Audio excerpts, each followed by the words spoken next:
T-minus 30 seconds.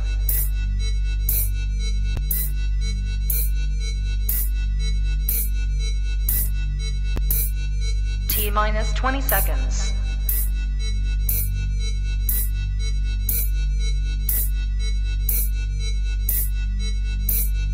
Ten, 9, 8, 7, 6, 5, 4, 3, 2, 1, 0.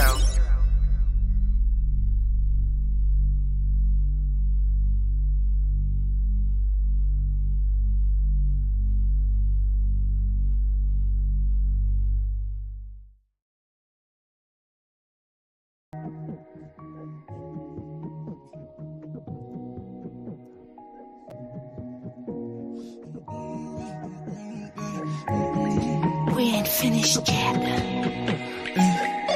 Style. I get a brand new bitch and get a brand new bag. Can't go out too fast. Work too hard just to get like this. Why would a nigga gon' act like that? Man, the shit too sad. Had to go and get the heart away. Man, I almost get my heart away. Gotta eat, won't start today. Cause the nigga ain't got time to waste. Gotta make another bad today.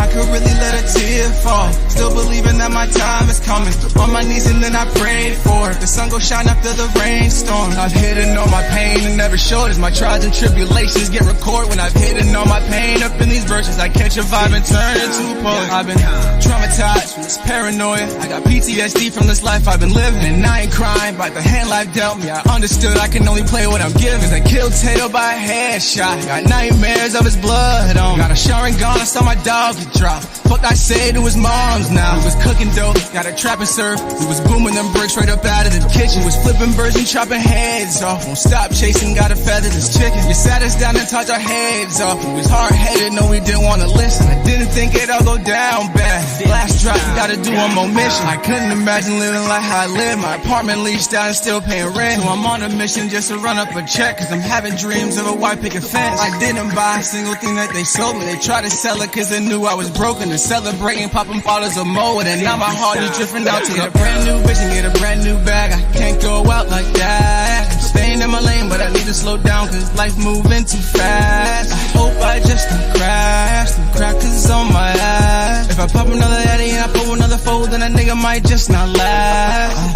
Lost a whole nother part of me. Look at how you done ended things. Yeah, don't know what your intentions. Don't know what you even saw in me. Yeah, I'm chasing the bag and I'm still chasing more. Running the racks and I'm selling up dope. Spend time with you, I ain't spending no more. Cause as soon as I wake up, then I gotta go.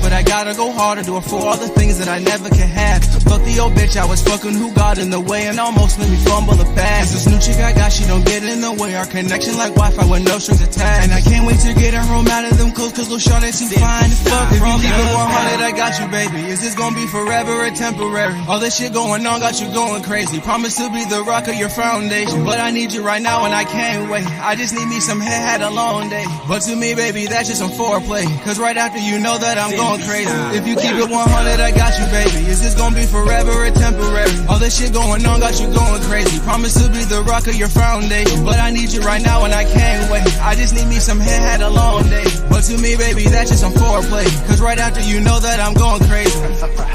That's a whole nother part of me. Look at how you done ended things. Yeah, don't know what your intentions. Don't know what you even saw in me.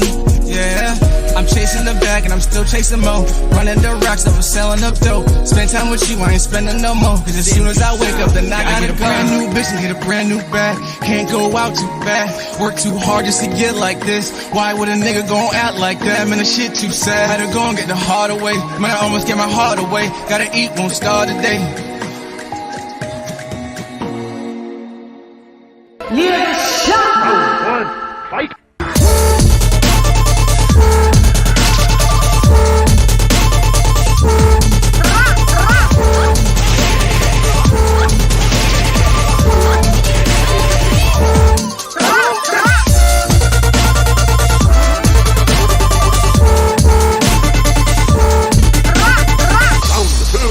Fight!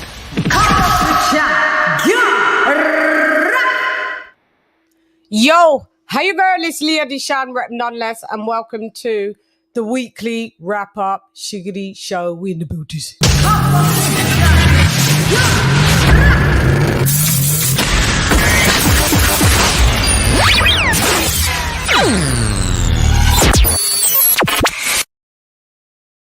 Oh, nearly took myself off camera there.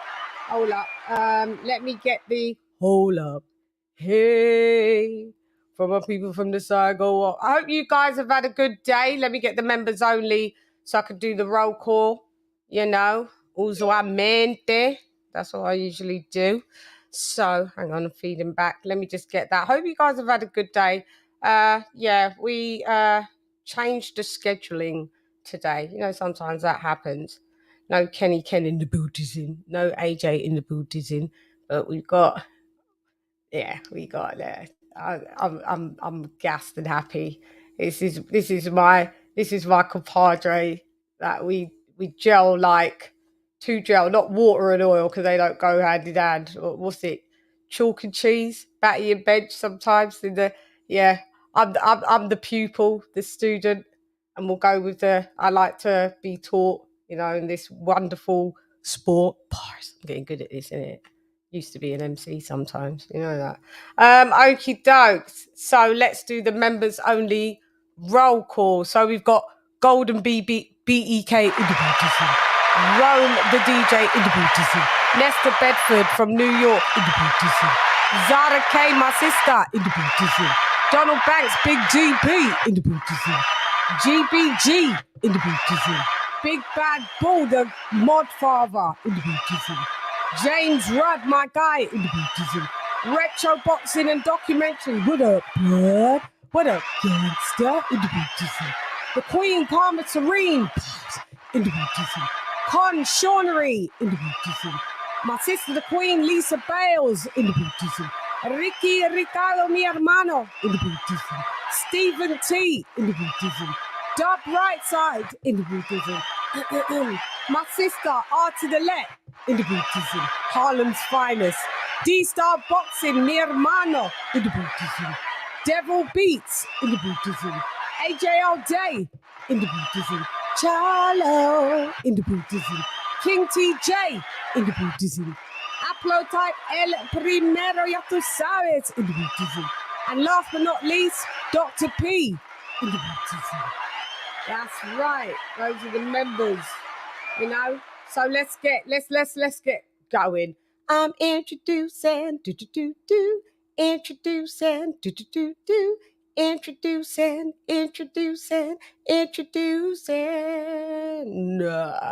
It's the OG of boxing on the YBTC part. Boxing beats and rhymes. Ding, ding, ding, ding, ding. What up, Beats? Yo, what's up, Chan? Tian Bench return now. How you been? Beats. Thank you for being my co-host. Thank you very much. It's all it good. brings It's a all good. smile to my face. Look, yes, I always love being on panels with you. You know this. Love it. So what Let's do it. What have you got to teach us today? Because class is in my fucking session. Do you want to start with the UK card? It was the Queensbury card, wasn't it? Or was it Birmingham? Was it a Queensbury card? There was two cards, was there? Yeah, Friday it was York Hall, Frank Warren, York Hall, Bethnal Green. Yeah. And and then it was it was Matchroom on the Saturday, wasn't it? Galal fight, yeah. So talk to me about. Let's start with the Queensbury card. Talk me through it. There was bits that I saw. I've seen your commentary. I've seen bits and bobs, but I haven't watched anything in its entirety. I don't know why I didn't watch any boxing. Like, it's very strange. But yeah, I didn't watch any boxing.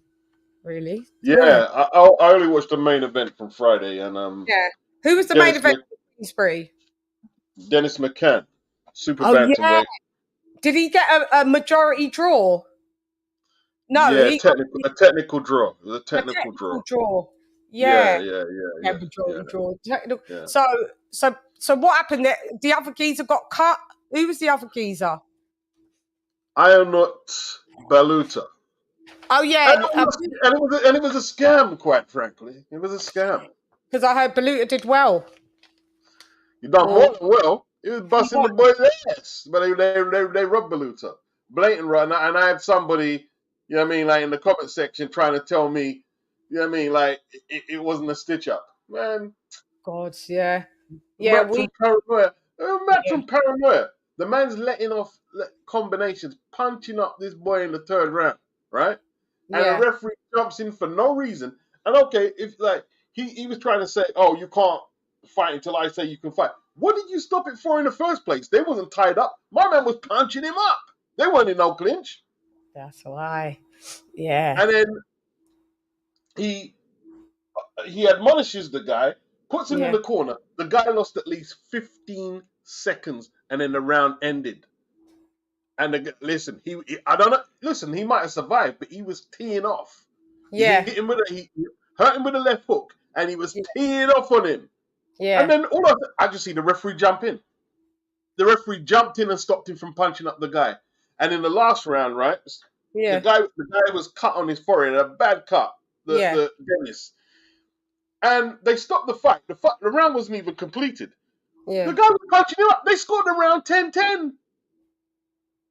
They scored the round 10-10. Yeah. The robbery was in the building.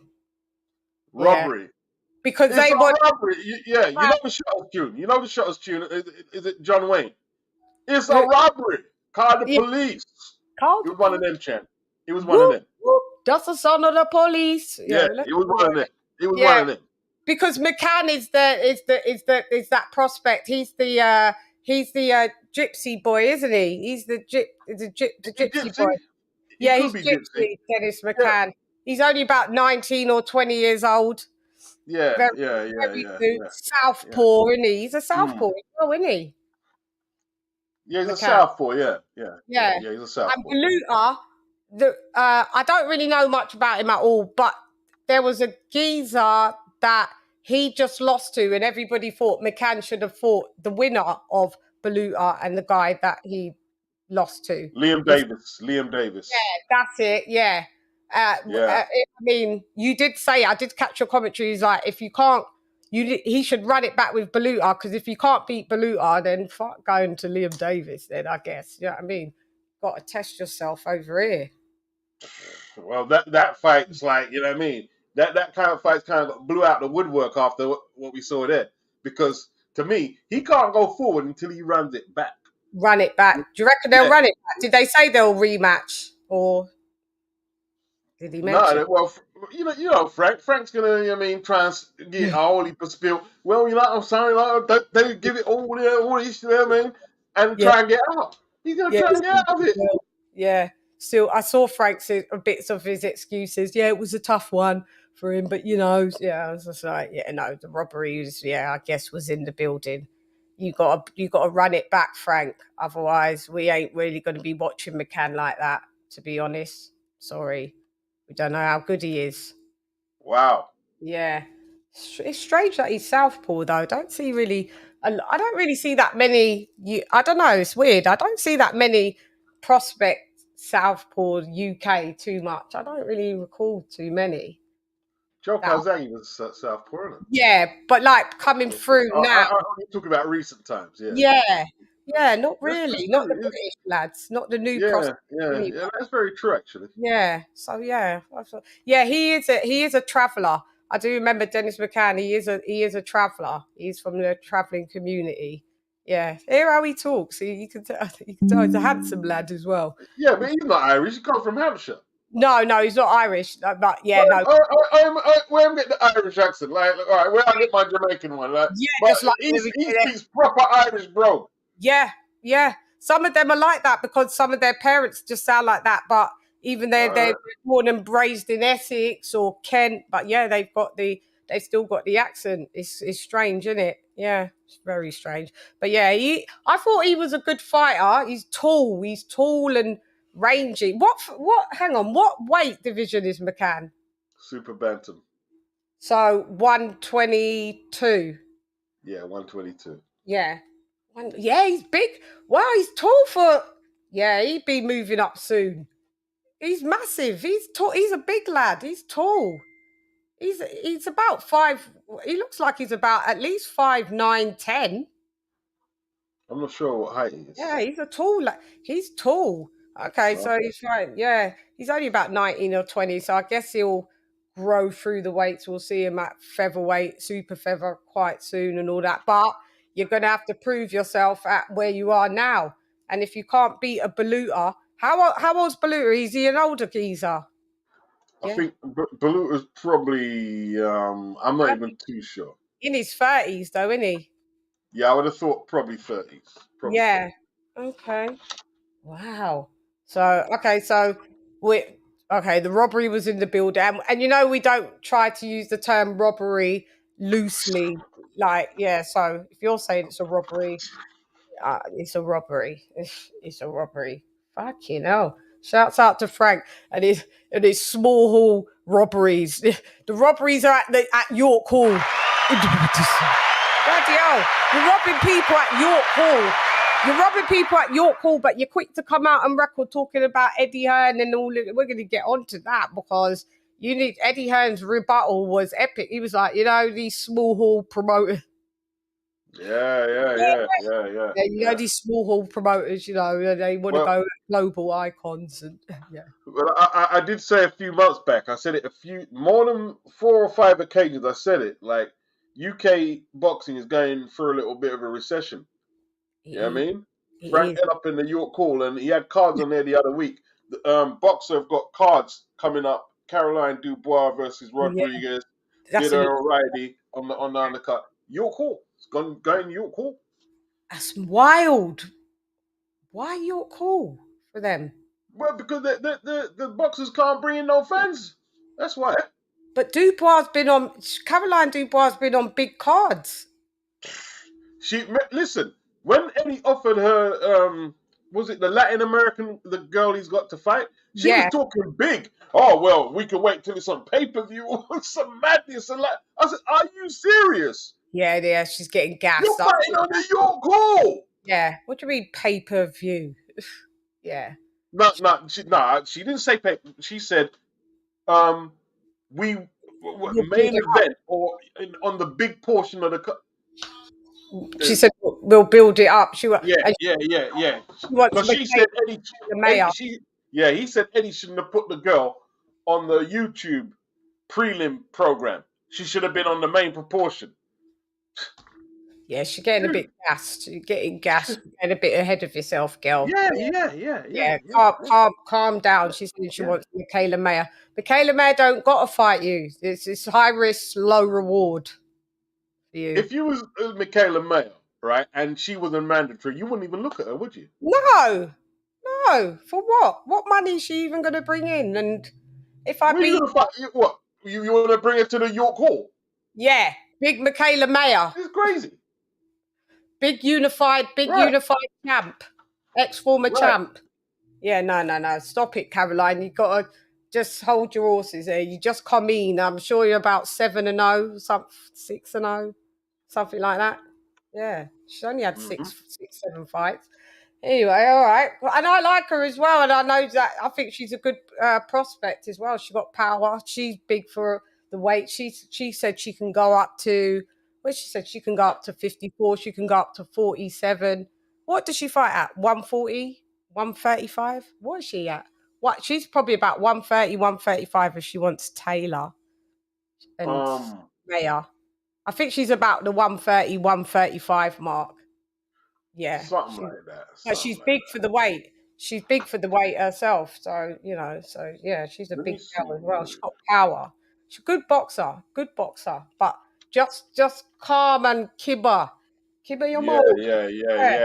Because people think. See, right now, a lot of the boxers are confused. They think that they're big stars, and they really there's no.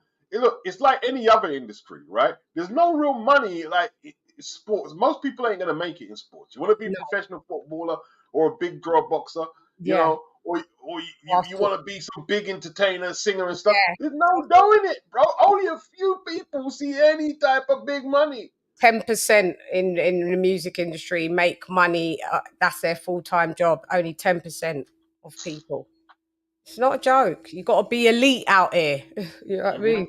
Yeah. Before you could command any big money, you got to do things for no money, free, for real, or little money until you build up your marquee value. Do you know what I mean? It's about Caroline's a southpaw, actually. Oh yeah, she is, isn't she? Yeah, she's a southpaw. Straight. She naturally one, or she made to be one? Probably natural. I don't know. She's a lightweight. Yeah, she's a apparently. lightweight. Yeah, so Yeah. Oh, so yeah, she's 135. Yeah, 135. Yeah. for the weight though, you know, she's big for the weight. She is. She's got power. I do like her.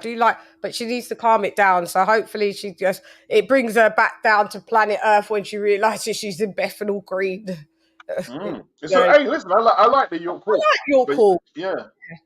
But yeah, but a lot of people have been people have been complaining recently, like Raven Chapman and Fraser Clark the other month. There's no aircon in there, right? We fight in there, and it's 25 degrees and stuff. You know what I mean? Pressure, you know what I mean? They say, yo, they were suffering from the heat in there. Yeah, well, not even a fan. No, you got. Well, that's it. You got to go through the fire, mate, before you can go through to get to this glossy. This is the problem. They're on the glossy shows first, so then when they go to York Hall, they're like, "This is a mazza." Most people go through the York Hall system and hopefully build themselves up onto, you know, like a Sky Card or something like that. But they've done it backwards. They ended up on Sky Cards first. And then when they're like, they're spoilt now. They're like, oh, what this? Yes. Get to stush. Their chest is too high now. Yeah, your chest high. You would sweat off a few pounds at York Hall. It's not the worst. As long as there's good fights, it's good fights. You could put good fights in the car park. I'm still coming to watch. Do you know what I mean? Yeah. It's not about the venue as such. It's about the fights. Do you know what I mean? But Frank does need to chill out, because it is a bit of regression that you are all of a sudden you've gone to York Hall. Do you know what I mean? But I don't know. And listen, them Queens. Listen, when Daniel fought his last fight against the South African guy, dodgy stoppage. Remember I remember the first round. Them cops you out the round early or not? Was that what, the Kevin Lorena one? Yeah, that was under suspicion as well. Yeah, that was gifted kind of how, and then allowed him to get the stoppage. He got dropped 3 times. Frank was like, "Yeah, do you know what? It was his Achilles heel. It was his hamstring. It was this." No, he just got dropped. He got fucked up, and Daniel's footwork ain't the best as well. It's not the best. That's so right.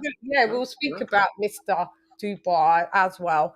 And okay, so on the Saturday now in Brum, tell me who was the card? What was the card of that in Brum? Right, you had Galal Yafai. He took on Tommy. With Tommy who? Frank. Yeah, Galal Yafai. They need to see with him. I said it in your comments, innit? With him, so he's an Olympian, so he come out, you know, they tried to fast track him, and then I think he got like a bit of a shake and a wobble. He went through the fire with someone, I don't know, not obviously this fight. Was it the fight before? And they thought, wow, we have to rein it back a bit. But I think they've reined it back too much with this geezer that he just fucked up in 2 rounds. Or was it because round? 2 rounds? Yeah, he got the split decision in Abu Dhabi. That's what. It was a split decision. He got hit quite a lot in there. Hit quite a lot, and they was like, I think that scared them. They was like, oh, okay, shit, like let's rein it in a bit. But they've reined it in too much with this guy. No, not really. He's about where he should be, because like when he took that fight, the guy was way more experienced. He was like 12 1-on-1. What, this guy now? No, the guy he got the split decision with, and he had about 3 fights. But this fight, it's that the guy that they put him in with now is too easy. Well, you got him out of there and around. The guy, round, isn't it? Yeah. 1 round. He took Tommy Frank took Jay Harris, British champion 9. But that wasn't their fault because they actually tried to fight Jay Harris, who's the British champion. But Jay Harris, he wanted to fight. Is it Connor? I forgot his surname, but he's the British champion. He wanted to fight him for the European title, but Connor didn't want the smoke. And Jay Harris did he looked like he didn't want to fight Galal Yafai, but apparently he wants to fight now, so that could be the next fight for the European title. That's a good fight. Yeah. I mean, this is Galal's first stoppage, right? Is this his first stoppage? No. He's stopped everyone before. He's got 4 stoppages and 5 wins stoppages. now. Yeah. Okay, so this is it, but this was his first stoppage in 1 round. Oh yeah, first round stoppage, Yeah. Okay, so has he got power like that? Yeah, he's got power. Yeah.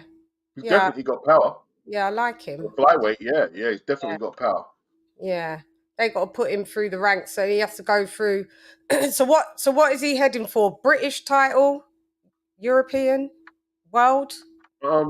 This kid has got to be world title on us, man. Yeah. ALOT, what's good? Lisa. Sorry, yeah. Sorry about that. Yeah, no, big them out. Yeah, man. So world. Hi guys, sorry when I'm chopping up with beats. I'm getting sorry. I didn't even see you lot there. Stop it, my baby mama don't use PEDs. We're gonna get to that. You simps. You simps in the building. The simping is just. Let's get to it. We'll get to it. We'll get to that. I'll see the chat in a minute. So, all right. So the next fight that he fights, Galal Yafai, will it be for world title then, or?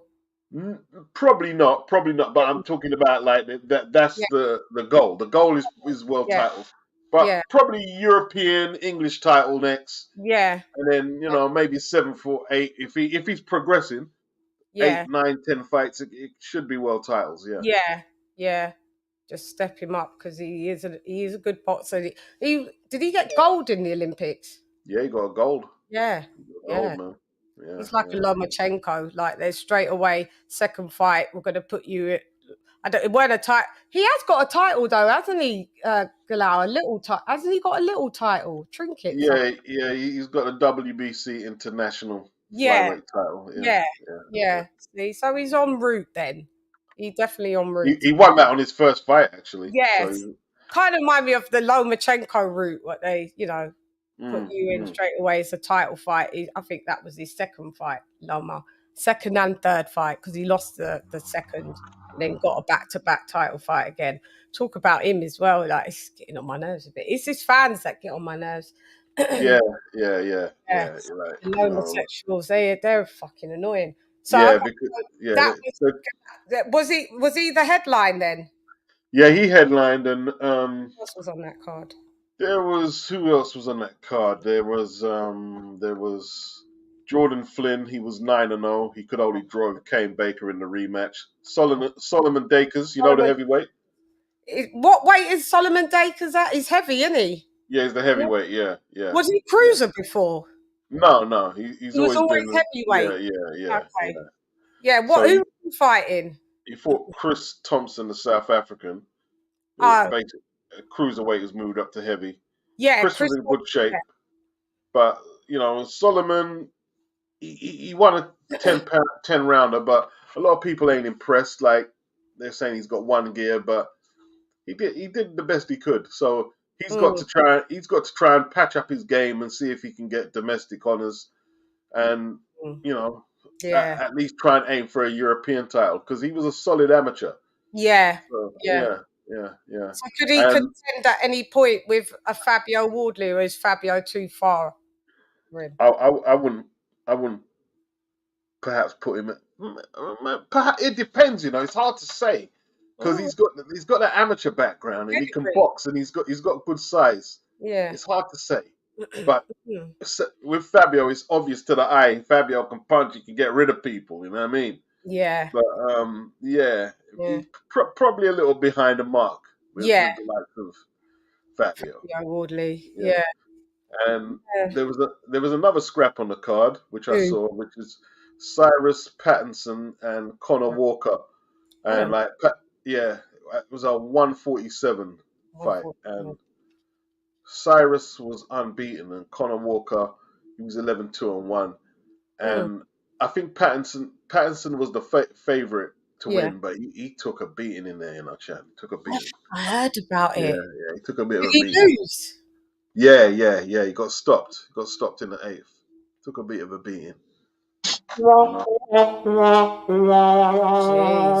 Shame. So his O's gone. Oh, the O's gone. Yeah, O's gone. Yeah. I was better for it to. Has he got any titles, trinkets? Was this for no titles at stake?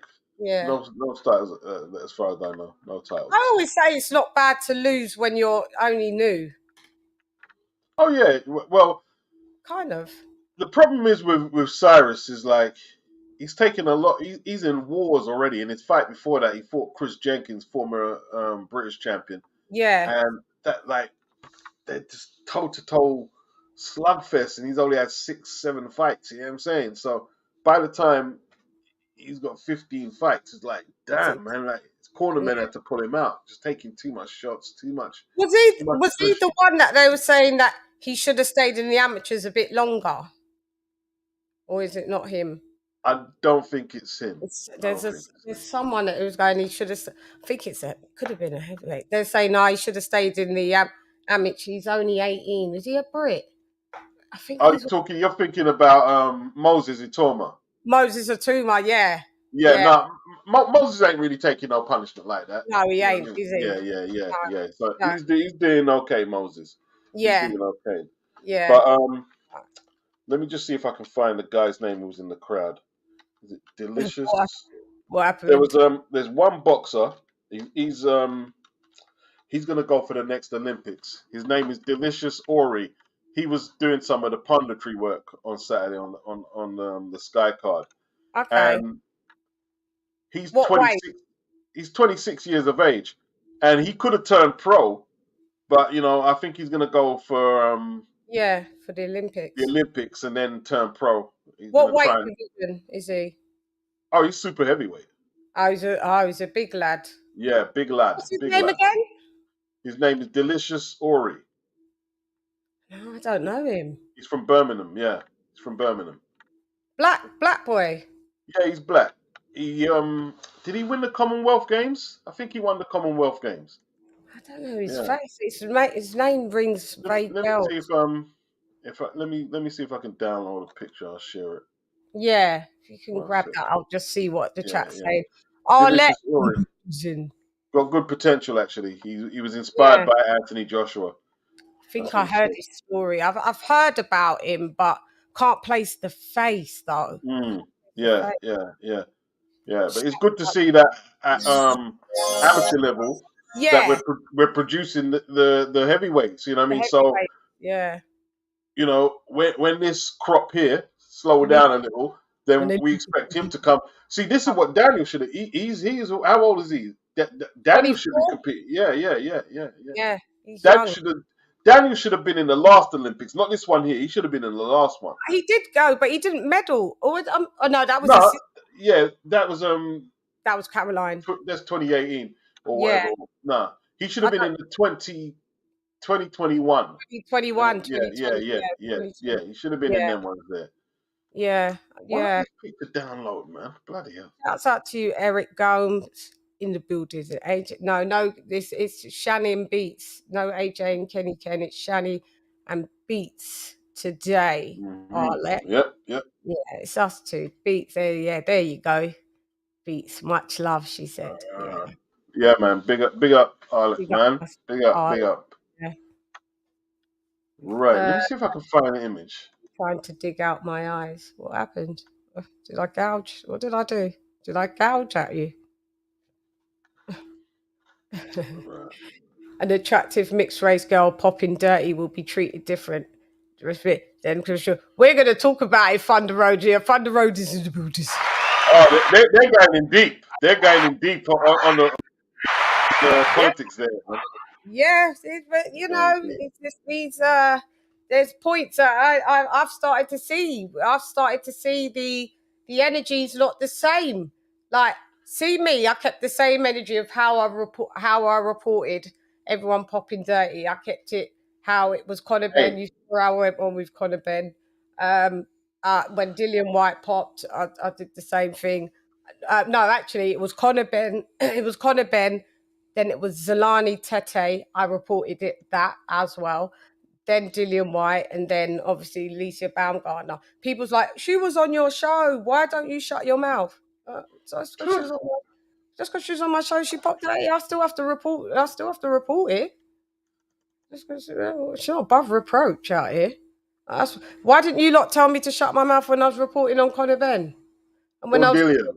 when I was reporting on Dillian White, everyone was still you lot was going in. So I don't understand why all of a sudden I'm supposed to shut my mouth because Dillian have the bumper.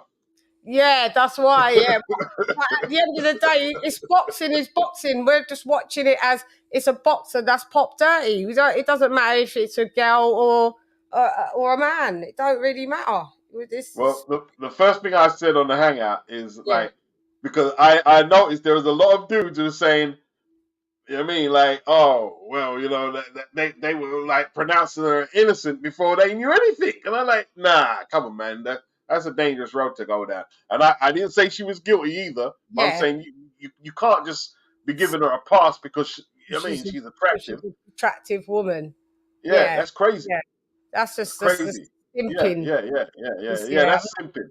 Yeah, that's technically simping. Everyone's like, she's my wife. No, she's innocent. Let her go through due process. I said, what? When it was Conor Ben's due process? What about Dillian White's due process? You lot was all in my comments. You lot was all on my streams banging. Like, I just kept the same energy. If I banged on Conor Ben, I have to bang on all of them. It's the same thing. Like, at the end of the day, the only thing that I give Conor Ben grace with, and I still don't believe the whole thing. One sec, Beats. One sec. That's so good.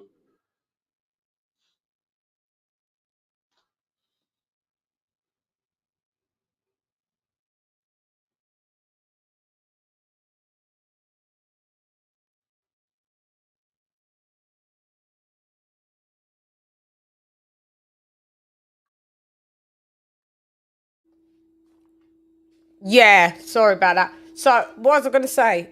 So, I've kept the same. And the thing about Conor Ben, why I give it. Sorry, let me put this super chat. Why I give him the only bit of grace that I gave him in comparison to, I guess, Baumgardner, is that Conor Ben's one. At least you could find clomiphene in food.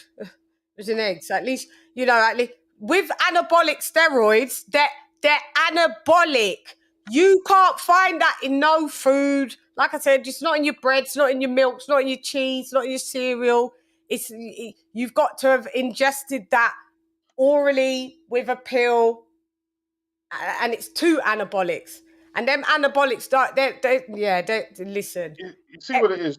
Yeah, like people are very biased. Like I was on Twitter with Rico, and he was holding one of them Twitter talks, and somebody said that the Zylani Tete test was just a fake story, that he didn't actually commit nothing. But I didn't even challenge it, and he got 4 years. He got banned for 4 years the other day. Yeah, that's a different. He's on the American. Is that on the American side with he's been banned? No, South Africa. He's from South. Well, no, he got popped by UCAD. He got popped by UCAD. Oh, is it by UCAD? He got popped by. Yeah. Shit, that means Baumgardner may get that. So this is the geezer. No, I don't know his face. No, sir. Yeah, delicious. Yeah. Gonna look out for him. Yeah, I've never seen him, but I haven't seen his face. Okay, that's it. Yeah, I'm gonna look out for him. I'm just saying. Listen, them anabolics, and I did put a before and after. I know people probably didn't take too kindly because she was on my show probably close to a year and a half now when she first won her first title. whenever that was. It's over a Yeah, year. but I'm sure you're planning to have many people on your show, but Yeah, that they'll pop. They may pop, isn't it? yeah, exactly. Yeah, it's not me that does the rules. That's Yeah, right. We got to let the process, you know what I yeah, mean, like run carry its out. course. Yeah, we got to let Yeah. it, yeah. I always do say this is where I do differ. Maybe I may differ from you on this. When it comes to a test, people say you're innocent till proven guilty. No, you're guilty until you prove your innocence on a test.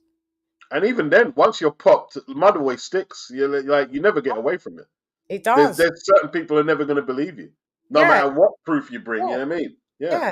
Yeah. I'm like that with Conor Ben. Like I'm like what my stance is. I'm still gonna watch the fighters.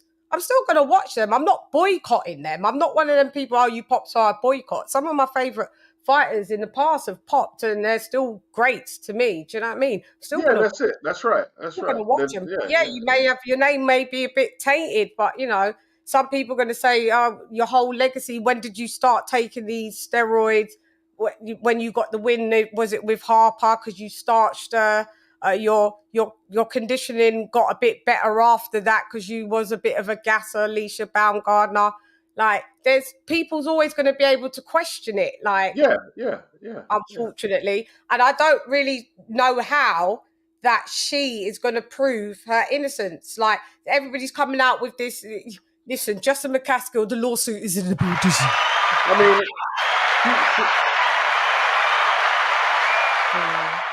she got popped for what like this the thing is for male fertility. Male fertility, and a lot of the female bodybuilders and male bodybuilders take it. It's an anabolic. And then there was 2 anabolics that she's listen, when someone gets popped with 2 anabolics, it's not the first time that you've done this. You usually that's like someone going from not being a smoker, then all of a sudden they just take crack. There was a run of play. You probably smoked weed, you could have. Then you could have went on to, you know, cocaine, and then when there's usually you don't usually jump in there's normally a gateway. A gateway. Yeah. So for you to be, I remember when it was Gerald Miller, and he had 4 anabolics in it, and everyone was like, well, obviously that can't be his first rodeo if he's fucking come in with 4 anabolics. Do you understand? You don't just dive in at 4 steroids. She's come in with 2. So come on, listen. And to be fair, Beats, yes, she's an attractive girl, but when I looked back and I looked at her on my show, she was very feminine looking.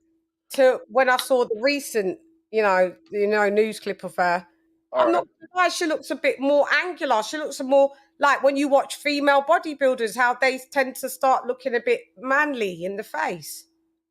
And now she was. A lot of people are saying the jawline is a bit. It is. I could see it. Yeah, I could see it. I never, when people go like, if a woman critiques all of a sudden a woman, oh, you're a hater, you're jealous. Oh, why am I jealous? What? Look, I'm not doing too bad myself to be. Yeah, well, I don't know why I've got to be jealous. Do you know what I mean? I ain't got a tree growing out my face. I'm just here to be a boxing analyst. Like, it's no when I'm saying about the lads, am I jealous of the lads then? Like, come on. No, what it is, like, we have to try and be fair. We have to try and be fair. It's as simple as that. Yeah, there's nothing about jealousy. Yeah. Trying to be fair. And my reports, I always spin a little bit of a comedic value in there. Do you know what I mean? Yeah. Like, at the end of the day, I'm still gonna watch her. But I mean, like, what she's doing is okay. So she came out with, so Matchroom knew what was happening, so they said to her, "Listen, get your statement together because ours is ready. Yes, make sure yours is ready up. So simultaneously, we just put it out, and everybody just shut their mouth. So she put her one out after Matchroom." And basically said, I won't be commenting on the matter anymore. But I heard she's been on Twitter backing and forth with everyone.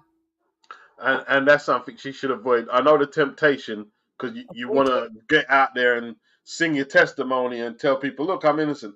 But that's the mistake Conor Ben made. Sit down, let the process take its place, get your legal people, get your alibi, Yeah. Do what you got to do, and then you'll be back in. You know what I mean? Right. Yeah. Yeah. You can't rush this process. You can't rush it, Chan. And the thing is, you see, obviously, if you know you ain't done something wrong, you want to kind of like prove, like, it makes you want to lash out and prove that you haven't done something wrong. But sometimes it can go against you when you're overdoing it. It can also make you look guilty. Right. There you go. Like when Conor Ben went on the Piers Morgan, what are you doing? What are you doing? Yeah, you're doing too much. You're doing too much now. Doing the most. And it makes you look guilty when you do too much. You remember you got in trouble with your mum, but you knew your mum knew that you did it, and you knew that you did it as well. But you would go, no, mum, I swear I didn't do it. I swear. Like, and then the next day, like after you've got licks, you're still going, no, mum, I swear I did it. You're doing too much. Just take licks, be quiet, ride it out, and rally back again. That's all you're supposed to do, isn't it? Yeah. It's looking guilty. If I was her, I would just be quiet. Fuck the trolling people. Yeah. You said in your statement that you're not going to say anything more. Yeah, don't say like Conor Ben. I'm going to sue the board. Yeah, just do it. What y'all tell a word for? Yeah. If you're going to do it. You don't need to be coming out in public and the thing. And showing your cards, showing your act. Don't show your hand. Don't show your hand. Yeah. So for me, just being logical, I just don't know how she's going to spin this into a not guilty. I just can't see it. True. How? Because the only thing it could be that she could draw for, the lab did it. It was contamination. I heard the B samples being sampled now.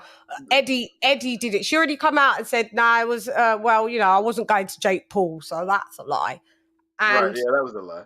So the only way that it could be that this is popped you dirty is that it's either contamination or someone paid someone to do that. Chan, we're back where we were a couple of weeks ago when we were talking, right? And after I came off your hangout, I made that little piece on my weekly. Right. When you get in this situation here, there is no proving yourself innocent. Even if you bring all the scientific evidence, you could bring Quincy from that pathologist show and everybody. Loved him. Yeah. You know Quincy, right? It doesn't matter. It doesn't matter. All you got to do now, right? Because Eddie knows she's a pretty girl. Eddie knows her value. Eddie's going to bat her corner. So all you have to do, sit down, let your legal people, let Eddie, let the zone do all the damage control, sit down, zip your mouth, and let the process do what Lay out. Yeah. Do you think she'll get banned then? Maybe. Well, maybe. Because look, it's not. I don't think that's no contamination. Like you end up with estrogen for fertility, for men's fertility. Yeah, you end up with that in your system. Testosterone. There you go. Conor Ben's one was estrogen to reduce his testosterone because he'd had it. It's a masking agent for something that reduces his testosterone, so he had to have the estrogen to bring it down. For women's fertility, yeah. Her one is straight men's thing. Testosterone all the way. There's no way that you could, like, that's not naturally in your body. Like, women have testosterone, but the levels I heard hers is mad. And like, there's nothing in food that you would ingest that would give you all testosterone like that.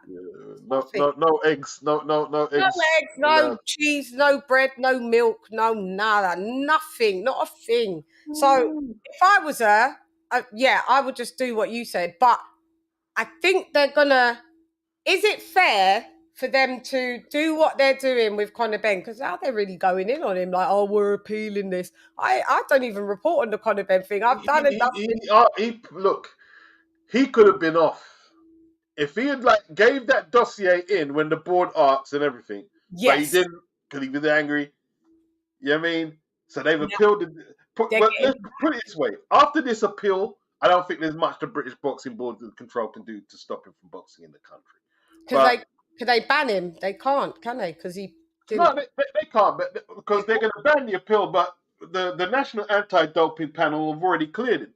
So Yeah. what is it they're gonna they can appeal? What are they gonna bring up? Because UCAN didn't pop him, so they're just making him they make you sit out a little more. I mean, you do at least another month or two. I mean, and then you can box. It's just dragged. He's dragged that out, mate. They're gonna And this is what I'm saying. Will ALYCIA Baumgardner drag that out? Because even if she doesn't drag it out, there's gonna be Zylani Tete just took his thing. He popped. We never had no state. We didn't hear nothing from him. We didn't hear nothing. Why? He'd said nothing. Now all we've heard Frank's come up. He's banned for 4 years. Okay. And he's about 35, 36. His career's done. His career's done. Done, bro. Done and dusted. Because he fucked up that geezer he knocked out. Yeah, he did. He fucked him all the way up. Yeah, so, he did. Yeah, you're done and dusted now. So what I'm saying is, do you see that they it's not going to be? I'm not saying that I'm calling for ALYCIA to be banned or whatever. All I'm saying is you can't do one thing for one fighter and then not the other. Do you think she's going to get away with no type of ban, having 2 anabolic steroids in her system? She's going to be stripped. The WBA already looking to, your belt's leaving the ball dizzy. There's got to be, I don't see her getting away scot-free. You know what I mean? I think like Eddie and the zone machine and they're probably going to pull a couple of strings to maybe lighten the blow. I don't think she's going to do 4 years. No. 2? 1? 2, maybe 1. 6 months? Yeah, 6 to a year, 6 months to a year or so. Yeah. 6 months to 18 months. And they don't fight that often anyway, so who cares? Yeah. But the WBA are I think, aren't they stripping her, the WBA? They're looking to strip her. Are they? Well, yeah, the WBA have said, I think, so Choi's come out on record. Choi, because Choi was made champion recess. Yeah, she's full champion now. Yeah, she get elevated. So they're looking to possibly elevate Choi, take that from Baumgardner. So now we have to wait for the other sanctioning bodies to see if they want to strip her as well. Wow, I mean, Michaela, that's a punishment in some kind of way. To be honest, yeah. Look, she's suffering, man. They're also she's like, because if she wasn't innocent, this isn't a good spell for in her career, not at all. It's horrible, horrible accusation, because she was the golden girl.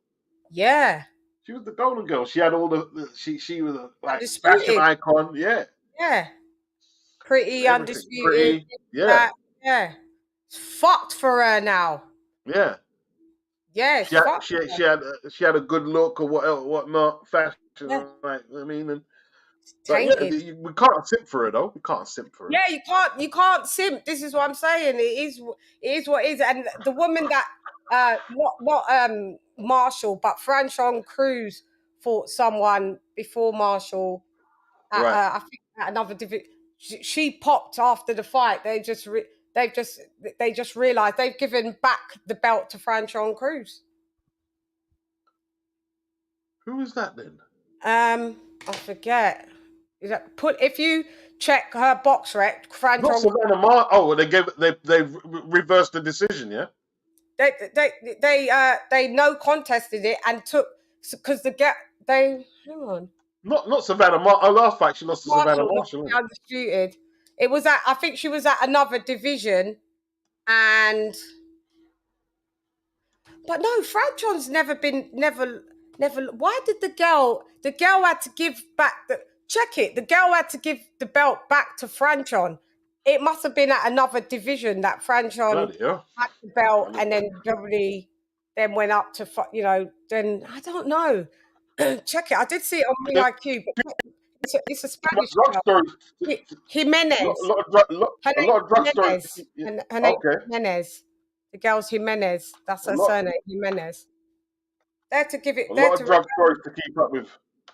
Yeah, it's a lot to keep up. Yeah, and she popped, and it's no contested, but the belt at that division, whatever Franchon was fighting her at is gone back to Franchon. All right. Yeah. Guys, you can check. Let me do the super chat. Guys, you can fact check that for me. I think I'm right because I saw Julius talk about it as well. But yeah, we'll dive into that. Let me do the super chat.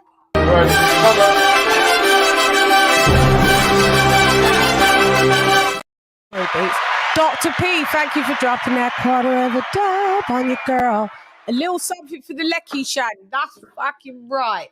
These lights cost money. That's right. Thank you very much, Dr. P. Thank you very much. Yeah, I think they did. Someone said, yeah, you are. Yeah, Alondra Jimenez. Yeah. You're right. Yeah, she fought on WBO give French and Cruz a belt back. Oh, that was back in 2020 though. Oh, was it? Why is it news now? Like it's just happened. Yeah. Is the decision just only been made now though? Yeah. Is the decision no. So the whole process was they gave her back in 2020 as well. Okay, so that would make sense. Yeah. I don't know why everyone's reporting it now. Okay, so because I was going to say she was never defeated. She was undefeated up until Savannah Marshall. No, she lost to Clarissa Shields. Oh, she yeah, lost to Clarissa Shields. Yeah, on the debut of Clarissa Shields. Yeah. Okay, so this girl, because she popped, it got given back to her. And then, so she went on with whatever her run was until she lost the belts to Savannah Marshall. Yeah, you see? So, and who was that? The WBO, you're saying, yeah? WBO.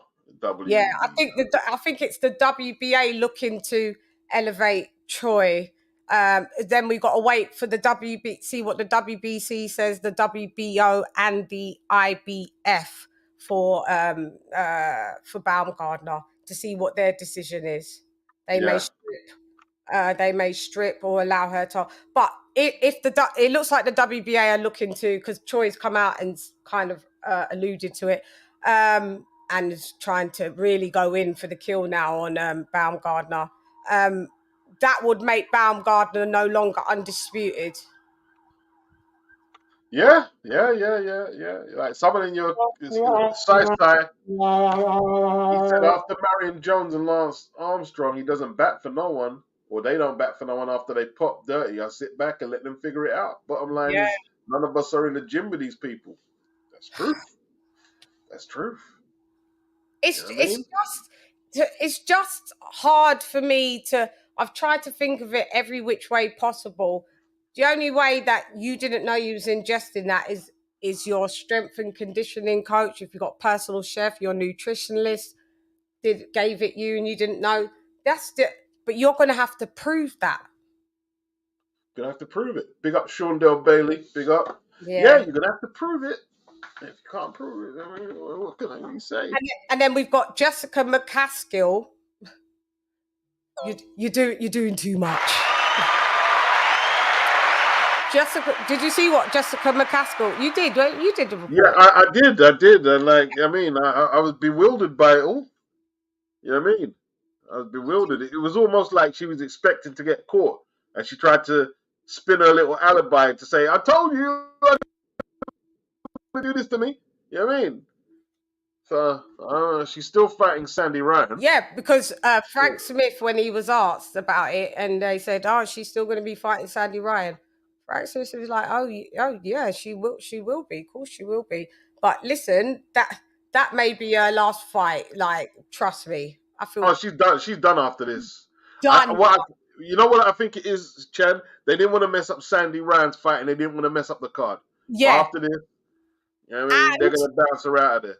And if they would have pulled the Sandy Ryan fight, even for the things that you said as well, if they would have pulled it, then it would have looked like Jessica McCaskill was right. See, they do these shady things, like they pulled and switched me on a different card, took me off this card, put this one on. Yeah. So they're like, all right then. Yeah, got fight her, but it's going to be your last fight with us. Yep. Yeah, she's fucked up. And listen, and even the girls are simping for the girls. This is what I'm saying, because after these bitches, no disrespect, they're all bisexual and gay anyway. So you know what I mean? So they're like, yeah, God. So at the end of the day, because they've got all this testosterone running in them, they come like, man, for real. Like, listen, if that too much simping out there, man. Too much simping. Too much simping from the women and the men. It's fucking sad. It's fucking tragic. Listen, if that was McCaskill that had popped do you think fucking Baumgardner would go above and beyond and go out and say all of that and fuck up her bag for? Yeah, exactly. Like, yeah. She wouldn't have. All McCaskill had to say was, you know what, I stand by ALYCIA BAUMGARDNER and I hope she proves her innocence, and yeah, and that's it. But I support her in the process. The end. That's all. You went enough. You did enough about big conspiracy. Remember, the Zone books you on commentaries. You're a commentator on there as well. She's got a lot of good opportunities on the Zone and Matchroom for her to do that. A lot of good opportunities have left the building. They've left the building. Everything. She's 38, 30. Yeah, McCaskill's like 38, 39. She's fucked now.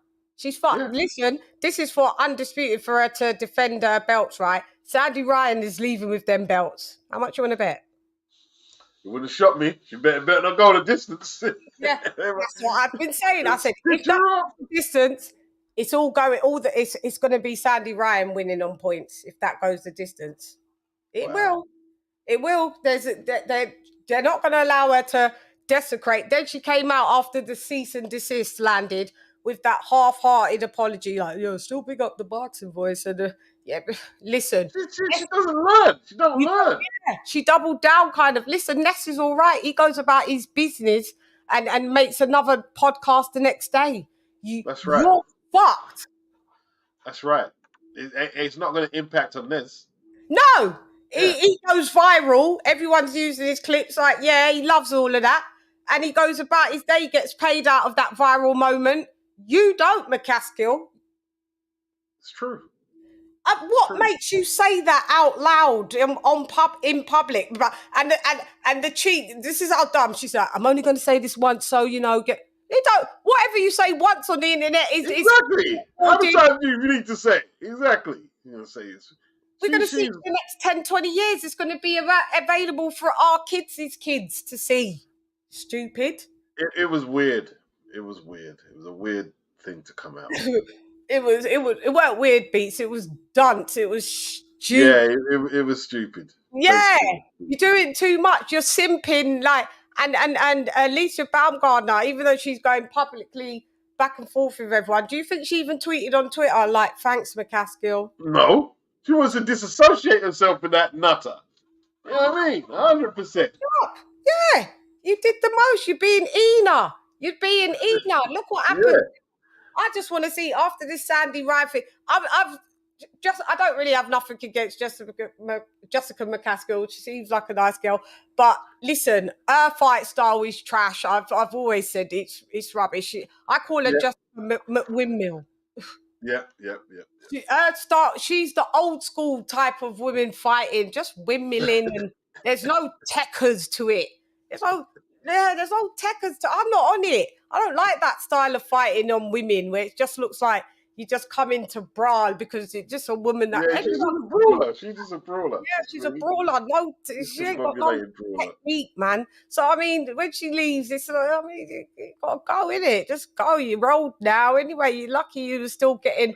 Even if you was gonna go and retire as fighting, the Zone would have still hired you to be a commentator. She had it good. She had it good. That's done now. Yeah. That's done now. Done. Yeah. She's fucked up her whole bag. And her manager, husband, what's his name again?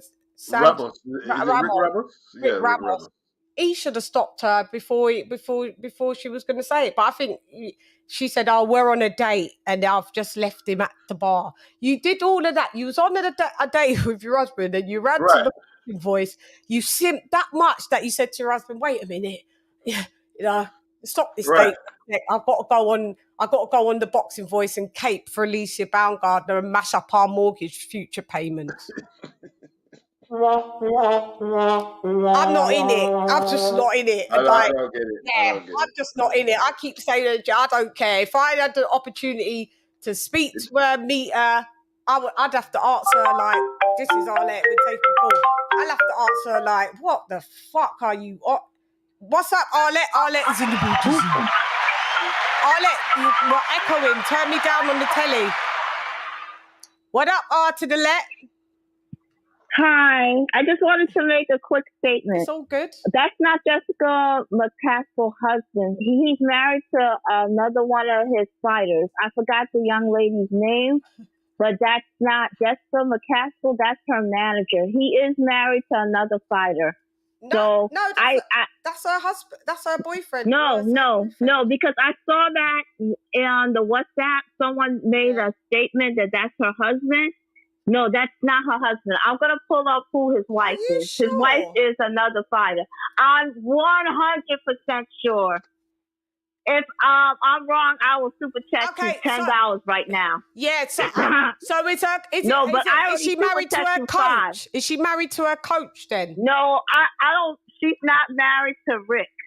Okay, but she's Rick married is married to a strength girl. Okay, so whoever. No, Rick is her coach. Well, she's married to him. Rick is either her coach or her manager.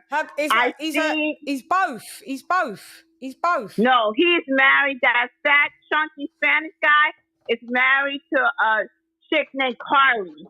She has tattoos. By the way, Beats, Arlette knows everyone's business. Do you know how I know that? She always comes with that. Do you know how that? Because I'm a big Andrade fan, a Demetrius Andrade fan. We'll get you sure they're not engaged? You sure they're not engaged? And when they fought, and when he fought in his hometown, that girl was on his underground. He was in his underground. I mean, she was on the undercard, and she fought on the undercard. This was back like 2 or 3 years ago. That's his wife. Well, maybe he's cheating then. No, he's not cheating. They known each other for years, but that's not Jessica McCaskill's husband. Hang on. If I just want to know if she's married and has a husband or not, the boxer's been going around. American professional. And she was on Creed. She was on Julia's show too. Yeah, before, but whilst this is happening now. You know something, Chen? No, this is I probably think Alex is right. He fought in his hometown. Yeah. I probably think Alex is Carly something. Hang on, you're wrong, Arlette. I'm not wrong. She's not married yet, but she's engaged. No, that's his fiance. Listen, it's her fiance. Okay, it's her fiance. Her fiance is Carly. No. Jessica McCaskill, the Creed 3 actress, because she was in Creed 3, remember, is not married yet, but is engaged to her fiance Rick Ramos, who is a boxing coach. No, that's wrong. No, it's not, Arlette. Boxing coach and manager. They got engaged in July 24th, 2022. We all know that. That's her coach. Well, I knew she was always her boyfriend was her coach. So who was the woman that was on Julia's show? She came on Julia's show with Rick. That is her husband. No. I've always known that she is with her coach. Coach. No. Manager. Okay. Okay. You know what? I'm going to. No. I believe what you're reading. Yes, there. But I saw it in person on Julia's show on Ring IQ. Are you thinking of Callie Reese, Arlette? That's what basically. Yes, that's her. Yeah, that's her. Okay, but. What are you saying? She has tattoos. That's right, and I saw them together. That's Tammy Reese. Go on, let Beats talk. Go on, Beats. I'm not sure if Callie Reese is with Rick. I'm not sure. She ain't. They were together. She ain't. You got it wrong. Super chat. No, me, that was the okay. Super chat me my $10, my 10 Harlem. No, bucks. I'm not going to because they were on. And plus, I just super chat you 5. Oh, did but you? I'm just saying. Yeah, send on the next 5. I just did. Send on the next 5. No, but no, I'm not going to because I know what I'm talking about. I'm not going to phone in wrong information. Do you want me to? It is Kylie Reese. Okay, so if I. Are you thinking of Brian Cohen? Brian Cohen and Kylie Reese. She's thinking of someone else. It was a fat guy. No. Okay, I'm going to send you the thing. I've got it on my own. It was like 3 years ago. Oh. Go into his. Yeah. Listen. Okay. I've always known because Jessica McCaskill always says about her coach is at that time is her boyfriend and they've been together years. Now they're fiancés. Yeah, you're thinking of Cohen, you know. Okay, but they were together. Callie Rice and that Rick guy was together. I saw them on but you're the still show. wrong. They're not. No, you were still wrong. Jessica McCaskill's fiance is Rick Ramos, and he's her coach. Well, they probably got some threesome polyamorous relationship shit going on because I see them together kissing and everything. No, you haven't. And they don't look nothing alike. Yes, I'm telling you, they were on. Don't listen to her. Demetrius Andrade card. I'm not. You've got the wrong person. Beats is saying you've got the wrong people. But why would I mix this up? No, though? You haven't made it up. You've just got it wrong. That's all. Okay. You got it. Okay. The kid is saying. Well, we don't believe you. You need more people.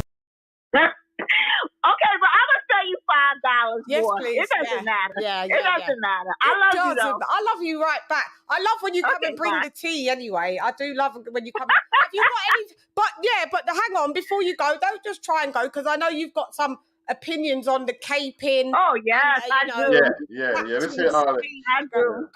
Go ahead. Talk to me. I do.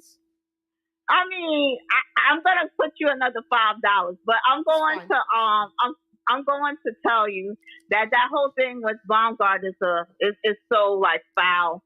But I'm not even gonna go in. What do you mean?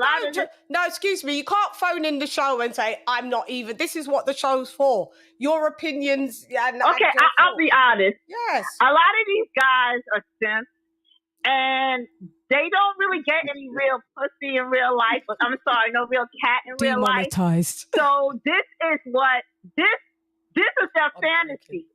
They don't go out the house. So there's like a million, or if you walk down the streets of New York, you see 30 of them. And if you go to if you go to Washington Heights, that's like every other black person. I know. I used to get my hair blown out there. Yeah, you can. It's like these people are simps. They hate themselves. If this was Clarissa Shields, they wouldn't even be fighting that hard. And there's nothing wrong to say that I don't like dark, I like light. Okay, that's just a patient problem. Yeah. But at the same time, they should have the same energy regardless. Because if a person's a cheat, it's a cheat. I mean, it doesn't have anything to do with skin color. Skin color comes in black, white, Spanish, it doesn't matter. Man, woman, if a person cheats, they cheat. Let Beats. Can I ask you a question then, though? Is it like really Alicia's look or complexion compared to? You know what? Now let me frame the question up. Take two, Arlette. Let's take two. Is it Alicia's features or complexion, or Clarissa's face or complexion, or is it Clarissa's sort of demeanor, the way she comes all of it by people? Okay. You asked me the question. You're right. If you really look at Clarissa Shields, and if you really look at Alicia Baumgardner, Alicia Keys, she don't even look like Alicia Keys, but Alicia Baumgardner, she, a little bit. Alicia Keys looks better. But, Alicia Baumgardner, she has, I really don't think, if you just look at her face pulled back, she just looks regular to me. I mean, meaning that ALYCIA, see people that look like girls that look like Beats. We do have girls that look like her in London. We do. Yeah. It's like look, she just looks regular. Like she can be like Spanish, she can be Malaysian, she can be a light-skinned black one. She can be anyone that's light. Mm-hmm. I think the problem is with Clarissa Shields is that she's just like average. That's the average black woman right there. So men already think the average black women are ugly. So, and ALYCIA BAUMGARDNER is an average light-skinned woman. And unfortunately, the average light-skinned woman, it's not, they put it on a higher level. And that's unfortunate because she's not really, I'm not saying, she's not ugly. I ain't going to sit there. She's attractive, but she's not, the way how they going after is like, are you serious? So you're basically saying that the dudes are color struck. They're a little color struck. Is that what you're saying? Yeah, it's like, are you serious?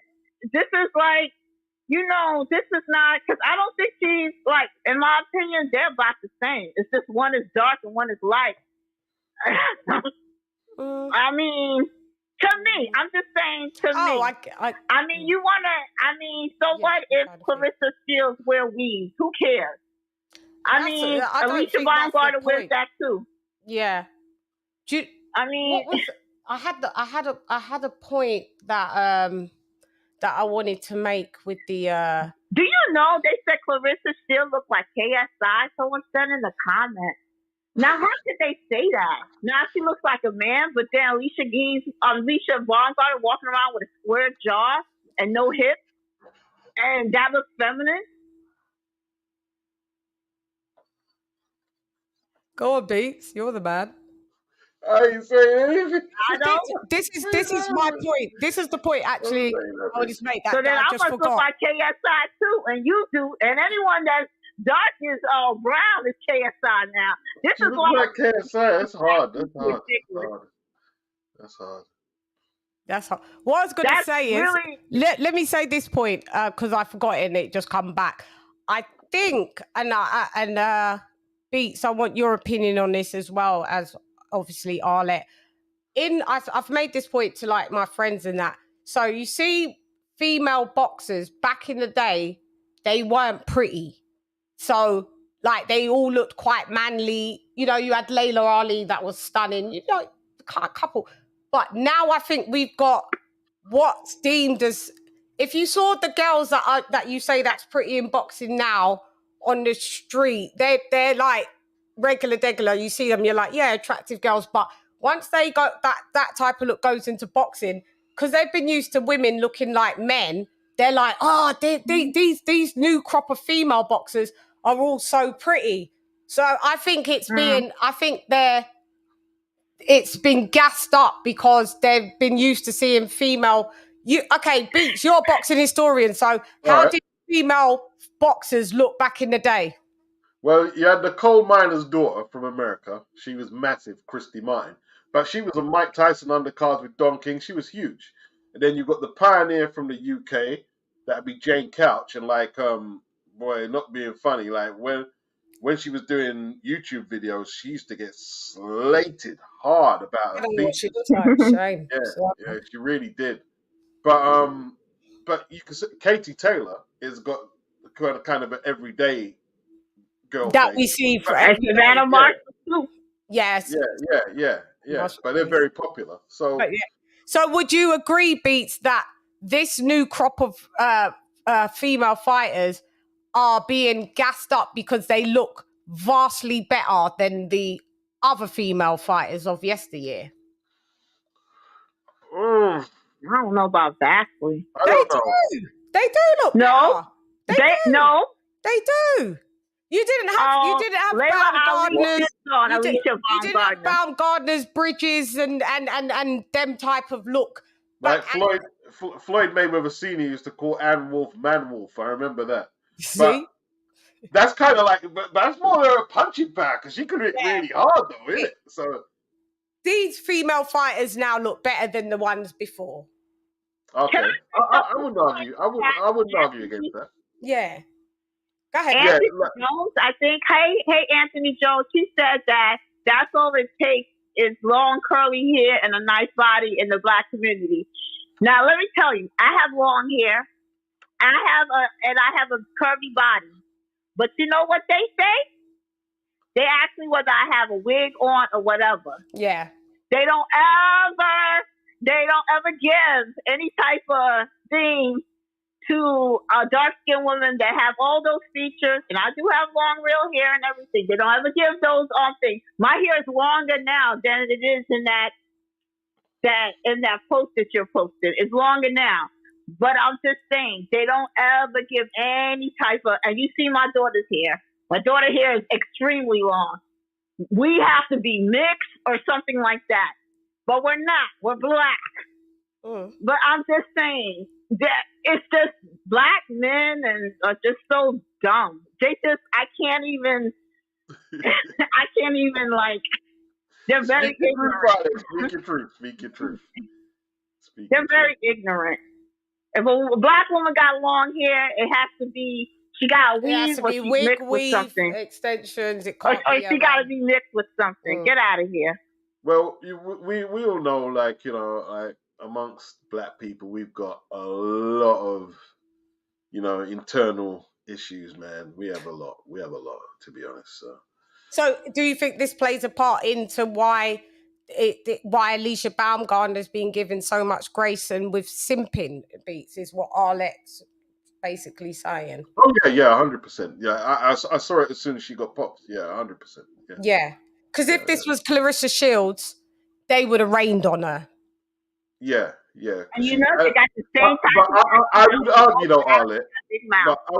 But I would argue, ALOT. I would argue, Chan. It's a lot of that is not down to her complexion. I think it's the way Clarissa comes across. Yeah, it's that too. No. But go on, ALOT, because I feel that they both talk shit. They both have bad attitudes when they're ready. They both talk shit. Yeah. You see all that shit she was talking during the Michaela, what's her name, when they were fighting? I'm a dog walker. She was acting very disgusting and ghetto. Got attitude as well, Beats. Yeah. But she didn't challenge Keith Thurman to fight, though. She what? She's not challenging Keith Thurman to fight like Clarissa. No, but she's still got a back. She still ain't got the greatest of attitude. The most unmanly thing a woman can do as a boxer is challenge another man to fight, especially a former world champion. She's got the similar personality in some ways as Clarissa Shields. They're both from Detroit. Well, she's originally from Ohio, but they're both from Detroit. They've got that Detroit, Michigan attitude, personality. There's stuff that I feel that Clarissa Shields, she doesn't do herself any favors. Obviously, when you look like a dark-skinned, average-looking woman and then you've got like that very masculine energy, it does go against you. People, it's just how male and females are. Men are nicer to women that they feel that are more attractive.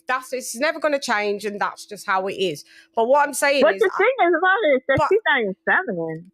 No, but what I'm saying is she looks what is more deemed as across the board as prettier than what Clarissa Shields is. So what I'm saying is she gets more grace. She could talk shit. She could have an attitude. She could say she's dog walking people. She could call people bitches, pussies, this and that.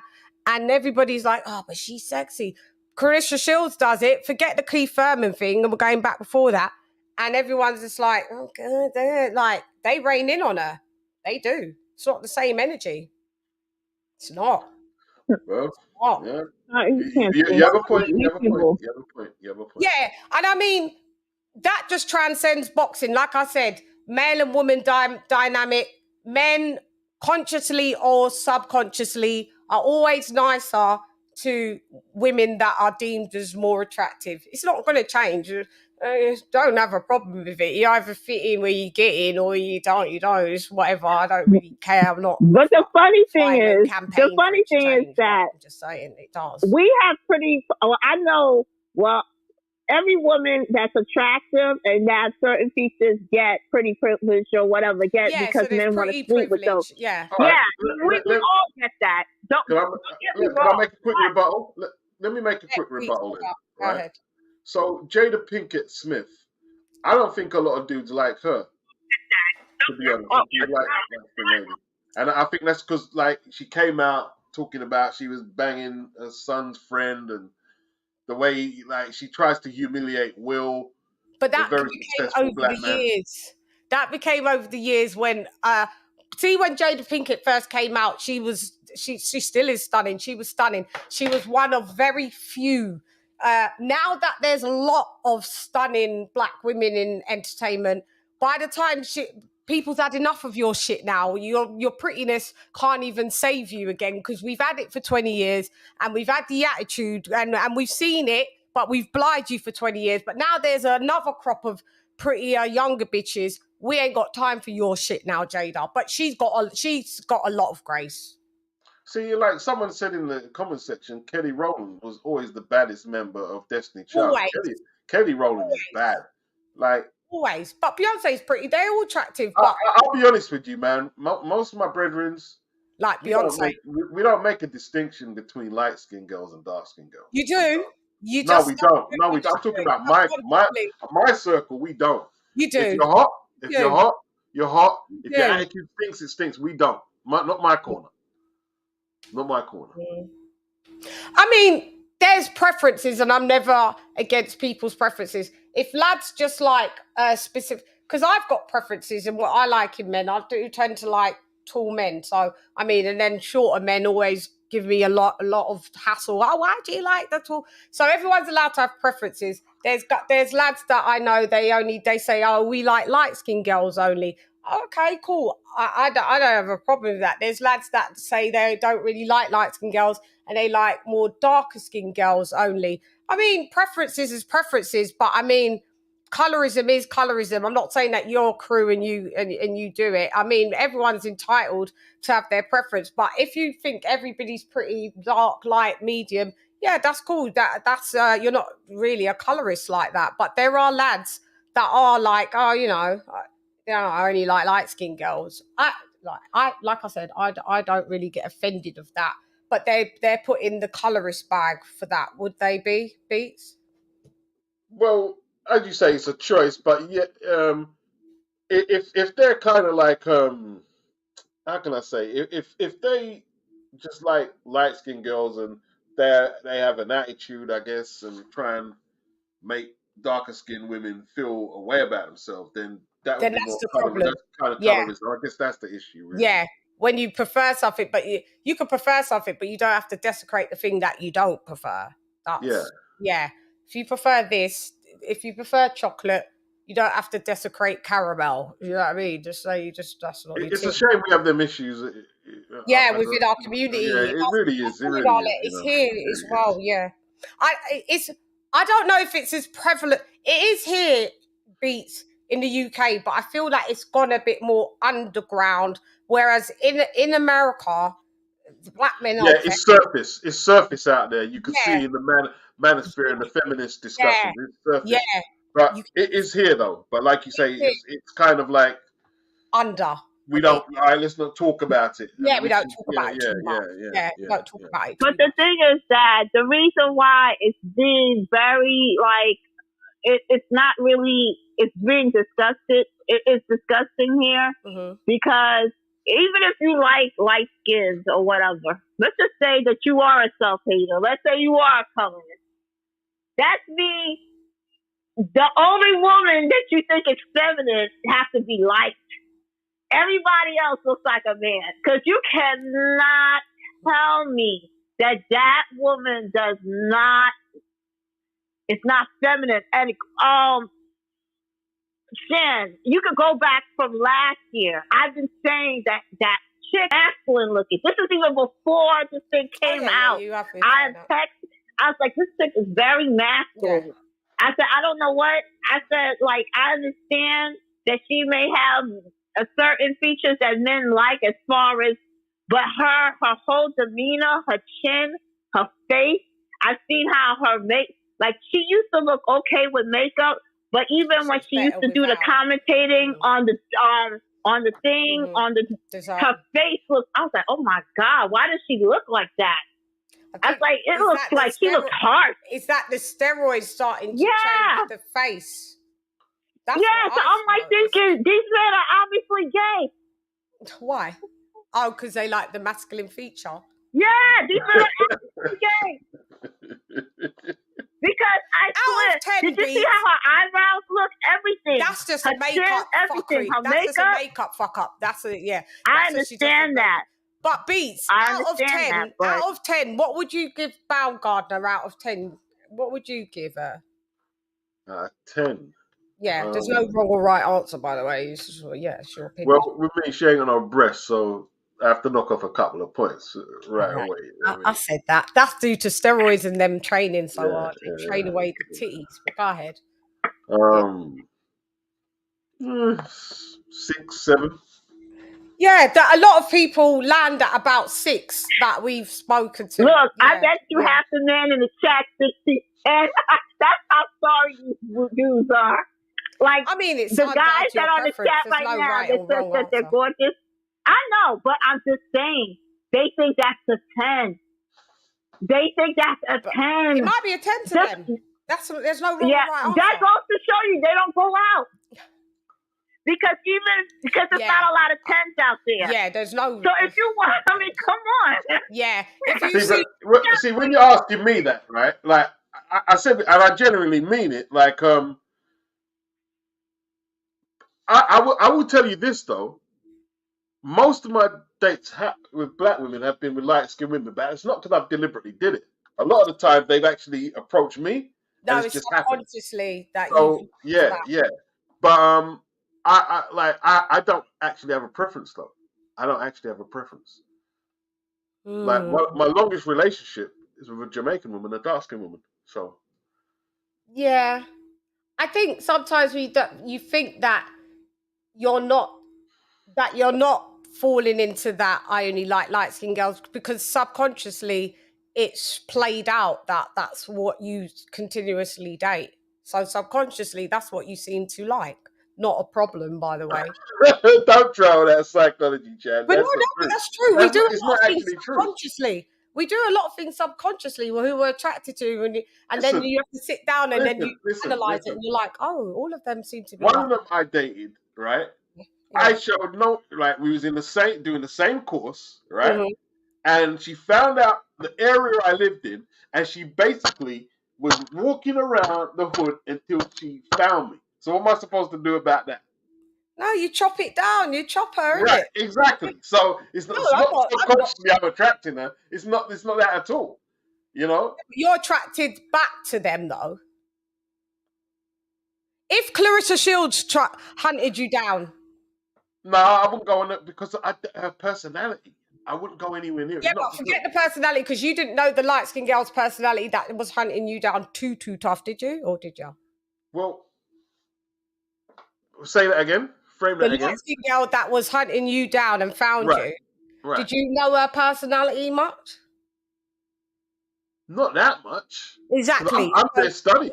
So say Clarissa Shields, you didn't know her personality, and just by her aesthetics, her look, and she came to hunt you down in North London, would you, and she found you, would you be like, all right, I like her back? Just on looks. Just on looks now. That question has got a couple of. It's a bit loaded. What loaded? Because, let me tell you why it's loaded. Yeah, most women, right? If they have like demure, soft personalities, it transfers into their features too, like the way they approach you. So, I mean, if she's gonna come up to me and say, "Yo, what's up? I'm gonna keep serving next week. You wanna go out for pizza?" I'm gonna say no. Right, that's the thing, right? Yeah. So it's a difficult one. No, you're swerving, and I'm not allowing you to swerve. You know why you're swerving? Because I'm saying if Clarissa Shields did the same approach of how that light-skinned girl. You know why I can't compartmentalize? Because when I think of Clarissa, I don't think about her features. I think of her attitude. Forget the attitude. We're going by look. We're just going by look. Forget the attitude. There's girls that look like her that we see in the hood every day and twice on a Sunday. If they hunt you down, that look, are you going with her or the girl that hunted you down from your course? So she's about the same complexion as Kelly Rowland, Clarissa, yeah, right? No, she's darker, way darker. Is it? All right. Let's say Kelly Rowland was the same complexion, mm-hmm. and she was hunting me down. You think I'm gonna say no? No, you're gonna go. Yeah, no, you'll go with Kelly Rowland. Yeah. I'm not gonna go. See, it's I get me. you. It's not just a one package deal. Like you got to come with the package. And Clarissa's. See, the thing is, I can't right now. Talking with you two, I can't compartmentalize her attitude from her features. I can't do it. You can't separate it. I can't separate it. I know they come part and parcel. Yeah, I can't separate it. And every time I'm thinking about it, I say, I'm not dating Clarissa. And it's not because of her. I don't think it's really because of her features. It's because of her attitude. All right. What if she had a good attitude? That'd be a different. Now you date her? Yeah, I'd probably date her. You're a liar, Pete. No. It would change the dynamics. It would change the dynamics. It would change. The personality counts all day long. For me, the personality, personality comes like top for me. I will more like an average looking dude with a great personality than a fucking great looking dude with a shit personality. Men don't think like that though. I know, Beats is lying, so we let him cap for the minute. I know, because men are visual and they all go for visuals. Personality comes second for men. Second. And you know what kills me? Beats is behind women like these light skinned mixed race and white women that they be thinking it's their beauty or like quote unquote beauty because last for like 15 years, 10 years. And when you really overlook life, that's not. If you only think about being with a woman for that long, that's not real love. That's just. I'm not capping. Let me just say something. I am not capping. A lot of people think I am not capping, right? If a woman approaches you with a certain energy, in a certain way, it changes a lot about her features, and that's the absolute truth. It's the absolute truth. But think about when you was. I say, all right, in your 20s, was that still the way that you gauged women, or was it? I wouldn't date an aggressive woman like that. I wouldn't date an aggressive woman. Beats is just like forget all you. Some men do like women that are very feminine, and and some men like some women that are more thingy. Like I always get told that I'm quite masculine, like. I was a tomboy. I used to play football and jump roofs and But I think how are you masculine? You're feisty. Yeah, because people don't know the difference between feisty and masculine. They think because you're feisty, you have to be masculine. But to some lads, maybe I will. But where does the saying feisty Latina come from? Yeah. But that a black woman can't be feisty. It's whatever you prefer. I know what beats means, and a lot of London girls are like New York girls. We are feisty. New York girls are they could be harsh, mate. They could be harsh. Yeah, they're drawing you. You ain't drawing them. They draw the man beats. They're like, It's totally different out there. It's but we can be. But each their own. Like some people think, I do hair and makeup. But I'm quite tomboyish, so I don't know. Some people may put me in the bracket of, you're feminine. Some put me in the bracket of feisty. What bracket am I in, Beats? What bracket are you in? Yeah, would you say I've more got tomboyish energy, wouldn't you? No. I mean, you're a London girl, man. I mean, what does that mean, Beats? What's that mean? For people, you're London dude, innit? We're just Londoners, man. Like we talk boxing. We all kind of the same. Yeah. I think you're attractive, Chan. So yeah. Thank you. Look, now you're making me blush. Thank you. But I'm just thank you. But I'm saying, do you think my energy comes across masculine, feminine? What would you say? Where would I lean more on your scale? Okay, you think I'm attractive, cool. But the energy, do I lean to masculine or feminine, or am I kind of... All right. See, the thing is, because, all right, I know you do your boxing, right? Mm-hmm. Plus, I know you do your music. I know you rap. Now, I can rap as well. Yeah, I know. So when you rap, you have to tap into a certain... Like some people see it, and they think you're a certain way. Yeah, and then you're not, right? And they're totally wrong, right? They think you're a monster, or I think me, or he's a gangster. But you're doing what you're doing, right? You're doing your art. Yeah. So, we all have different facets. So layers, isn't it? Yeah, layers. Yeah. And you're right, as an artist, you're right. Because a lot of people, obviously, if they see me spitting, remember I'm spitting about, and then I come off the stage or whatever, and then I'm like, yeah, you're right. So everyone's like, exactly. People. Yeah. Like, you're actually not horrible. Like, on the stage, you're mean. We love it, but you're mean. But then when you speak to me, you're not. I'm like, I never used to get that. But you've hit the nail on the head. So what they don't understand is you can't let the other MCs even think that they can par one bit. Yeah. But it's not like, I want to murder it. You've got to do what you got to do. Yeah. I'm on levels with you lot. Just because you're a man, I can duck you as well. Well, I understand your character, I think, to a degree. You get it. Yeah, that's nice. Because a round of applause for Beats for understanding me. For understanding this is the duties. Yeah. Because on YouTube, I'm gonna get off the phone. Thank you, Arlette. No, but I just want to say one more thing. Go ahead. If I offended anybody, go ahead. No. If I offended anybody about what I was just saying, you're not offended anybody. You didn't offend no one, Arlette. You didn't offend no one. And that hit dogs will holler. Hit dogs will holler. You spoke about some issues that we've always been speaking about, whether it's the black community in America, Africa, London. These are issues that we've always spoke about. We do have spoken about it, and you're telling the truth. It's not a lie.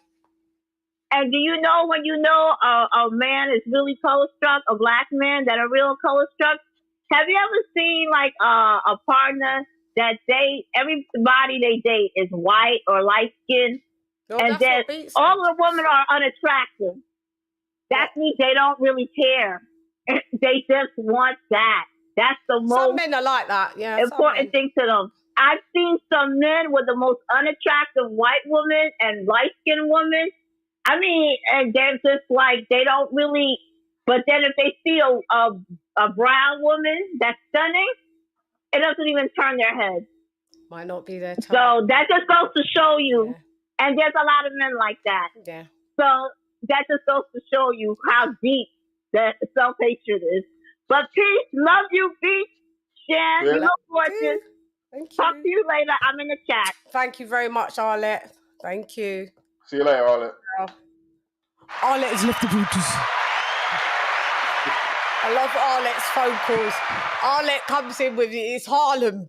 Harlem on the rise, Harlem on the rise. They don't play out there. Yeah, New York is a different beast. It's a totally different beast. She's talking about Washington Heights. There's a lot of Latin. Yeah, Dominican Republicans. I know. Yeah. They used to always go and get. They used to do the best. Like you used to live out there, innit? They would blow your hair out the best straightest, like the Dominicans. Yeah, we still go. You lived out there, innit? I lived out there. I lived in Staten Island, so I only spent about 2 weeks. So this year I want to go back out there. But New York I spent from like 11 to 30. I was about months. Like I'd be there months.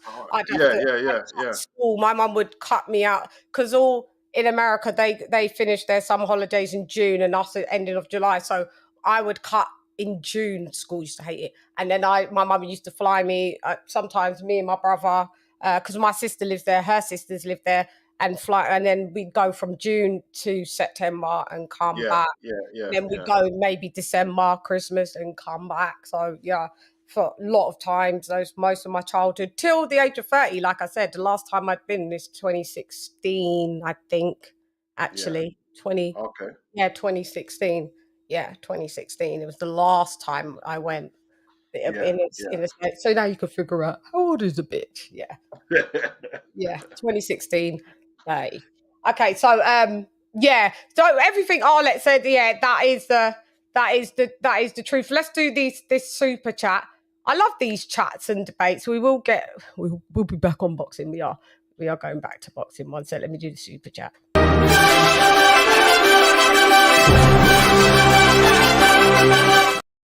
Shouts out to Arlette for dropping that corner of a dab on your girl.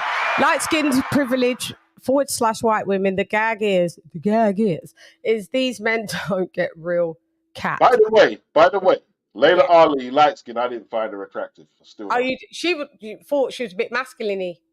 Not that masculine. I just didn't find her that attractive. She just looked like her dad, but a pretty like a female version. I thought she was stunning. I don't know. Yeah, see? Do you see what I'm saying? Everybody looks at things all different. You know, who would you say? Okay, ALYCIA BAUMGARDNER. You say you like her. Who would you say? Just say out of, doesn't matter, white, black, mixed, out of the female boxers. Who would you say that looks like? Who's a handful that you think she looks? Ebony Bridges. Do you find her attractive? Because I think the whole package of her is what makes it. If it was her face alone and she didn't have no boobs or nothing, it would be a myth. But yeah, exactly. Yeah. See, the plastic. Attractive. Yeah, she's attractive. Yeah, bags. I don't know about the airbags. The plastic airbags, I'm not too. Well, I mean, they go with it. Yeah. They go with it. She's attractive. She's okay. She's not bad. She's not bad. I actually like Savannah Marshall's face for real. I think she's pretty, Savannah Marshall. She used to be more attractive when just after she won the Olympics, and then I think she's got a very pretty face. So I like when they've zoomed in on her face. I've always thought. I know some people think, she could be a bit masculine. I think they get that because of her height, but I always liked her. I've always liked Savannah Marshall's face. I'm not really sold on Michaela Mayer. I don't think she's ugly, but I just think she's average. But I think what else do I like? But they're light skin as well. Don't matter because there's Hannah Gabriel's quite attractive. I think Hannah Gabriel's is attractive. I agree. Yeah. And what out of the Latina girls?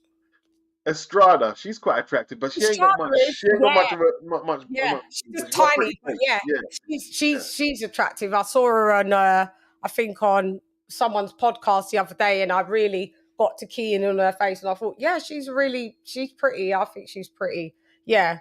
Okay, so this is what I'm saying. We've got quite a new influx of women that are quite prettier than the old influx of. That's all I'm saying. I think you know what it is now. I think because they're seeing the industry, they're probably maybe doing themselves up a little better now than they were. Yeah. Like Jane Couch back in the day probably needed a stylist. You know what I mean? You know what I'm saying? That's all it is. You know what I mean? Yeah. Now it's evolved. So so people know kind of, you have to kind of keep up kind of. Even Kirsten Fields had to change the teeth. You had to. Fix the teeth. You had to do that. And that actually gave her a couple points up when she fixed her teeth. Her attitude's trash. Don't get it. I'm with you. Beats all day. I think her attitude's really bad. The attitude's awful. Would you call that masculine, or is it just? No, I wouldn't even call it. It's just rude. Just a rude person. Right, don't you think it's quite mannish as well, though? For a woman, for an actual woman to be masculine, it would have to be really. But then again, I don't know. Because I probably see myself as very much an alpha male, so I see that's masculine. It's just rude. It's just rude. She's just rank. I'm bright. Yeah, she's just rude. You're not despicable. She is. Why? One interview that me and her couldn't do, but I don't think I could ever interview her. That would have been. Where is she? I know she's. I know she's 175 pounds and we're walking around. Fuck it, no. It'd be. I couldn't do that. She's too rude. I'm not on it because I'm only rude when you're rude. I'm not rude otherwise than that. Calling out Keith Thurman to me was just like. If it was another world, I'd love it to be accepted him just to box her up, boy. Seriously. Yeah, but you know it can't happen. So no, of course not. He knows it can't happen. That's why it's even fucking fraudulent to do it. Yeah, that's right. Because Keith can only say so much. He can only say so much. If he goes overboard, look what you're saying against a female. Right, exactly. Everything. Exactly.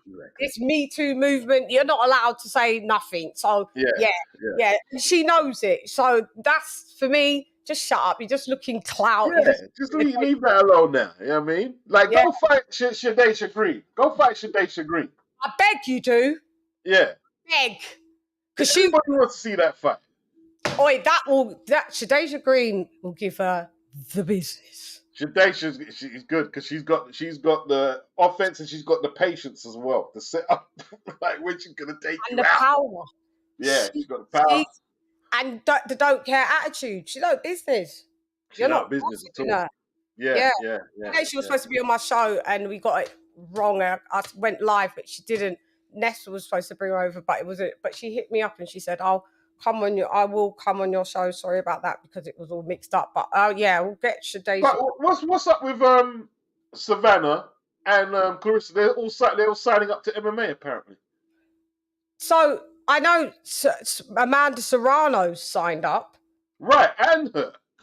Is Savannah Marshall signed up to? Yeah, I was watching Sporting Icon. Sporting Icon saying, yeah, she's signed up to some.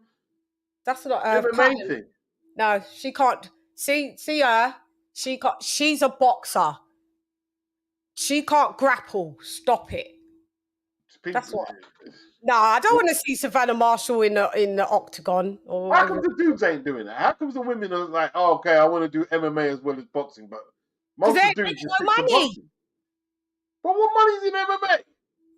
I mean, but you regularly fight, and if you lose, no one cares. You regularly fight though, and you regularly fight though. I mean, they're still getting a bag more than what they're getting in. But say in the MMA, they're getting, say, maybe like 50, 60, 70 grand every time they fight, and they're fighting like 3 times a year. That's money instead of them fighting like. The top bag that they're getting is like 600, 700 grand, unless you're Katie Taylor getting a meal. And you're fighting. Here's the thing, Chan. Here's the thing, right? Yeah. Is the highest paid MMA or UFC female making as much as Katie Taylor? I doubt it because Francis Ngannou he's the most paid in it. Besides Conor McGregor, and his biggest purse was only 600K. Right there, you go. Yeah. There you go. But they're fighting regularly, though. Yeah. It just seems strange to me, though. Yeah, me too. I don't get it. I could see Amanda Serrano doing it. I was a bit shocked. I was like, okay, but she's 7 division champ. She's done her thing. All right, cool. You want to cross over there? Get it, got it. Clarissa Shields. The bigger girls, there's not that many girls to fight. Get it? I got it. Cool. But once you go over, don't come back. Don't come back. Stay over there. Don't be dipping into that like this. Savannah Marshall, I didn't know that. Fucking hell. Yeah. Oh, why are they signing her to PFL? Toby saying she signed up to PFL. Yeah. God. Maybe they're trying a new league with all these. I don't want to see. Savannah Marshall, there's nothing that she showed me that she can transfer over to MMA. She lost one of her MMA fights, didn't she? Clarissa Shields did. Yeah, Clarissa Shields did. Yeah, I saw that. Yeah, I saw that. And I mean, I knew they was going to drag her over to the MMA, and that would be her loss there because they can't beat her in the ring in boxing, but they knew they could beat her in MMA. Oh well. She's lost on the record. She's lost in the Olympics one time anyway against Marshall, even though she got robbed. Marshall never won that fight. I watched it when it got released. I have to watch that again, Marshall never won it, Beats. The way they did Clarissa Shields, they did her dirty, the English judges. Oh, she never won. Marshall was on the back foot. Clarissa Shields came out with all the same volume, same way she fights now. Bare volume. She had strength. Savannah Marshall was clinching, back foot. So there was nothing happening. I can't believe they gave that to Savannah Marshall. It was all the British judges. They put the point. How I saw them doing the point system on the amateurs. No, that was ridiculous. And I'm not caping for Clarissa Shields, but she won that. She did. It was a stitch up. It was a big time stitch up. Yeah. And if Savannah Marshall was really that good, even after that loss, Clarissa Shields is 2-time golden Olympian. So why Savannah Marshall's never medalled? No, she hasn't. Yeah, so if you beat Clarissa Shields, how come she didn't medal? I'm not too sure. Yeah, Not too sure. and I like her as a boxer, so that's why I don't really want to see her in PFL. But I don't know, maybe there's nowhere else she has to fight Shadeja. I'm sure Shadeja's one of her Mandos. Well, she's probably, maybe Clarissa thinks she's achieved all she can achieve. But I think Savannah was supposed to fight Shadeja. She's supposed to fight Shadeja as a Mando. Yeah, she said we'll do it. So I guess we'll see that. And it'll be nice. We'll probably have to see Shadeja come to the UK and fight on the, Sky card and do that. And then maybe after that, I don't know, maybe Savannah. Why does it have to be on Sky? Shadeja fights on DAZN. Oh, yeah, she does, don't she? Yeah. It depends who's got the bigger bag. Because Savannah Marshall's got the bag. Yeah. Savannah Marshall's the champ, so it's more likely going to be on Sky. Yeah, especially the way Ben's going on. Try to stop fighters to fight. People are telling me, when I leave my little comments, Ben Schlong, I was like, listen, this guy isn't moving correctly. He's not. He's a nightmare in boxing right now. He's ruining people's careers. Riakporhe, the Fraser Clark. I'm not feeling him right now at all. He's a career wrecker. He's like, yeah, he is. You ain't got no money for the fucking purse bids or whatever. You've used the whole budget. So then when your fighters are now going in for purse bids, because you don't want it over there, and you've used all your budget by poaching all of ex-Matchroom fighters and giving them big money signing fees. Now when it's time for them to actually fight, you're not on the money. So when they have to go on purse bids, instead of letting your fighters do the purse bids where they'll get more money, right? Yeah. And fight on the other side of the street, who cares? They're still contracted to you. You still get a percentage of that, by the way. See, and the thing is, right, they think they're just going to get Richard the Goulamarian fight. But why should Goulamarian just concede everything? Like, who's Goulamarian fighting with?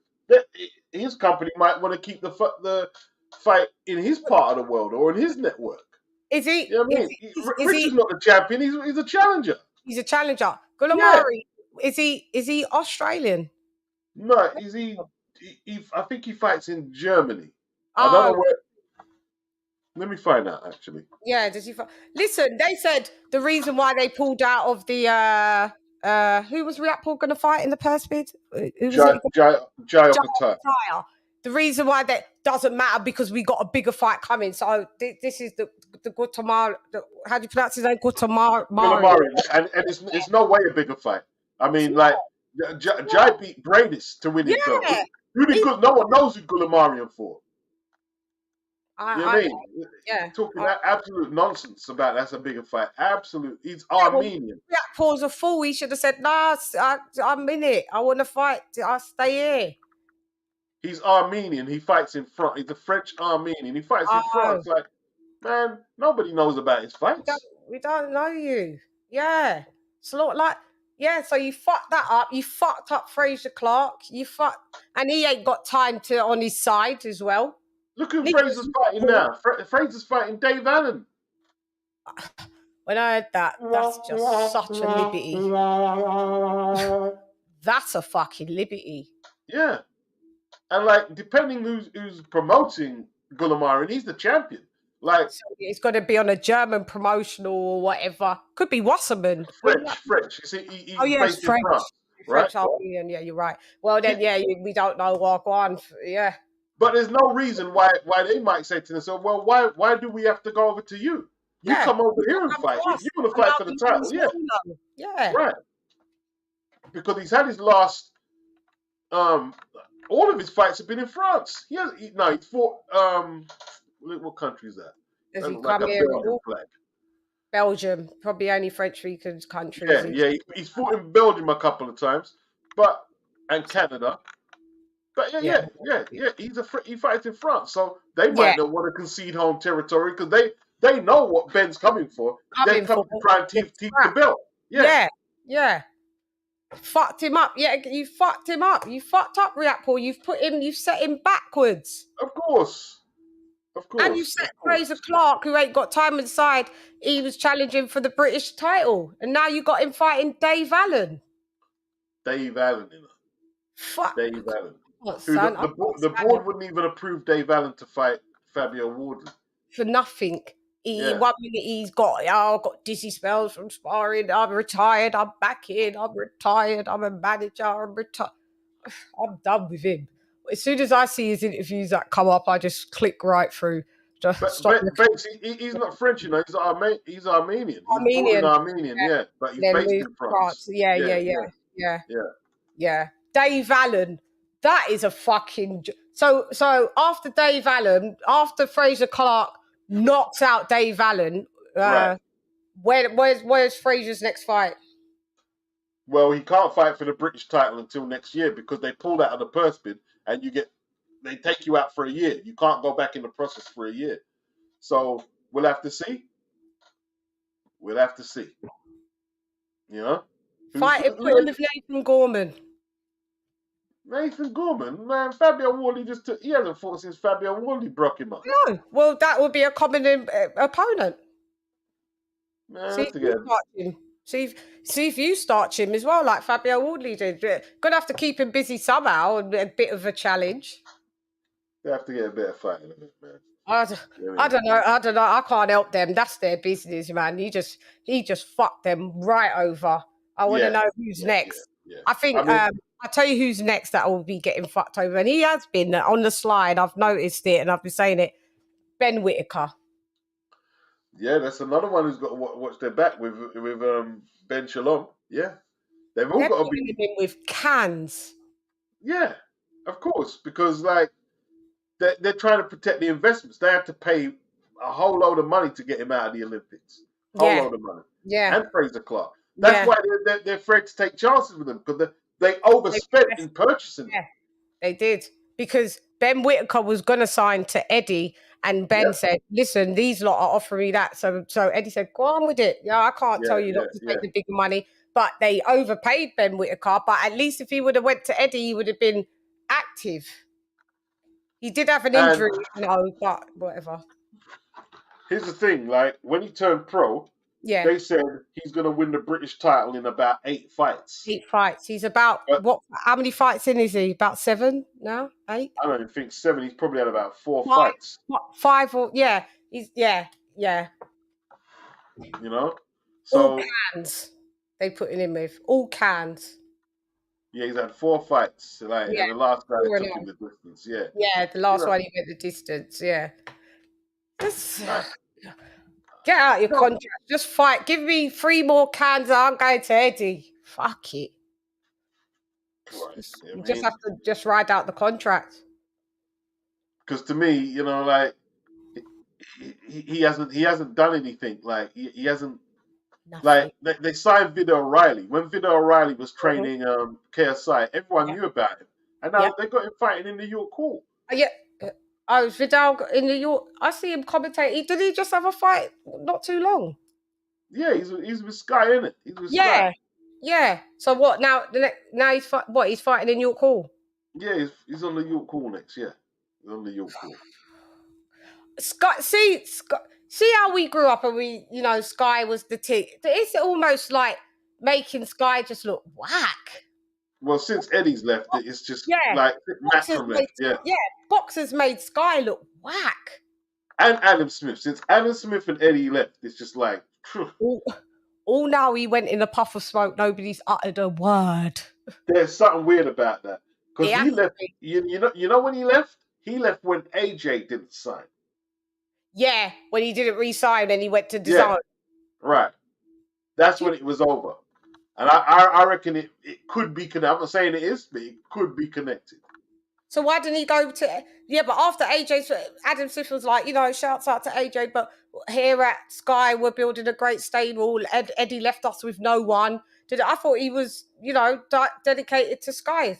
I thought he was happy there, Adam Smith. Well, we all thought so, but, I heard some rumblings. I heard some untoward things that people was... I don't know. Oh, yeah. So I was thinking... Is it possibly to do with that? Hopefully not. That's all I can say. Hopefully not, because we love Adam Smith. I love that voice from morning. Because they're horrible rumors. Yeah, they're horrible. That's why I won't utter it. I wouldn't report it. I was just like, and then he disappeared. Like, I mean, they don't even put out a formal press statement of where he's gone. It's the weirdest situation when someone's disappearing. It's just like weird. Because he's been there since the 90s. 30. This is what I try to tell my American friends. 30 years. And you just leave like that? And this is what I'm saying. It's not like you're a new guy and then you disappear and everyone's like, so what? He was only around for a couple of years. This guy's been the staple. Because if it was sickness, they're trying to say he's got some sickness. They would put out a statement. You don't just hide him because he's sick. Yeah, they put out a statement. People sympathize with him if he's sick. They'd put out a statement if he was sick. Right. No one says nothing. So something's weird. And I don't follow him on any social media, so I don't know if Adam is active on Instagram or Twitter, if he said anything. Who knows? He's got missing. He's done a Lord Lucan. He's done the original Lord Lucan. Disappear because you're invisible. Disappeared, bro. Jeez. In a puff of smoke, boy. That one, yeah, boy. Don't let me at their presses. I'll be like, where's Adam Smith? I'll be like, yeah, you know what? Press credentials revoked. I don't know. Why ain't anyone asked? Excuse me, where's Adam Smith? They should give him a job on the zone. October Red. Can you ask, girl? Get October Red on it. Yeah. Ask. If he's still about, they should give him a job on the zone. That's what I always thought. Maybe, possibly, he really did want to go to the zone. But when AJ signed, but then when I saw him like standing ground thingy, but I always thought, why don't you just go to zone? Keep active. But obviously, he can't go to zone because there's something really untoward that's happened. Yeah. That one's a mystery. October, I know you're listening and you'll see it on playback. I'll message you, girl. Listen, just a favour for Shani here. You got to ask where Adam Smith is gone. Because that's wild to me. That's fucking wild. And it's creepy how they just deleted him out of like a history that he never existed. This guy, I knew his voice before his face. It's strange. It is strange. I've always known him. Oh, well, I don't know. Let's do this super chat. Fucking hell, I've got goosebumps.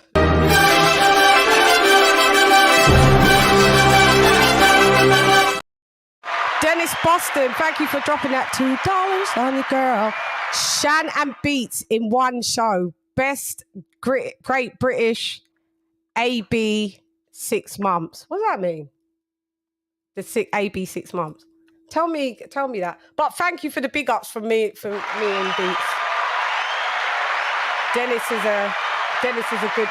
Oh yeah, you said. Oh yeah, you did you said I'm one of your. Oh yeah, Beats. He said to me in my comments a couple of days ago. He goes, "You've become my favorite YouTube boxing program," and then he said, "Beats and Julius are tied at number 2." That's all right. Number 2's okay. Number 2's okay. Look, listen. Beats is number 1 across the board. I don't care. Listen, Beats, Julius, we love you, but yeah, Beats is across the board. But he did say he has been talking about you in my comments a lot. This guy does love you a lot. Shouts out. So good, appreciate it. Yeah, he does love you. He's been commenting quite a lot about you. He does it. Yeah, so he's from I forget which part of the States, but yeah, he has been coming out saying Beats, and this and Beats and CHANN Beats. Yeah, he does like you a lot. So shouts out Dennis Boston. In the Buddhism. Is that Bass? Bass! Hang on, let me just drop the invite just to see if Bass wants to come on. We're so late with the thing. I know we'll wrap up, but just to see. Bass, man, you've been out in the field. Hang on, I've done it wrong, have I? Bass has been out in the field, hasn't he, Beats? Yeah. 100%. Bass is always tired of his commentary about, I'm just going to go gym. No production. I put it on his thing, he goes, no production. Just like, I always, every time he posts, I'm there watching. I like his synopsis of stuff as well. Shouts out to Bass the Kid. Yeah, he's French. Oh, yeah. Bass, are you about? How long ago did you say that? About 15 minutes ago. Might still be there if you're right. You're right, LadyChann. Boxer are bad for business. I'm not. I just hopefully they get better. I mean, we want them to be good. You know what I mean? But fucking hell, they're You fucking can't up. pull out on the purse bid and the day of the purse bid. Just On the weird. day, yeah, Eddie's livid. He was livid. Do you think there's some conspiracy of them everybody trying to blackball Eddie Hearn? Some shouts out to bases here. Sometimes there is an agenda, isn't there, Beats? There is an agenda. I don't want to go like Jessica McCaskill. But yeah, yeah. But then looks like there's a kind of squeeze on him. I think even Base would agree that there is some suspect movement. Yeah, something. Base, walk one. What's good? Just so you know, the no production is only ever on a Sunday. Oh, okay. I just every time you post, but you said it. Yeah, you said it. It's the weekend wrap every Sunday. That's where there's no production. Every other time there's edits, there's music, there's all sorts. Yeah, you do me. I don't see me. This is my whole point. What I was making. Yeah, I don't care if there's no production. If I like something, I just like it. And you don't need the bells and whistles for me to like it, because what you say is what I like, because I know you know what you're talking about. That's what I tune in. I don't really care about bells and whistles, but it's just funny when you gotta go, Jim. Appreciate it. I love your commentary. I've watched the one yesterday where you come back from. Did you come back from Brum? Where was you, based? Yeah, I was in Brum. Yeah, you was like, I wasn't gonna do this. I was mash up. You know, I was literally just gonna put up a post say, you know what, no weekend, because it was a slow week. But I thought, nah, do you know what? Because I didn't have nothing else to really do. I said, yeah, let me just do it quickly. Yeah, get some ad revenue. Appreciate it. I love the it. Utilita. What was there a lot of empty seats in there? There was, but it wasn't like mad empty, like mad rows all over the place. Like there was a lot of people, and there was like a lot of noise. Like everyone that was on the card kind of like sold at least 300 tickets each, kind of thing. What card was about? Who's the main event? What card? ALYCIA Fire against Tommy Frank. Yeah, that's the one that you was at. Yeah, there was about 3,500-4,000 people in there.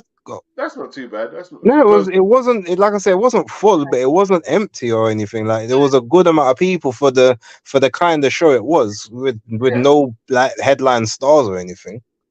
Yeah. What was your take on Yafai's performance? Do you think they've reined him in too much with having that geezer, or what do you think? No, I think they were concerned about maybe fast tracking him too quickly after what happened when he was in Saudi. And they just wanted to make sure, okay, he is actually above the level that they thought he was at, but he's like too far above where they put him. And obviously they did want the Jay Harris fight, but Harris said, well, there's no reason for me to fight him. He doesn't do anything for me at this point. But because the European is about to become vacant, Harris had said, well, no, if the European's on the line, I'll fight him for that. Yeah. So that makes more sense. Yeah. Right. And what about, what was the other? Oh, yeah, this is what I want to ask you, Base. Your opinion on, because I know you like your Lisa Baumgardner as well, didn't you? Yeah, she's nice. There's nothing wrong with her. Yeah. Let me see if you've gone from, let me see if you're still normal or if you've gone into simp mode. Let's have a look now. Let me see. Base, get the hot seat now. Let's see now, Base. What is your opinion? I did watch your commentary, but now that we're here, what is your in-depth opinion of her popping with 2 anabolic steroids? Well, the whole situation at the moment seems a little odd. I am not going to say that she is that she hasn't done it, because I don't know. But I am of the opinion, and I am always of the opinion, innocent until proven guilty. Stop. Collaborate and listen. Jokes. No, listen. It's not innocent till proven guilty. If you just listen, if you was driving right and you had drink and you drove and the police flagged you down and you took a breathalyzer and you failed, the police nick you. They don't go, well, you're innocent. You failed the test, so you're guilty in this instance. In with boxing, you failed the test. You're guilty until you prove you're innocent. It's not court of law where you're innocent till proven guilty. Well, actually, with regards to the breathalyzer, just so you know, like that's happened to me before, and I can tell you what basically I was innocent at the end of it. So I was breathalyzed. Yeah. I was taken to the station, and then when they breathalyzed me again, I was underneath the legal limit of prosecution, so they had to let me go. You know what I mean? You still failed, and that's why you went to the station. Yeah, but look, ultimately, when I'm saying innocent until proven guilty, because yes, there is these things in this particular test, but there was other tests around the same time which are showing clean.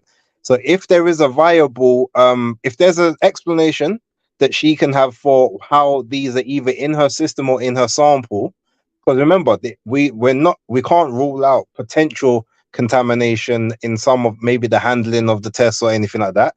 It's all possible. Same with I know you don't say anything about Dillian, but ultimately he was still exonerated in the second one. And the first one was the Jack 3D. It got banned in August, and it ended up he got suspended in October. So you could always have a trace amount in that time frame. The third one, we don't know Wagwan for the minute. Same thing with him. Same thing with Connor. The same thing with Alberto Puello in America. Like all of them, I will give them all the grace period to prove that they are either innocent, that they've been contaminated, or that it wasn't them or whatever, or someone framed them. If that doesn't happen, then all of them got to burn. It's that simple. But I'm innocent till proven guilty. Listen, like this is what I want to let people know about, because Frank Warren tried to diminish this testing place that VADA uses the same lad. So these people, they've got the NFL contracts, the fucking NBA, they've got the NASCAR, they've got the the Formula One. I mean, they do big contracts. So the likelihood of them leaving something on the side for 9 days, I mean, that was just we don't believe that, you. That was all propaganda spread by TalkSport and Frank Warren. But basically, I was listening to Joe Beeb. They used the same collecting agency as VADA and the same labs as VADA. Same lab. Not anymore. Not anymore. They used to use the same ones. Okay. Well, they still do the NFL. They still do the NBA. They do the hockey league. There's no proof that they're less stringent than VADA. Yeah, there's no proof. When Frank said, "Oh, they don't test for this and that," like he ain't got no proof for that. Frank's just being Frank. Being Frank, yeah, Mike, Tyson. Yeah, whatever. Yeah, we do know him. We were trying to forget him, Frank. We're trying to forget you and Tyson. God. Okay, so my point is, listen, there's no way that these steroids. All right, are you going to be able to prove that that the lab was paid off and it was framed and it's this conspiracy theory? Are you, if you was spiked, we're going down the Deontay Wilder line now. I mean, if you were spiked, you're going to have to prove that bang to rights who spiked you. Or how did this get in your system? Because you can't eat foods and ingest anything to get these amounts of anabolics, which give you testosterone in your body. I mean, just come on. It's two anabolics. It's not even one. Well, she failed 2 tests or two. No, it's 2 anabolics. So basically, it's mesterolone and methylonone. Yeah, 2 substances she got popped for. All the knowns. She got popped for 2 substances. 2, yeah, 2. Yeah, like there was. I'm not sure if it was proper amounts or trace amounts, but no, I heard it was amounts that was. But here's the thing, though, because when we're talking, because one of them said, okay, it says the amount was something that was consistent with an average male and 10 times what a woman would have in their system, right? All right, then. Well, and I don't know all the science behind this, but how does something have a half-life of 3 days, which gives you 10 times the amount of a woman's testosterone, but then it's out of your system in 72 hours? When the science supposedly said that it can be in your system up to 5 weeks. Well, when you're cycling off correctly, like if you say you're doing something and you're doing these this testosterone, you're taking these tablets, And you know, so Monday, so you finish taking them, and say you finish taking them whatever, a week before you get tested on the Monday, they will still be in your system. Then it will be like the last bits of it. Then you could be tested after the fight on the Wednesday, and you and it's not in your system. That's very viable. It's very viable. You cycled off. You unfortunately you just got caught on the last bit. You Here's just the thing, got caught on the last bit. Frank and a lot of people are throwing a lot of shade at drug-free, but the facts are, how much cases have we seen that UCAD haven't popped the athlete that when VADA have popped when they've both been testing the same fight? So, you know what I mean? Why is no one throwing shade at UCAD when they miss something that VADA pick up? Because it's the agenda. This is what I'm saying. This is what I'm saying. And if if you smoke weed on a Monday, I test you on the Wednesday, you're going to test positive. I test you on the Friday, you're going to test negative. Didn't mean you didn't smoke the weed. You popped for it. It's now I caught it at the last bit when it was coming out of your system. That's how fighters and bodybuilders do. They cycle. It's a risk, whether it's a 50-50, if you get randomly tested at that last minute, they think, oh, we've cycled off enough that it won't be in the system. Unfortunately, you can't. I mean, maybe like I'm not here to say that she never did it because I don't know. But all I'm saying is until I get concrete from whoever's adjudicating to say, yep, there's no excuse for this, then I'm giving her the benefit of the doubt, same as I gave Dillian, same as I gave Connor, Alberto Puello, and anyone else that's been accused of having adverse findings in the past. That's just me. Yeah. At least you've kept the same energy. My energy's been like, I just report it how everyone's popped, they've popped. Like, yeah, it's just like, still going to watch you. I'm not boycotting you. I like favourite fighters have popped. Roy Jones Jr. popped. I mean, I'm still going to but I'm just bringing logic that I think people are giving more grace because she's a woman. No, it's not because she's a woman. It's because they think she's hot. That's the real truth of it. That's not because good. No one gave that consideration to like Inez. Actually, no, I don't even want to take it to athletics. But yeah, there's other women who haven't got the grace period. It is a pretty privilege to a degree. But I you know, as much as I think that she's nice, I don't care about all of that. I'm just giving everyone the same grace until it's time. Base, I've seen your commentaries on it. You sound a little on the fence, like, oh, I don't really want to.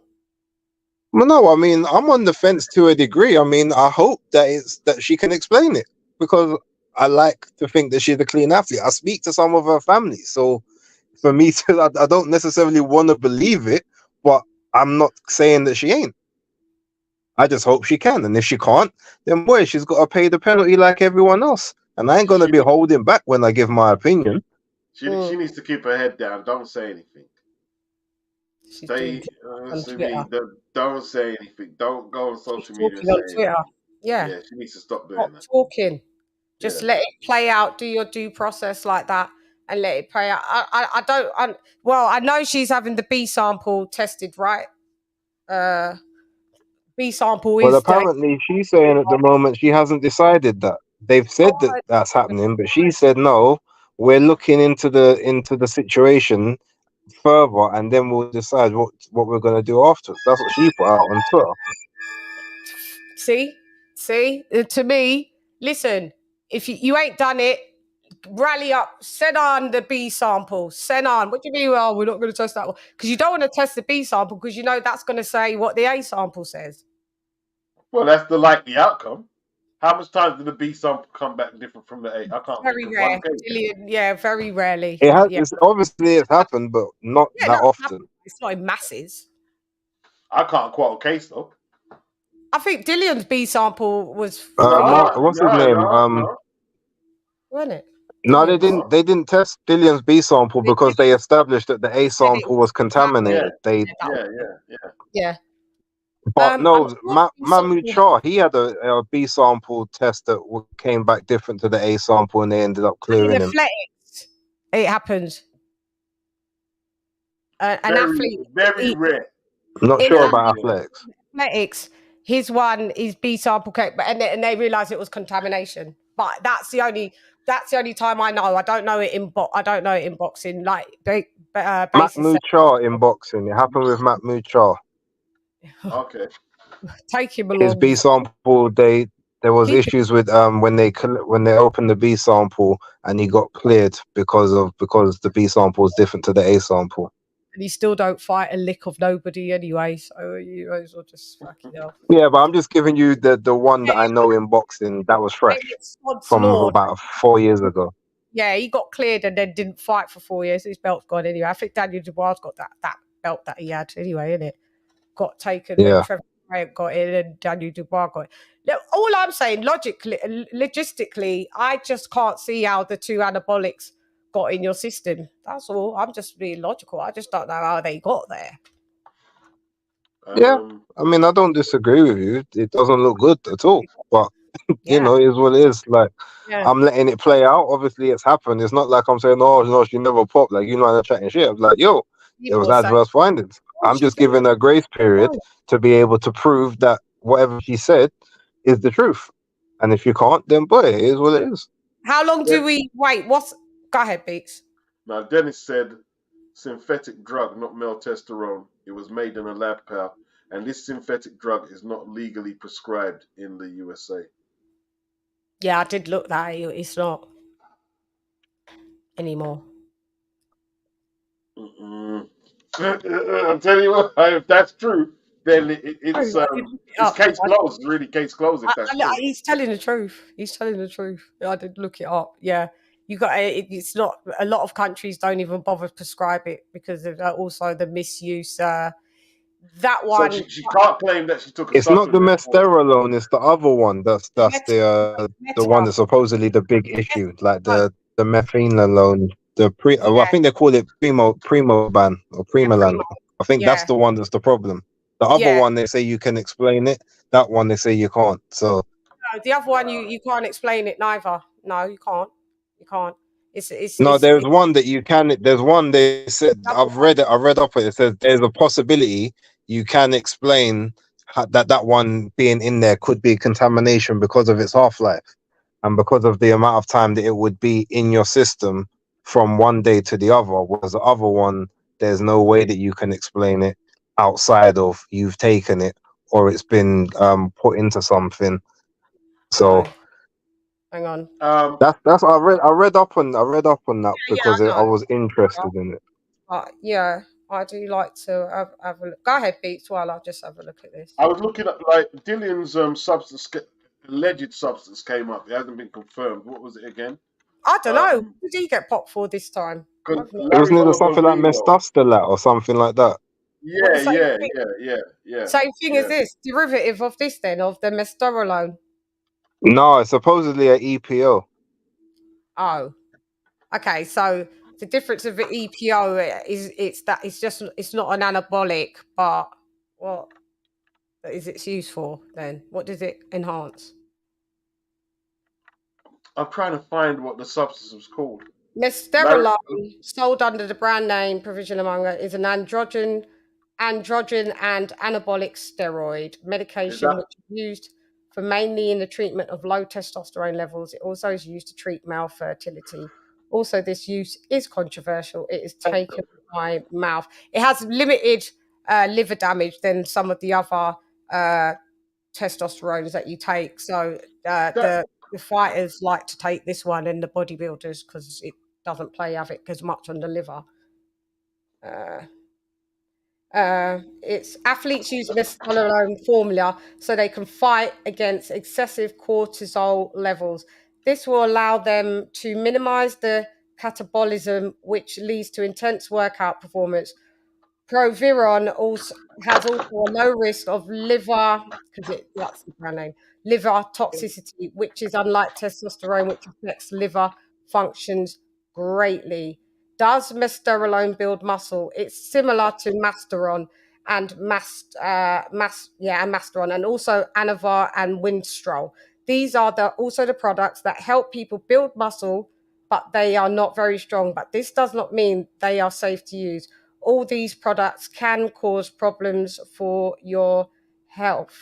You take it oral, bioavailability than testosterone, but less androgenic activity. Side effects of it. Side effects include acne, scalp, hair loss, increased body hair growth, voice changes, and increase in sexual desire. It has no risk of liver damage. What do bodybuilders use it for? To enhance the effects of testosterone, improve mood and sex drive. It's also known for its ability to reduce body fat and promote muscle definition, making it a popular cutting agent. Wow. There's so many other bits of it. I can look at the cycle. I did see, like, orally you could take it. They do, if you're taking it for male fertility, they do say you should take it for months, but you can take it for about 4 to 6 weeks. Is that ALYCIA's substance you're talking about? Yeah, that's ALYCIA's one. Dosage. You can inject it, or you can take an oral tablet. They say there's different lives for the different types. Different types. Yeah. Okay. But you know what's best to do with that? If you go on Twitter, Ryan O'Hara did he did an article yesterday about he did some investigations on it, and it tells you about some of the half-lives, how long they can stay in your system, how long not. And that's where it shows where one of them is easier to be explained as a contamination, because it will have to be in your system for like 5-6 weeks. So if you've cleared one test only 4 weeks ago, and then it's in there 2 weeks, and then it's out 3 days later, then it can't have been from you. But the other one apparently only has like a life of, I think, 4 or 5 days. So that one is the one that's harder to prove. And that's the one that if you get caught on that, then you're screwed. Yeah, I've put in mesterolone half-life, it came up straight away. Because thereafter, drug levels in serum decrease with a terminal half-life of 12 to 13 hours. Mesterolone is bound to serum proteins by 98%, binding to albumin accounts for 40%, and binding whatever. Let's see how long does it stay in your system. It says stays in the body for 5 days straight after. It's not specifying like the injection one or whatever. I was just saying this straight after the intake. So it's best to take the second steroid with meals to reduce indigestion and other digestive issues.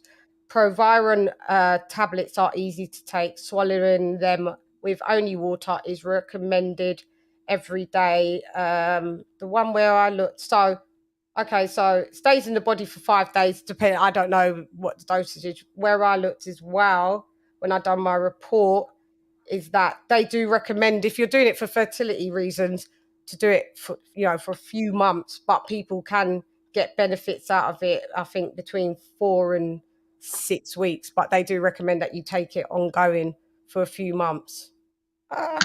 Whatever. Right, the substance they're saying for Dylan is called mollustustat. Is that Oh God, mollustustat? You said it's an EPO. What does it do? What's it saying? It enhances. And also enhances endurance as well. I did look. Mollustustat, how you pronounce it? It's a drug which acts as a HIF prolyl hydroxylase inhibitor, thereby increases in indigenous, is that correct? Production of erythropoietin, which stimulates blah blah blah. What if I think? We just want to know. Just tell us what it does. Exactly, you know what I mean? PhDs for this, for real. Fucking hell. Maybe just put mollustus as a PED, then it would just cut. Or the drop boxes will go, what is it used for? And it comes up sometimes. The drug is a synthetic. I'm looking more into this. That's Dollar first described. 1966. Yeah, it was out for a little minute. Boy, I don't know, man. All I know is I get what you're saying, Base. With the, I will go and listen to that geezer on there, or listen to his, or watch his tweets. it's just what's saying there. They just shouldn't be in her system. They should be in Dillian's system. You just can't eat it. You can't eat food. Did that geezer say they're in food? It's not, is it? Can't get it in food. Can't eat a sandwich. You know. No smoke sport should tell me here. Was it say? I want to know. As a result, it can increase the same thing. Indigenous production of protein. EPO. It's sort of like EPO. They're saying. Yeah. So it gives you stamina, cut weight. So that's blood doping, right? That EPO. Yeah. So, wow. So that's why athletes see what people. AJ called off the fight. So unless it was something serious, there's no way he would have called it off. If you get caught with like blood doping, there's no really where to go, is there? No, that's on purpose. Of course it is, man. He did that on purpose. That's what I'm saying. It's Conor Benn's one. Even though it's a lame excuse, I did research. In America, they have clomiphene in their eggs. There's certain eggs that do have them. Do I believe that's how he got it? He's not in America, though. Is he out in America training? He's not in America. You weren't. Yeah, so that's... But if he wanted to lie on that excuse and say, well, I was training a bit in America, then, he'd have a bit of a case. I get it. I got it. I still wouldn't wholly believe it. But at least you can find that drug in things that you ingest. Anabolics, you can't. EPOs, you can't. Dennis from Boston is given a thing. He said mesterolone has a half-life 12 to 13 hours, and primobolan, which is the one that can be taken orally or via injection, has a half-life of 5 to 20 hours in tablets and 4 to 7 days in injection. Well, that's where... Well, no, that's where that makes sense that you clean on the Monday and the week later... I mean, you're dirty on the Monday, and then the week later or 2 days after the fight, you're clean. Yeah, but that's only for one of them, because the other one, because what it's saying is, remember, that's just the half-life, right? So that's not talking about how long it will stay in your system. If the half-life for one is 4 to 7 days for an injection, then that just means it's halving down. It's going to continuously be there for a long period of time. Yeah, because it halves and halves and halves and halves and halves, but it will still be there. Hang on, you cut out. You there, Base? Base? One, because you're back. You cut out. Go ahead. Oh, can you hear? I was saying there's one where you can, if it's in there, then you could argue that it could be a contaminant, but the other one you can't argue because it can't stay in your system long enough. Or it can be out of your system within that time frame between the two separate tests you had. So that's the one that's the big problem. Whereas the other one, you've got a bit more, like, I guess, legal leeway, so to speak. So you're saying the half-life one, just say, so when she tested positive in the for the first test, what stage of life was the anabolic in? Well, that you'd have to look through. You see that thing that they posted online where they posted the her test results? You'd have to, I guess, know about all of that and what milligrams are here, like, and understand it that way. I don't read that to understand it. Oh, I'll have to look. I got a subscriber. He's Ivo. You know Ivo, Base. Yeah. He's a endocrinologist. Okay, well, he should be able to tell you then. Yeah, so when it was the Conor Benn thing, he did a members only live for about an hour and a half, and he broke down the whole clomiphene thing, the dosage, what he's researched, what he's seen as a doctor with athletes taking it. He broke it all down, and that's why I was quite rigid with, listen, you cheated. So that's why I didn't really sway on that. We could get Ivo again. Ivo will break this down like a 57 Chevy. He'll break it down. He'll tell us the dosage and what's the half-life. Cheating, basically. Yeah. It's just cheating. Yeah, it just shouldn't be in your system. Half-life, full life, quarter life, no life. It's not supposed to be there. Is my whole point. It's not. That's why people keep making excuses. Oh, it was this and that. It's not supposed to be there. But you know, we have to let the process play out. But yeah, let's just see. Come to that. It's sad. Yeah, let's just see if it was contaminated. Like whatever it comes out is, people's always going to look sideways anyway, aren't they? And that you know, nothing's going to please everybody, I guess. You know, basically. I'll still watch you. I care less. I couldn't care less. Like, you cheated. Am I still going to watch you? Yeah, you didn't cheat. Am I still going to watch you? You cleared. Am I still going to watch you? Do I believe you? No, but am I still going to watch you? Yeah, I will. Because I just don't. If you tested my blood right now or whatever, or urine, it wouldn't have them. It wouldn't have anabolics in it. Well, it better not. God, yeah, and you see sometimes the attitude and the change of face, because she was on my show, like I was saying, to Beat Space about a year and change, about 15 months ago. I could see a difference in the face. Maybe it's, you're saying, oh, because you know she's pop now, you're looking a bit more in it and saying, no. But she was muscular when she was a little girl, though. She did. She was always cut. But I spoke to a boxer off record. We ain't going to say who, because it was off record.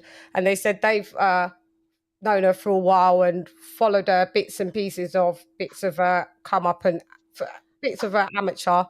And they said, yeah, she was always quite muscular. Then they didn't see her for a minute. Then they saw her about 2 years ago and thought, you look a bit cut.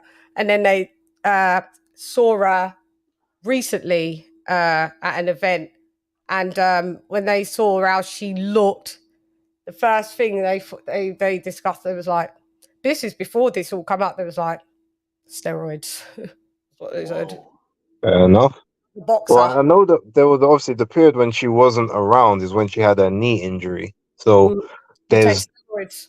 Yeah, I mean, there could have been all kinds of things that she was doing to rehab the knee at that particular point. I'm not suggesting she did or she didn't, but it would make sense to get back to, into shape.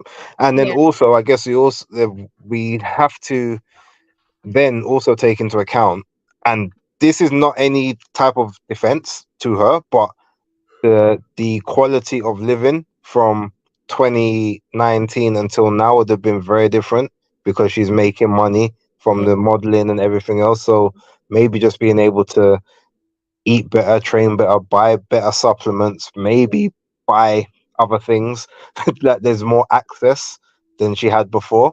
So in that sense, when you got more money, your quality of life and the quality of ingredients just changes. So things change, but Are you saying because you get more money, what anabolics is more likely, or?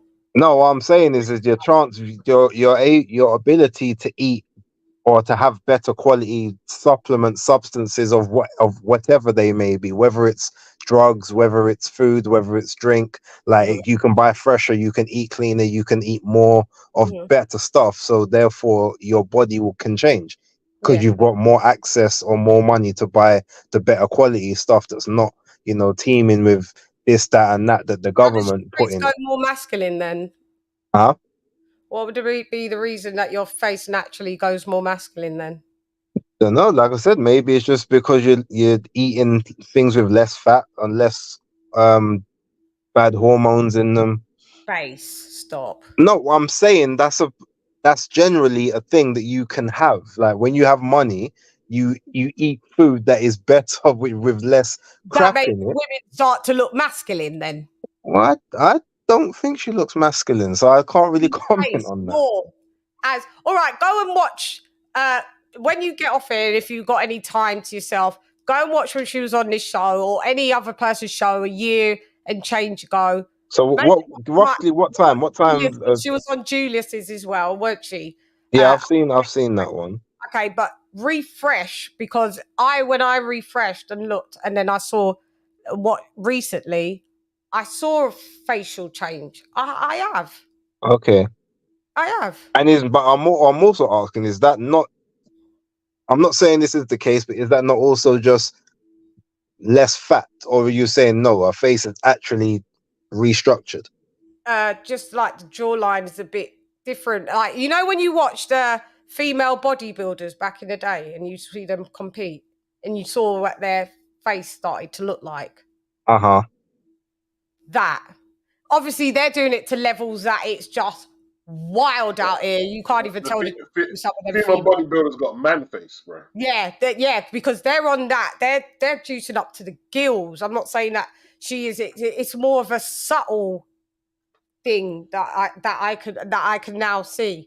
I'm gonna go and check. I'm gonna go and have a look through, because I've known about her since 2018, so just before the knee injury. Yeah. So I'll look back all the way from there up until recent day, and I'll see. Yeah, because maybe I'm wrong, because when I was looking at the you know, what anabolics can do to females, it, like it says, it can also, it, you know, it can change face structure. I've taken steroids when I was in hospital, and I had to have, but it's not anabolics, but it's steroids for anti-inflammatories and that. Those like high-powered steroids that I was on gives you super increased. I was on dextromethasone, right? That gives you increased appetite, but it's you know, I had like surgery on my back. It's for inflammation. But you looked at my face, and I didn't even realize until I was looking back, like that was 2018, right? I had it gives you cherub face. So you know when you see people that have cancer and you see their face looks quite moony and rounded. Yeah, that was how my face was. I didn't realize it was like that until looking back, and I was like, fucking hell, like that's what, nothing like what I look like now. If I showed you a picture, I'll do a show and I'll show a picture of me on steroids, what my face looked like compared to, and obviously what you'll see it as in present day. Okay. All different. And you stop taking the steroids, it takes probably about, don't take too long, but probably about a month till your face starts to normalize back to it. But they're very high. They kick in very quickly. Your appetite changes very quickly. And I researched dextromethasone. So I know what steroids and all them they can do. Anabolics are for extra testosterone. They start to give you male features. Dextromethasone, anti-inflammatories and that, but it boosts hormones and it's synthetic. It starts to give you what's called cherub face. That's why you see a lot of cancer patients. They're on dextromethasones, high dosages of it. So you have to go and look back at what her face looked like then. I'm going to, but I think this ALOT woman is in the chat trying to come for me, talking about I'm either blind or color struck. She's still doing this light skin, dark skin rubbish from earlier. The same woman that couldn't tell the difference between Brian Cohen and Rick Ramos want to talk to me about color struck. Get out of here, man. That's my girl. Don't be. Hang on. Hang on. Referee for the minute for me, Beats. Bring her in if she wants to chat that rubbish. Like I don't care about whether she's light skinned or not. That's Ivo. There's the link.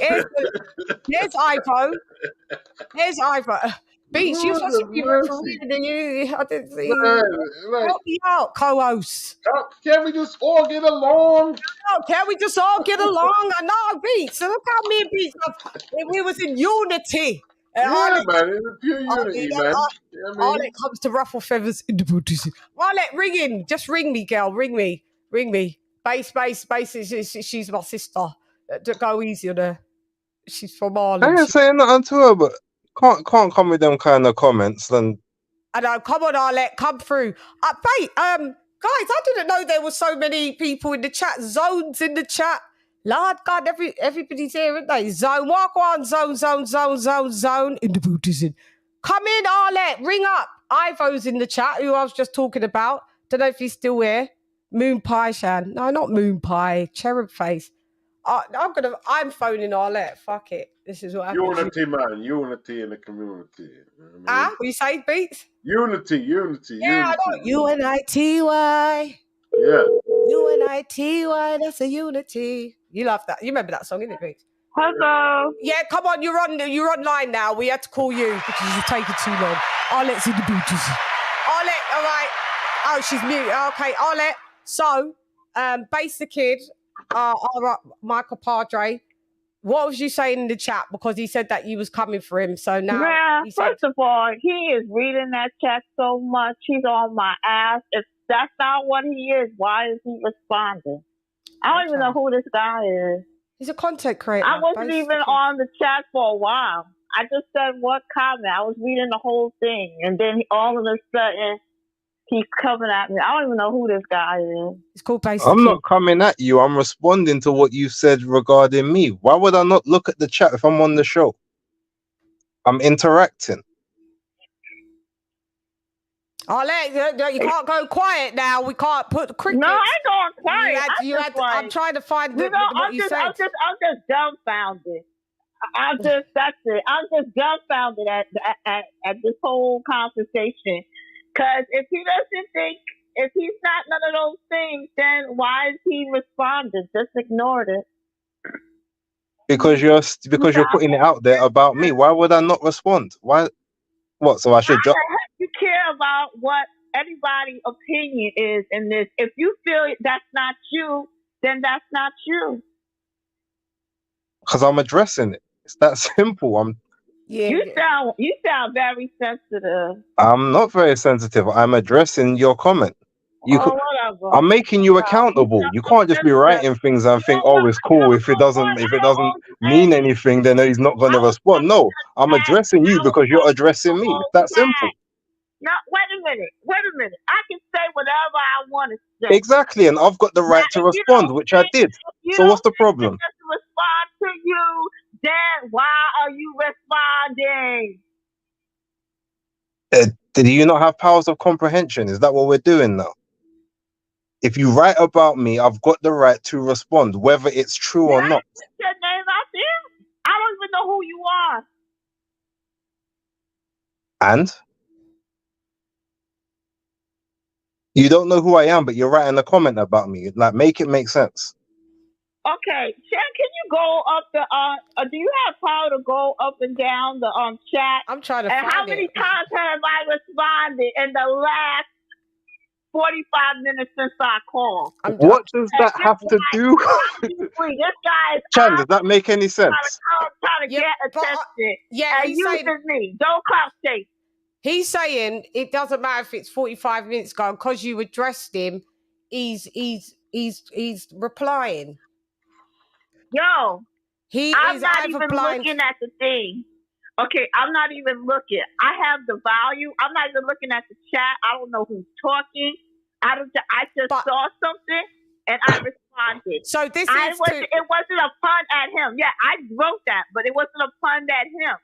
Now, if he thinks I was talking, he is either blind or color struck. So who was that for? Okay, I don't know who this guy is. I'm just hearing people talking on the thing. Yeah. So when I heard that, it wasn't coming after him per se. But if he feels that that's what he is, that's what he's responding. If someone says, "Oh, this girl right here sounds like she's angry," I'm not going to respond to that because this is how I sound all the time. She's from Harlem. They do. This is how I sound all the time. I do. So if I would have come at and said, "Oh, well, you know, that's just how I am," but obviously that probably hit him the wrong way. So if he feels he's not coming from,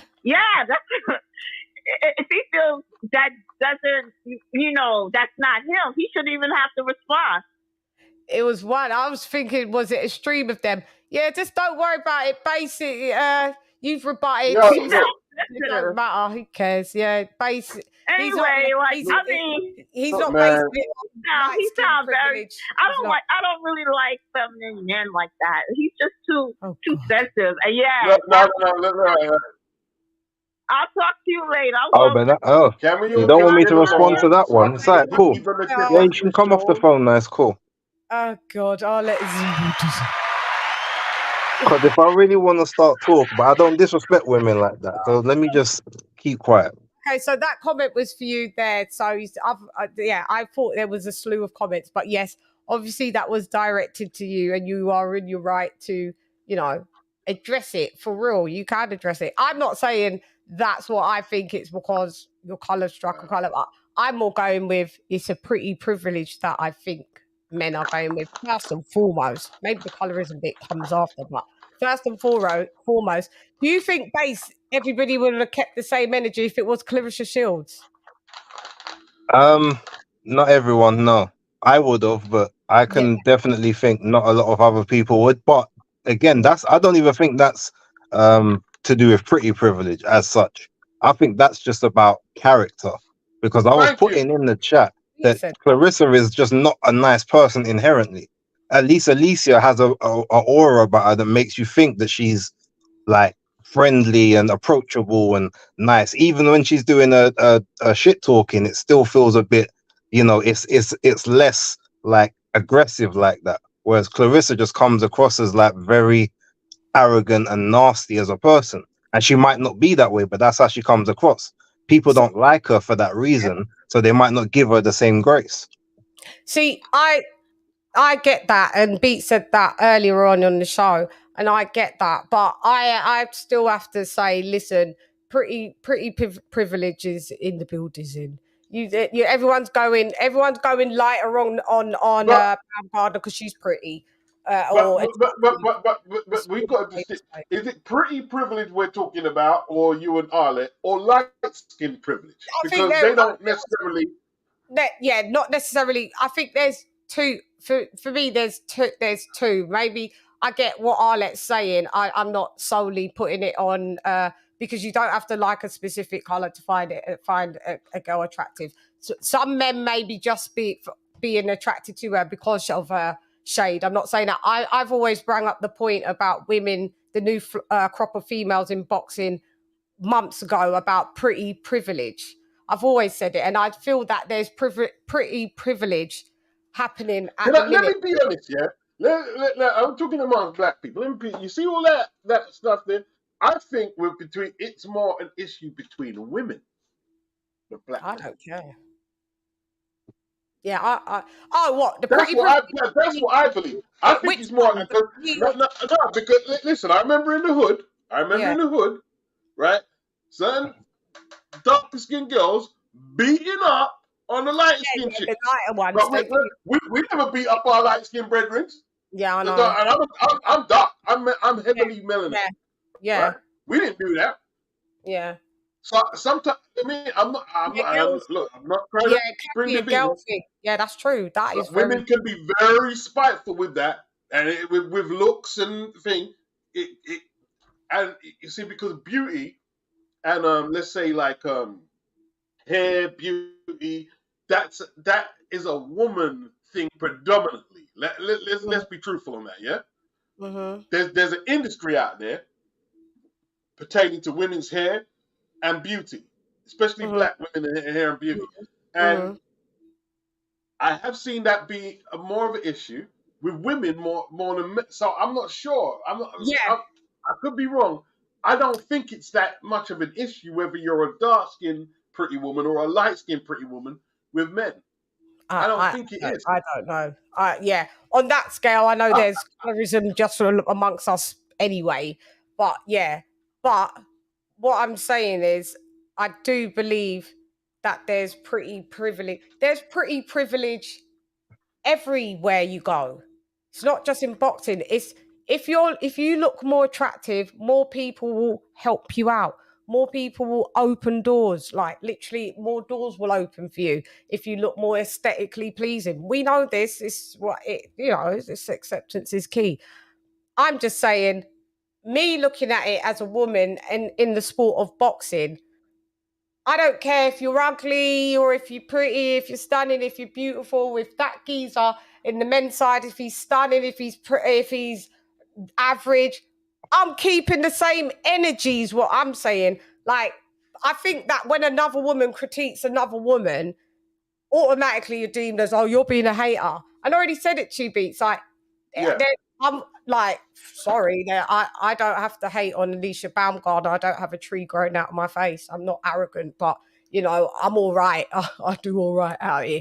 Do you know what I mean? So there's nothing that I have to hate on. I'm looking at it just as the sport. Like, listen, this is a boxer that's popped dirty. And when I was going in on Conor Ben, and Dillian White, all of yous lot was too. Now that she's popped, none of yous lot are. Not yous. And but, the thing is, when I've dated light-skinned chicks, I've been accused of being colour-struck, but not by men. Yeah, it doesn't mean you are. Well, you just, you said, you had all across the board. I'm not literally saying that for me, I'm not even going into that it's necessarily predominantly colorist. First, because I know there's the white lads that are all saying the same thing. No, she's not. Do you understand? So it's not even that. I'm going more or less. I feel that there's a pretty privilege going on, and that people are not keeping the same energy because they think she's attractive. Because if it was Savannah Marshall, who I think she's attractive in the face, which I already said, but if it was Savannah Marshall, or if it was Clarissa Shields, or if it was, no disrespect, but Franchon Cruz, the energy would be fucking different. I don't think it would be with Franchon. Franchon, because Franchon's got a nice personality. She's endearing to people, so I think she'd get it's about personality. It's about how you relate to people. No, it's not. No, it's not. No, it's not. No, it's not. It is, but I would much rather. Me personally, I'd date Franchon Cruz. I wouldn't date Clarissa Shields. Yeah. No, I'm not. See, when you see, Jen, I think Franchon Cruz is unattractive.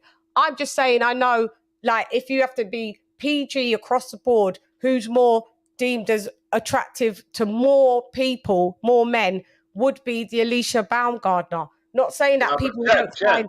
Jen, let me say this, right? Mm-hmm. When she was in the press conference with Savannah Marshall, and she dropped that 16 singing, right? She stole the room. Yeah. And like, her looks, her complexion, hang on, stay on, darling. Yeah. Nothing mattered. She stole I know. That's a skill in itself. So because that's something that you relate to and you identify as. But okay, so it's relatable. That's kind of exceptional. And that is life. We can't all look the same. We can't all have the same attraction in one way. Visual. So, that's just it.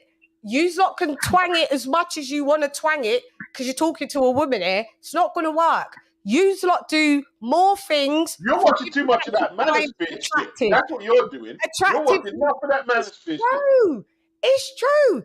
Attractive women get more guys than average. Women are visual. Women are visual. Huh? Women are visual. No, Beats. No, Beats. Women are not. There's a few women in the comments. Okay, let me just say this, right? Yeah. There's a few women in the comments. Ask them if they would date a guy who is 5'8" or 5'6", 5'7". Most of them will say no. They want 5'10". That's not true. That's not true. That's not true. That's not true. It's not true. Most women, the average height for a woman is 5'3". So a man that's 5'6", 5'7", 5'8", she's 5'2". My sister's 5'1". So a man that's 5'7", 5'8", that's tall for him. I'm 5'6", so that's why I can't really date anyone that's 5'8" and 5. So I do go taller because I'm not tiny. I'm not a tiny girl. But for the most part, the average size for a UK woman is 5'3". So you're visual. You've got a standard. I have dated guys that are 5'8". No, Chad. You just made some specifications. You specified 5'8", 10 to 6 foot or whatever because you're visual. No, because I'm tall. Well, I'm a bit but you're still visual. You're still visual. No, but let's not be visual. Because if you're going off of him because he's taller, that's a visual trait, Chan. You've seen that he's taller. It's a visual. Okay, all right. It's a visual thing then. Okay, it's visual. If that's what you're gonna, he could be 6 foot though, and he could be a 4 out of 10, but have an amazing personality, and I'm with it. But men like women first by who looks good to them, and then you get to know the personality. You lot don't go someone that looks not that nice and think, let me go and approach her because her personality, even though she looks like she's a 3 out of 10, her personality may be a 9 out of 10. No, use a visual. No, that's crap. Listen, women are visual in different ways as well, right? Let me just drop a little 5 bars of science, right? So, me and Banks is walking down the road, and Banks sees a girl in Greggs, working in Greggs, and she looks pretty. Bates is gonna date. I'm talking. I mean, is that true, Bates? If she looks good, if she's working in good, you don't care where she's working. No, you don't. Right? She's pretty to you. And now, if I'm walking with Chan down the street, maybe not Chan, right? Yeah. And you see a dude with the big car and everything, you're going to assume... me and you's walking. No, it's okay. I'm walking with you. I started walking with you. I'm going to continue to walk with you. It's fine. All right, cool. I'm walking with you because obviously I like you. So what I'm saying is... No, I'm saying it as friends. We're friends. We're chill, right? Yeah. So, okay. And you see the dude, he's 6 foot whatever. He's got the car. He's got this, that, and he says, and he steps to you. What are you saying? See, that's visual, isn't it? No, the car is. You're putting the car in like that makes any difference to me. It doesn't make that's why men buy cars like that. No, the car doesn't make any difference. Like the car doesn't make any difference to me. Like Beats, I'm from the music world, so like it's nothing. All right, like, I hear that, but do you understand? Women are visual. Women are visual. Women are visual. No, it's not. That's nothing. I meet a lot of. Everyone that I meet in hang on, Arlette. For the most part, I don't know if it's an aura that I put out. Most men that approach me seem to be tall anyway, so it's not like I'm like seeking. That's what seems to I attract anyway. So maybe it's just a thing where I'm used to attracting that, so I just go with it. But I mean, he doesn't have to look a certain way for me to think. But men, you have to catch their attention first before they. You're giving off an aura where the short men. No, I'm not even going to bother step to it. That's why. I mean, some of them do. You're giving off the aura. Well, it depends how short. I mean, if you're 5'9", 5'10", I'm not going to back you off like that. You could be all right. I've dated 5'9".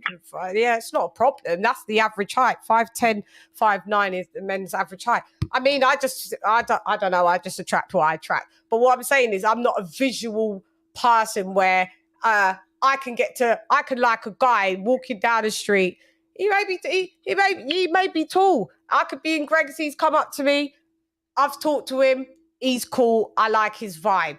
But there's the other guy that's driving the big whip, but I don't like his vibe. It's not about women are not visual. We're emotional. Women are visual. I'm not going to talk too much in the chat. I don't want to. Women are visual. Go ahead, Arlette, because these lot are capping. Well, first of all, you got the wrong woman because I'm about the money. I don't care about whether a dude is not all that or what. Okay, I care about money more than things. Yes, okay, but you know what I'm saying. Stripped down, we still care. That's visual. Wait, hold on. If you're all about money, is visual. Money is visual because most of it. When you see a man, you're probably going to see that he's either wearing the wealth or he has some affluence because of his car. No, wait a minute. Beat. A man could have money and could be a stingy dude. See my sister Karma Serene. How much. Karma Serene in the building. She's visual, and she came with it. She just told you. She didn't try and style it up or wrap it up. She's visual. No. You said that most women like 5'6", 5'8". I'm 5'2", and Chan made a perfect example. Just because not all, I don't really care. If anybody is 5'6", 5'7", they're tall for you. That's good enough for me. Yeah. That's tall for me. I'm 5'2". Yeah. I mean, my boyfriend is 5'10". That's not really that tall. You. Yeah, but it's tall for you. Yeah. Yeah, but it's tall for me. Yeah. And I think the problem is that, you guys, that's why I think a lot of you guys hate guys like AJ. Because you think that all women like them, like him. Yeah, they do. And you guys want to project your thoughts on us because you made a comment about dark-skinned women beating up or hating on light-skinned chicks or nothing like that. Did. I read that. I did. I know. I grew up. Can I finish talking, please? I'm not saying. I'm just saying. I just saw it in the comment section a few times, and you know what? Just because someone speaks out on colorism, that doesn't mean they have an issue with light-skinned people. My best friend, and I know that sounds like a old thing, but she's a Puerto Rican Spanish woman, light skin. Yeah. And I live in New York, and if anyone that's in the chat or has lived in New York City, it's a melting pot. We're around all kinds. We don't go to school with strictly black. We know. Or strictly, it's all. We see all. So it's like for you to project how you guys grew up on what other people grew up is not even fair. I'm just going by what I see. Now, if you guys think ALYCIA Baumgardner is attractive, fine. Because I'm not saying just because she's light-skinned, you guys find her attractive. Maybe some of you honestly find her attractive. But the point I'm trying to say is that you guys are just not even being fair with it. And that's what CHANN is trying to say. You guys are just being like prejudiced because you guys want to screw her. You're not because you're really being honest about the whole situation. And I don't want her to be guilty, because I really feel like if she comes out really like this could destroy her career. And I don't want anyone going down bad like that. And if she falls off, that means. But look, at the same time, even if black dudes want to be colorists and support her, that's up to them as well, though. That's up to them. It's a free country, isn't it? So, free world. Okay, that is up to them. But you know what? If they can let this girl pass, and people and then they don't really say anything, anybody else that comes on after this, I better not hear anything. Yeah. I don't want to hear anything anymore. That's my point. That's my point. Let's see if Wilder comes out positive, then let's just say if Wilder pops, if you don't like Wilder or whoever you don't like, if they pop, I don't better not hear a damn thing. Yeah. But everyone's different. Everyone has their own biases or their own hypocritical statements. Everyone does that. Being fair. Life ain't fair. There is no fair. It's not fair that some people are pretty and some people are ugly. That's life. No. It's not fair that some people are rich and some people are poor. It's life. You do you do with what you're given. No, you cannot. You can make it fair. You can make it fair when you're watching when it's boxing. This don't even got to do with good look. It's nothing to do with good. I'm making a general point, and the point is life ain't fair in general. So I keep the same energy, but that doesn't mean everyone else has to. Meaning that's their choice. Meaning Clarissa Shields has achieved what she's achieved, so she should get what she should be getting, right? Because that's fair. And it's still not even fair. What I'm saying, and when you're watching sport, we're not taking biases that happen day to day, normal life. Everybody are fucking athletes. And what I'm saying is every athlete's put their fucking neck on the line, going in the ring, not popping dirty. Listen, keep it fair. She is, just because she's a female, it doesn't mean she's above reproach. We're just looking at her as she is an athlete. Conor Benn and ALYCIA Baumgardner or fucking Devin Haney and ALYCIA Baumgardner, in my eyes, there's no difference except one's a female and one's a male. They're boxers. So that's it. That's all I'm judging them by. Skill set, boxing skill set, stamina, boxing. It's you got to call it across the board. So just because she's pretty, what I'm saying is, why is it being overlooked? Because she's attractive. Are we not here for the sport? Because just to say, it's just not acceptable whether you're pretty or ugly to pop. In my first hangout when the story popped, I said you was fair, Pete. You was fair. I said what I said. You know what I mean? Yeah, I know a lot of people ain't gonna see it like me. Yeah. You know what I mean? Like, all right, when you get Rigondeaux, I always thought, because he's a dark, he's probably about the same shade as me. Yeah. And I think a lot of him getting overlooked was because he just didn't have that appeal to a wide audience. Maybe I was wrong. Maybe it's Pat for me. But you're right. It is what it is. So no, but I mean, but Rigondeaux, there's no difference where he was judged by his skill set wasn't good enough for another guy's that skill set because the guy was light skinned, his skill set was better. No, it was still skill set for skill set. What I'm saying is, if you pop and you're female, it should be judged in the same way as when you pop when you're a male. There's no grace. It's a sport. There's no grace in the sport, is what I'm saying. There shouldn't be, but there is with certain people. Yeah, well, I mean, if you look in the chat, Karma just told you if AJ pops, she's throwing on Superwoman cape. And that's because AJ to her is hella attractive, hella marketable, and whatever else. So ultimately, it's just because it's different people are gonna have different tolerances based on. It's almost like, you know what? You know the easiest way to describe this. I'll shut up and I'll let you go afterwards. It's just like if you're in an office and you've got two guys, one of them is approaching the woman and she don't like him, but the other guy she likes. She's going to have more from the guy she likes than the guy she don't, and the one that she don't is going to get brought up on sexual harassment charges. It's the same principle. Yeah, that's right. No, it's not. It's the exact same principle. You tolerate what you tolerate with certain people. It is based in the office sector, but that's not acceptable in the sport, is what it shouldn't be, but it will be. People do what they do. Yeah, well, I can't respect when I see like casual fans. Cool, I get it. They're all in my DMs or thinking, you know, she's my wife. I love her. You know, cool. They're casual fans. But what I'm not gonna like seeing it bleed over to fucking people who I respect, either in this space or I watch as fucking pundits, that all of a sudden turn into mush and don't want to judge her on the same standards as what I see them banging on Conor Ben, banging on Gerald Miller, banging on fucking Dillian White, banging on it. Do you understand? That's what I'm not about. That's where the casuals, I'm not really caring because they're casuals. That I don't gauge from them. I don't have to respect them. Do you know what I mean? But people that I respect, and all of a sudden I'm like, they're like, oh, you know, well, you know, it could have just got in her system. They was banging on Conor Ben.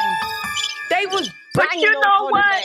But you know what said that guy? I forgot that brother that me and him was just going into it with. The guy on your yeah, this is him here. The guy that's talking. Base What's the his kid. name?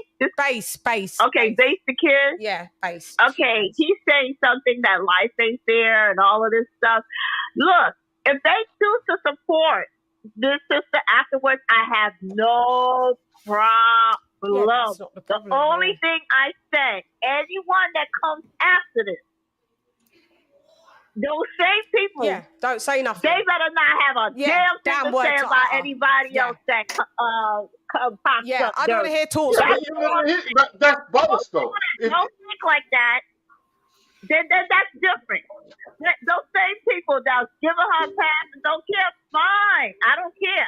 But they need to keep their mouth shut about anybody else that comes positive after that and saying ban. Because I don't want to hear it. Because that's hypocritical level at its and it's not acceptable in the sport. Yeah, that means everybody's above. Some people are above reproach, and that can't be deemed correct. Can't be. Who's this now? Who are you? Go ahead, mi hermano. ¿Qué lo que? ¿Cómo estás? Hola, me chamo. It's the reason why Ebony Bridges got the big airbags, because she knew it was going to give her a heads up in the game. That's why when she fought, is it Gangloff? Is her name Gangloff? Base? Miley's Gangloff. Right. Did Ebony Bridges win that fight? In your opinion? Right. And we know why she was giving that decision, because Eddie had a plan, right? And it was all set up for her to win that title, and she went on to do she makes a fortune from her OnlyFans. She's making a fortune from her OnlyFans. Now, hear the difference. You, at the time when it's happening and what you're talking about it now, you know that she didn't win the fight. What I'm saying now, people are acting like they don't know that Baumgardner popped, like it was acceptable. Like nobody wants to say, oh, well, you know, it's unacceptable. You're saying my girl didn't win the fight. You're definitively Well, okay, so why isn't anyone definitive that you're definitive that Conor Ben cheated? You're definitive, not you per se, Beats, because I know your stance. You're definitive with Conor Ben cheated. You're definitive. Everyone's definitive that Big Baby Miller cheated. Everyone's definitive that Zylani Tete cheated. Everyone's definitive, but all of a sudden they're not definitive with ALYCIA Baumgardner. So what ALOT's saying is, going forward, I don't want to hear the people that was definitive with all the people that I've just said. I don't want to hear them say nothing after ALYCIA Baumgardner anymore. So I don't want to hear it. I don't want to hear it. So, how's it going, everybody? How's it going? I'm just going to tell you because I just walked in, right? So I was going to tell you my stance, and I have the same stance with everybody, okay? Yeah. My stance has evolved, actually. I used to be very hardcore, very hard line. Somebody gets caught, that's it. But the more you learn about the PED world and the more you learn about how things work, the more you realize that it's just not what it seems on the outside, okay? And with ALYCIA Baumgardner, I think she has a right to present her case and for us to find out what exactly is going on. There should be a process that we follow, right? I'll admit it doesn't look good, right? It's highly unlikely it's going to be a very good explanation. She has yet to provide one. Doesn't mean she doesn't have it. I just haven't seen it. It's God-given. I'm not that type of person.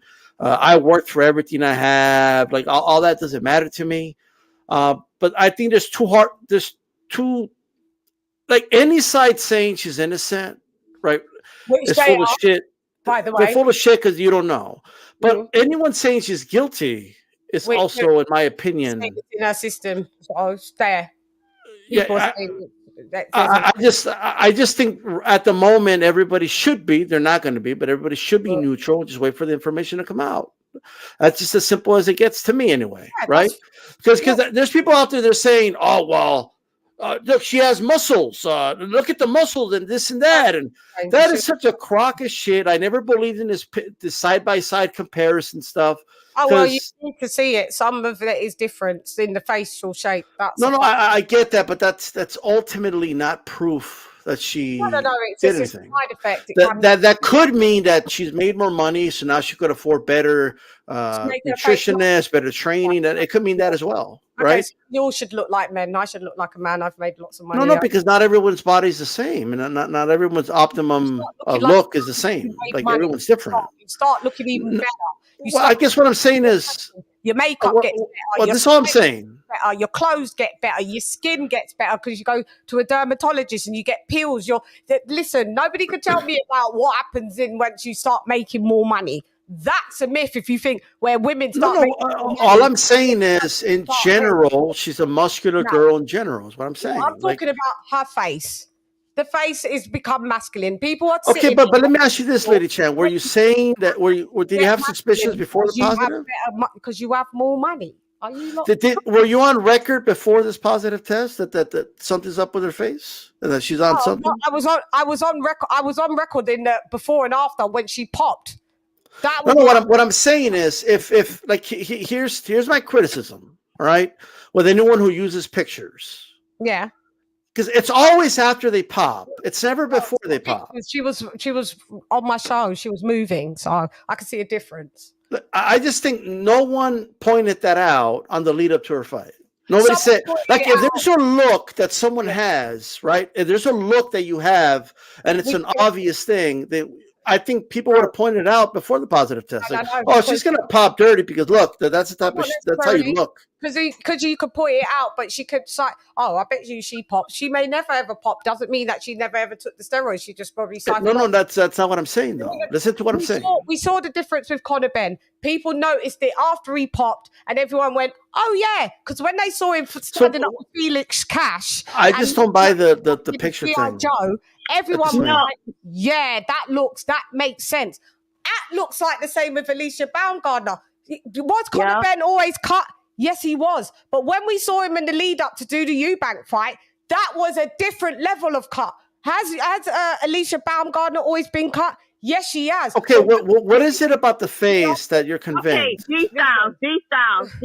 But and if it's such... Because I remember I want to say last year, me and Shan had a discussion. And Shan, am I wrong? Yeah, you did. I said, this woman right here, she looks masculine. Oh. She does not look, she looks very masculine. Everyone has different genetics. Some are more cut. Way before. No, he's talking about her way face. Before this came out. This last year, I said that. I said that. I said, but you said, but she did. So you're saying that last year. But I didn't say she was on steroids. She was on I didn't say that. But she but I thought if you're making the argument. Was different. Yeah, she did. That's all I said. I get the argument, but let me just say this. I never. Go ahead, well, look. Here's my criticism of it. If it's so obvious, you could just look at somebody, right? Oh, look at the face. Oh, she has the facial features of a steroid user. If that was the case, all right, people would have already been saying it before the fight. No, not necessarily. People could say it before the fight, but you can't come out and be like reckless like Jessica McCaskill and say that shit on record. Maybe they were saying it behind closed doors like, yo, she looks like she's on stuff. Because I spoke to a boxer and he was like, yo, to me, it was quite evident that she was on stuff. Would he come out publicly on record and say that and end up in a defamation of character lawsuit? No, he wouldn't. Doesn't mean that people can't notice that there's been changes. But nobody noticed it. Themselves. You can't say it publicly. What are you going to say? I couldn't come out on my platform and say... Nobody told me off record. No. You can say shit off record, and that's what Arletta said. We've spoken off record months last year as we saw certain things change. And she mentioned it, and I was like, yeah, she's been on the show, so I see her, how she moves. She's on the show. It's not just a still picture. I see her on other videos. So there's things that I can look at and compare. And if everybody wants to pretend that there's no side effects, I think all I'm saying is to make your face masculine, then you lot are capping, and that's cool. So if there's sign like so, this is what you're telling me. What you're telling me is this: that if there's obvious signs that someone is juicing based off facial features and how the face changes. Let me just finish my point. Let me just finish what I was going to say. So you're saying we should be able to use that as some type of barometer to prove that fighters are somehow juicing. What I'm saying is that that's not evidence at all, actually. Okay, what about when their face wasn't? The evidence is in science, and it's in the samples. That's the science. She popped. That's what I'm saying. But like we need to wait and see. Everybody's trying to refute. And when she popped that's the science. And when you look at her face, if her face was always masculine, then I could say there's no difference. But I'm saying I saw her, she was on my show, and her face wasn't like how it is now. Can I get a couple of bars, yeah? Right? Yeah, of course you can. Now, if Delphine Pursoon, everyone know Delphine Pursoon? Yeah, I do, the Belgian fighter.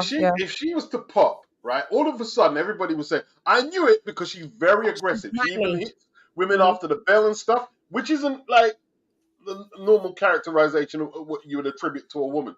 But unless she pops, not like you can't really we can't publicly say make a judgment one way or the other. You know what I mean? And with Alicia, I kind of have to agree with D-Style. Just because she's got a square jaw, it doesn't mean we can just throw the book at her. No, but 2 + 2 makes 4. If she just always had a square jaw and she never popped, and some people that's in the sport way go, well, that looks a bit funny. But is there any scientific study, LadyChann? Like, is there?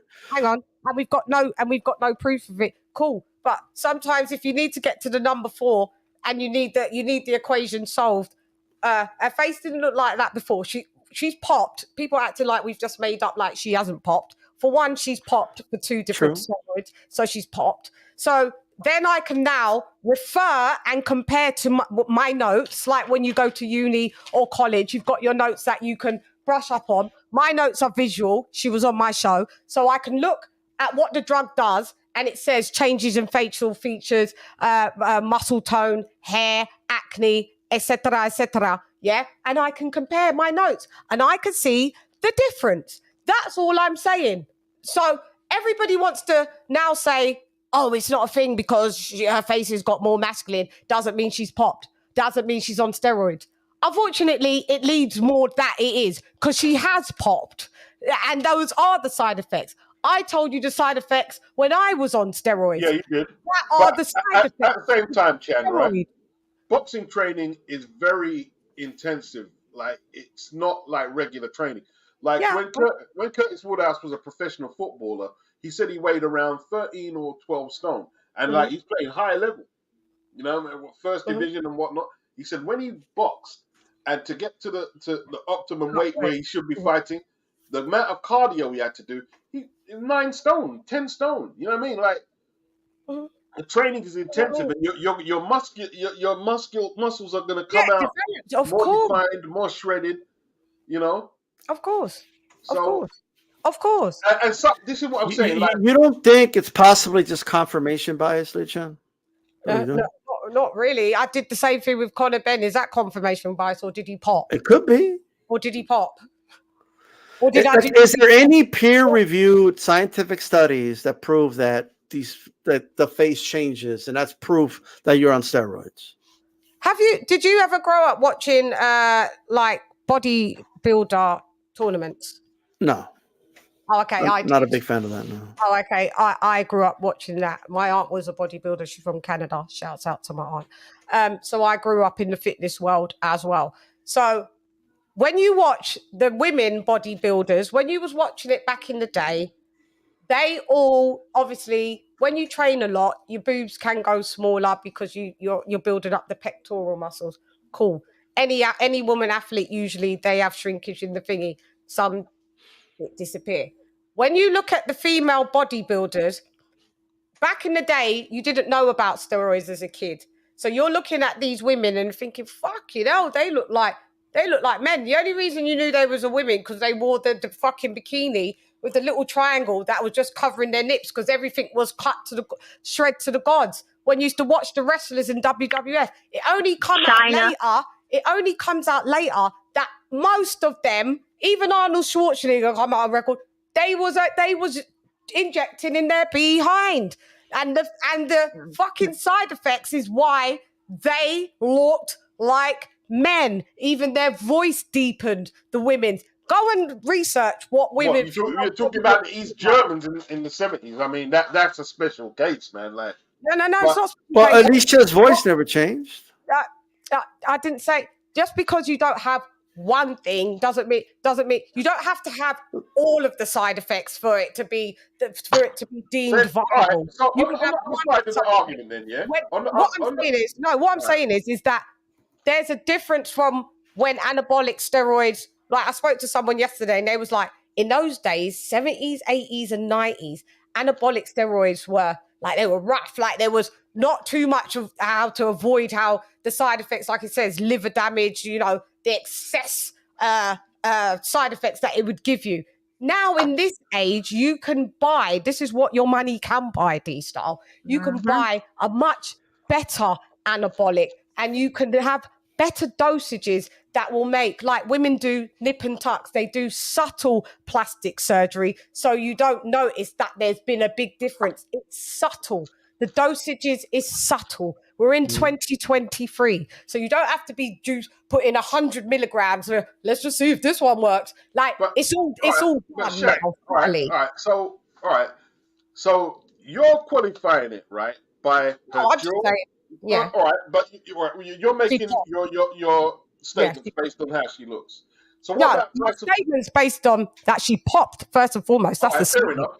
Well, Tyson Fury popped, but does he look like someone who, like, you know, taking some sophisticated steroids to get swollen up and shredded? He took what I didn't really research what it was. Nandrolone. Wild boar, apparently. Yeah, he said he got it ingested. I'd have to check what the things is for that. How long? I guess my issue is this. I wasn't in boxing then. I came in with Conor Ben, so I got an endocrinologist on. So at the end of the day, LadyChann, even if she didn't have it, like you're saying, you see it, I don't. But then again, maybe I haven't looked. Maybe I haven't looked close enough. Maybe I haven't looked close enough. Fair enough. But I just want to say this. Even if she didn't show any signs, but the tests are the test. Like, she tested positive. So, like, the reverse wouldn't be true, right? Like, would you accept an argument of why her jaw didn't change, so that the test has to be false? Well, would you accept that argument if that was the case? The test came out that it was false. No, like she tested positive, just like she did, but there was no you saw no facial changes.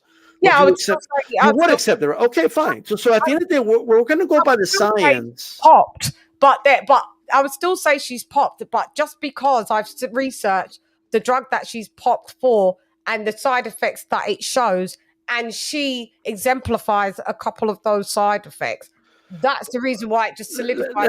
Let's take that for face value. I understand that. But a point I want to make about the test, okay? At the end, it's going to come down to right now. I believe she's trying to get some type of.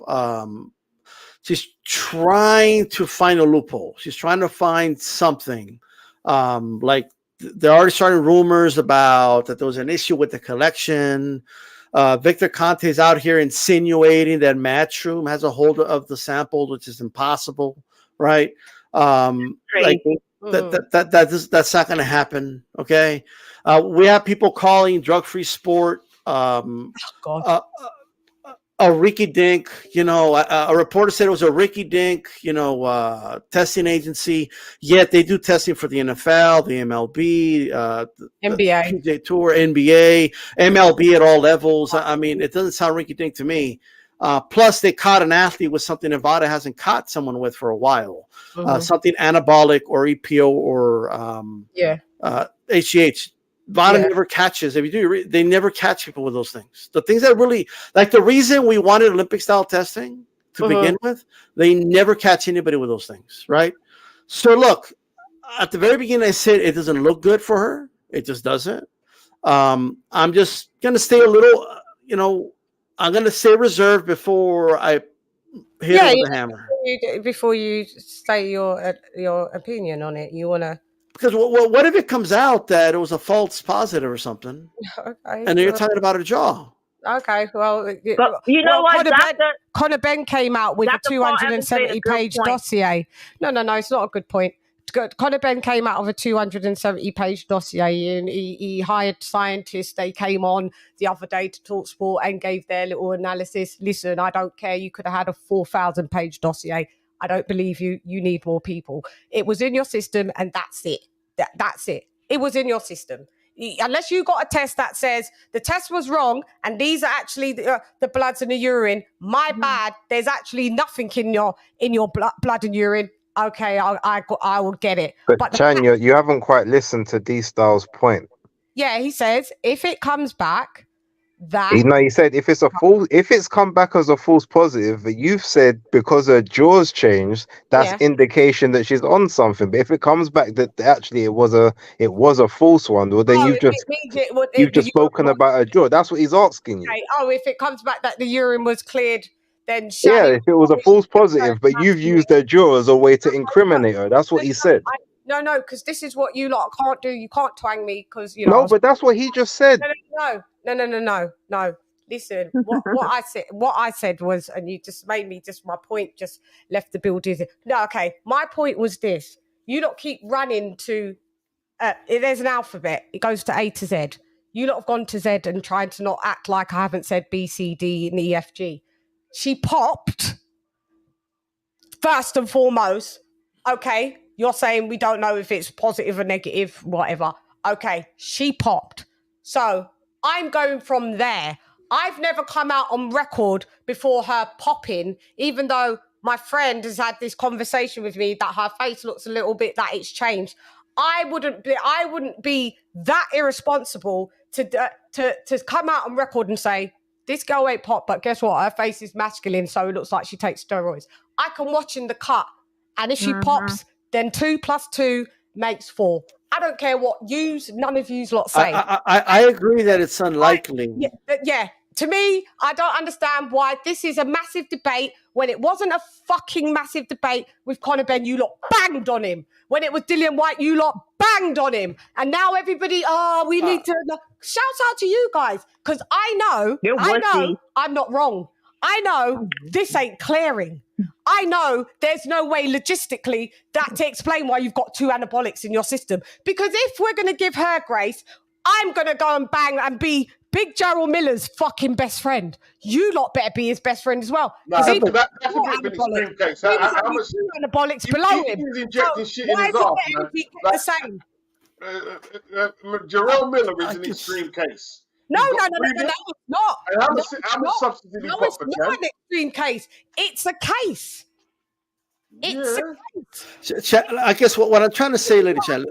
You guys are trying to split hairs. Jamal. Look, I'm not even trying to like argue. Like, I'm just trying to. Normal. No. It doesn't work like that. Let me just say this. It's a case. But let me say that. Let me offer this though. So, by the very nature, I didn't pop dirty. Everyone wants to go at me. It's cool. I'm cool. No, look, I don't even think we have that big of a disagreement. I just disagree about features. Disagree because what's going to happen is everybody can come back and eat crow on my show because I guarantee you. I think she's going to put. Why are you getting heated? No, but let me just say this though. Base, this is just. Do you not watch my shows, Base? I do. It's funny you're getting heated about it. It's like. Hermano, let me say this. Chann's just letting off steam. Yeah. It's all good. It's all good. I always do this. But look, here's the thing. By the very nature, a false positive is very highly unlikely. It's highly unlikely. Okay. So like I get that. Like I've been saying it doesn't look good for her, and I haven't heard anything convincing. But I just believe that every fighter, and I've had this stance for at least the last 3 years, okay, deserves for all the facts to come out. But that's all I've ever said. That's it. I'm not giving her a pass because she has a vagina. I'm not giving her a pass because I think she's cute. I don't care about any of that. Okay, all I've done is keep the same. What I'm saying is all I've done is keep the same fucking energy. I don't care. Listen. She's not going to clear it. She's not the first to pop. She's not the last. This has gone back decades and decades in boxing. Nobody admits it unless you're Sugar Shane Mosley and the end he had to. There's nobody that admits it and goes, you know what, my bad, I did take it. They all come out with I agree with everything you're saying. I don't know how this got in my system. I'm a clean athlete and I'm going to prove However, false positives have happened. They get banned or they disappear and they come back and we're like, ¿qué onda, orale? You know how it goes. You know, but like for example, like okay. But what you lot are saying is like I don't. When Canelo popped dirty, right? When Canelo popped dirty, just keep the same energy is what I'm saying. But let me ask you this: when Canelo popped dirty, right before the Golovkin fight, I still watch him. Did you imagine in your mind that at that moment, that week, were you thinking, "Oh yeah, all these Mexican athletes are popping dirty for the same thing"?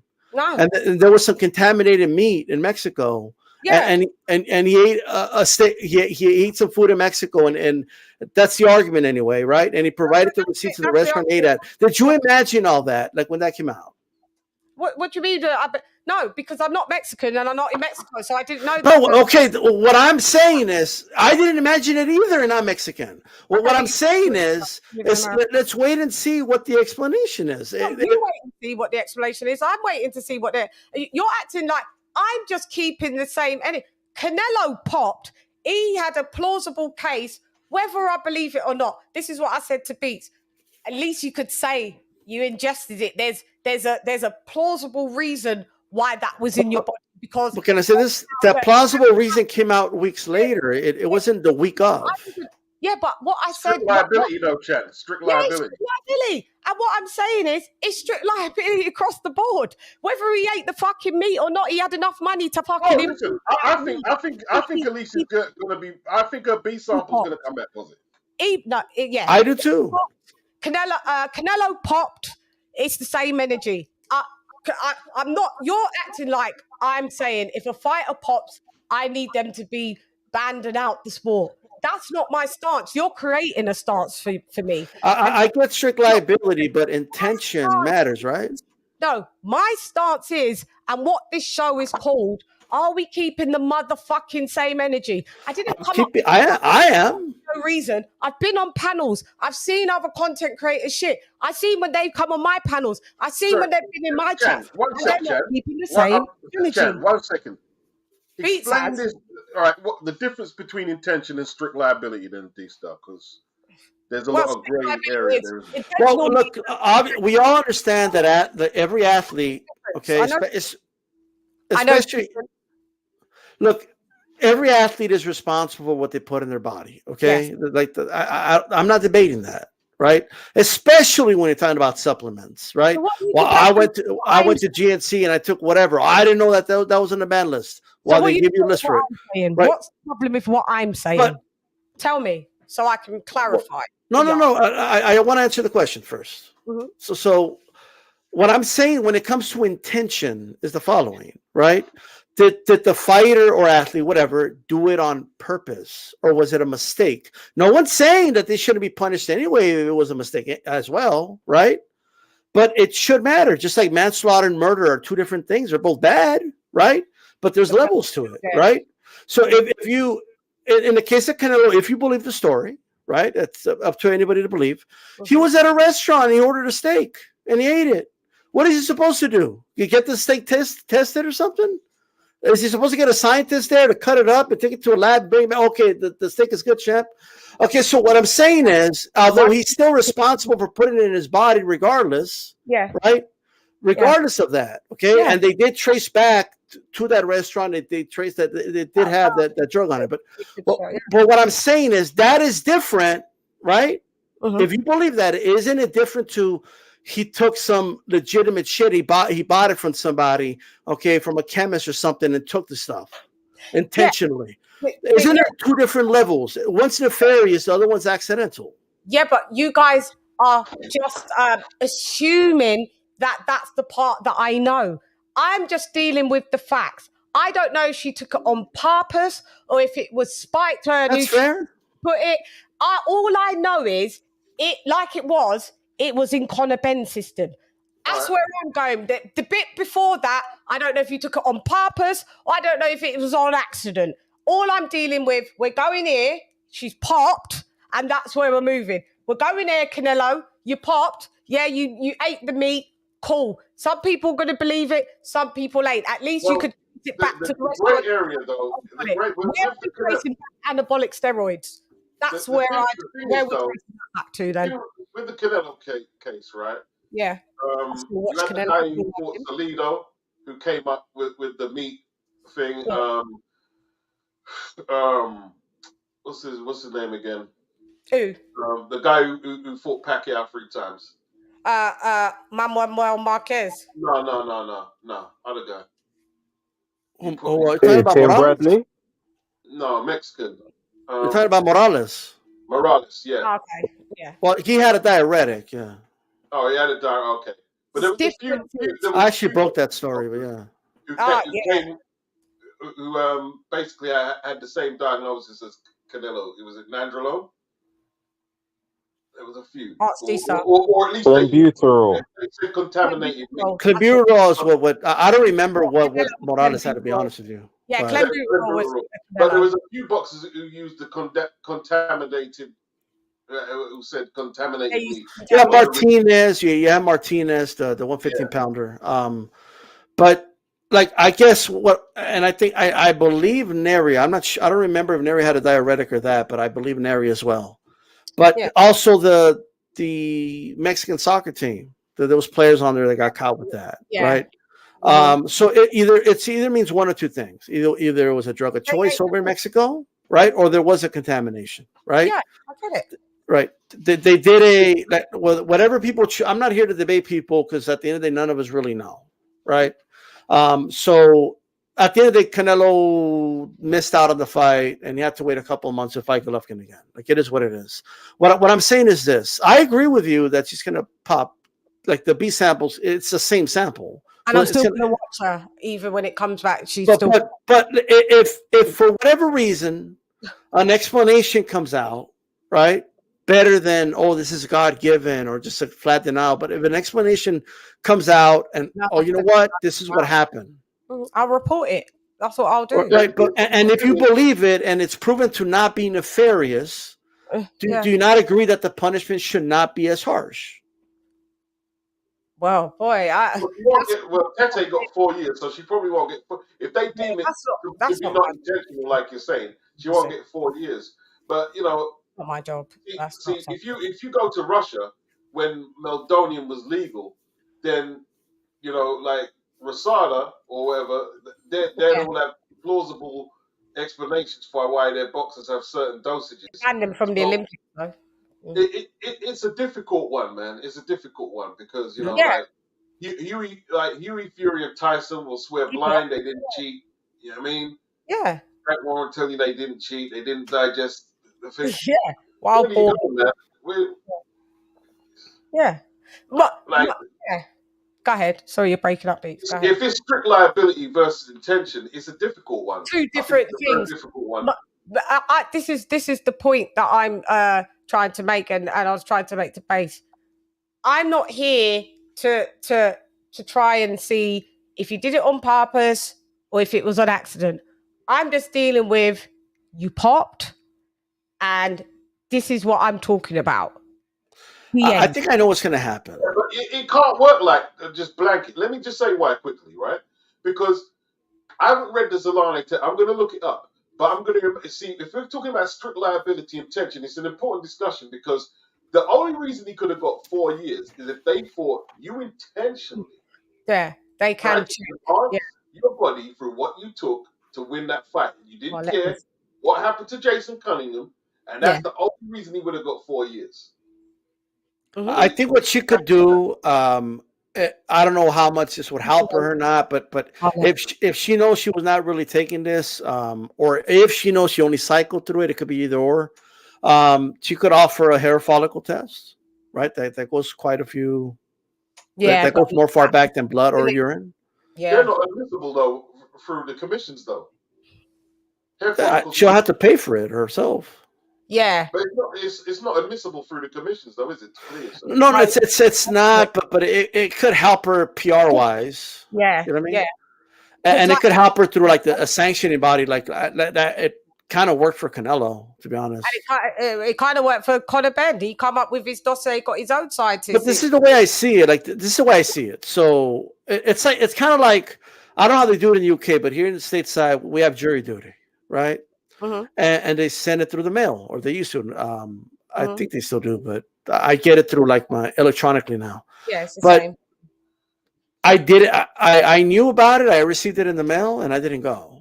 Right, and then I got another mail. I was summoned to court for failure to appear for jury duty, and I thought everybody always told me, well, just say you didn't get it through the mail. Say it got lost in the mail. So I went and I used that excuse. And the judge accepted it. And then I tried the same thing a second time. And the judge had a record of it. And he said, I don't believe you this time. Right? Like, no.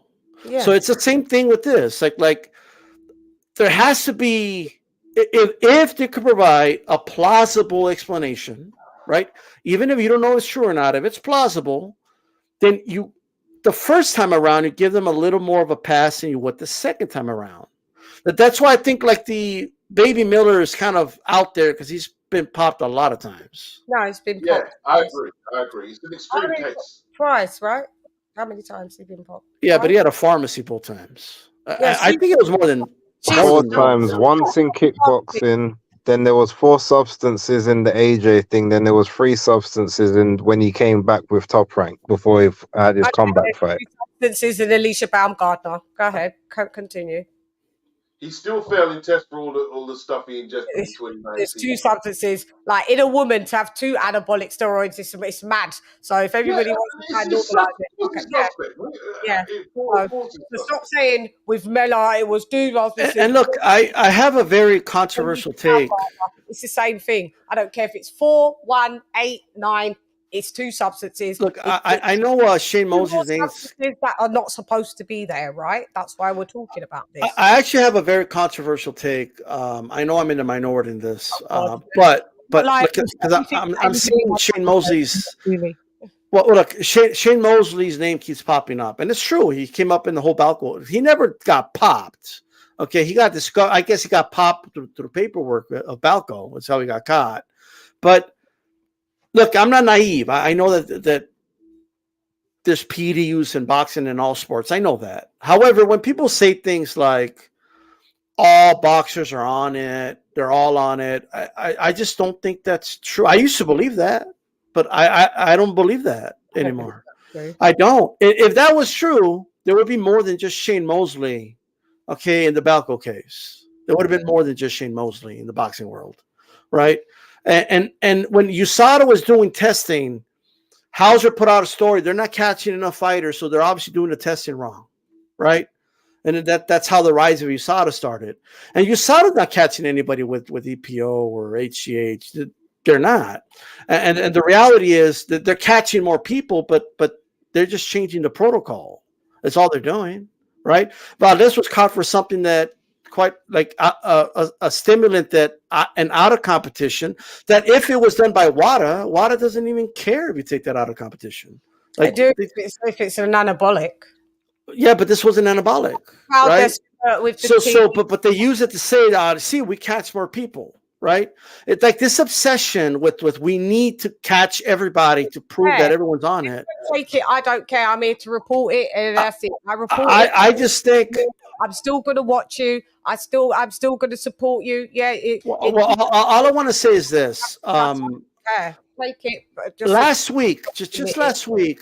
Look, just last week, my job did a random drug test on me. Okay, just out of nowhere. Right now, I don't take drugs. I know I'm clean. Right, and I was still paranoid about it. Like when I did the piss test. Yeah. Right, they had me go to a Quest lab, take a piss. Right. Like I was nervous about it. And I know I'm not on anything. Okay, right? Obviously I'm still employed, so obviously I'm good, right? Right. So, yeah. These fighters are so paranoid, right? I do think the paranoia is big enough of a deterrent that I just don't think most fighters are doing it. That's what you think. I don't say most or all because obviously there's clean, but it's and outside of the big stars, most of them can't even afford the good shit, right? So like the effective stuff. Like if people just think that deterrent's enough, it's not. Clearly, it's maybe it's not, but I think it's. I just don't. So why wasn't any other boxers with Balco other than Mosley? I think there might have been one more boxer. Why wasn't it the sea of boxers that were working with contact? Some boxers learn it as a fine art. Like there's some boxers that are in question, but they've never been popped. But it doesn't mean they're not being. Yeah, people think, But some people learn how to cycle off it very well and be able to do it. Perhaps. I'm just saying, I think it's more, I think what it is with me is why maybe it seems like I'm like angst.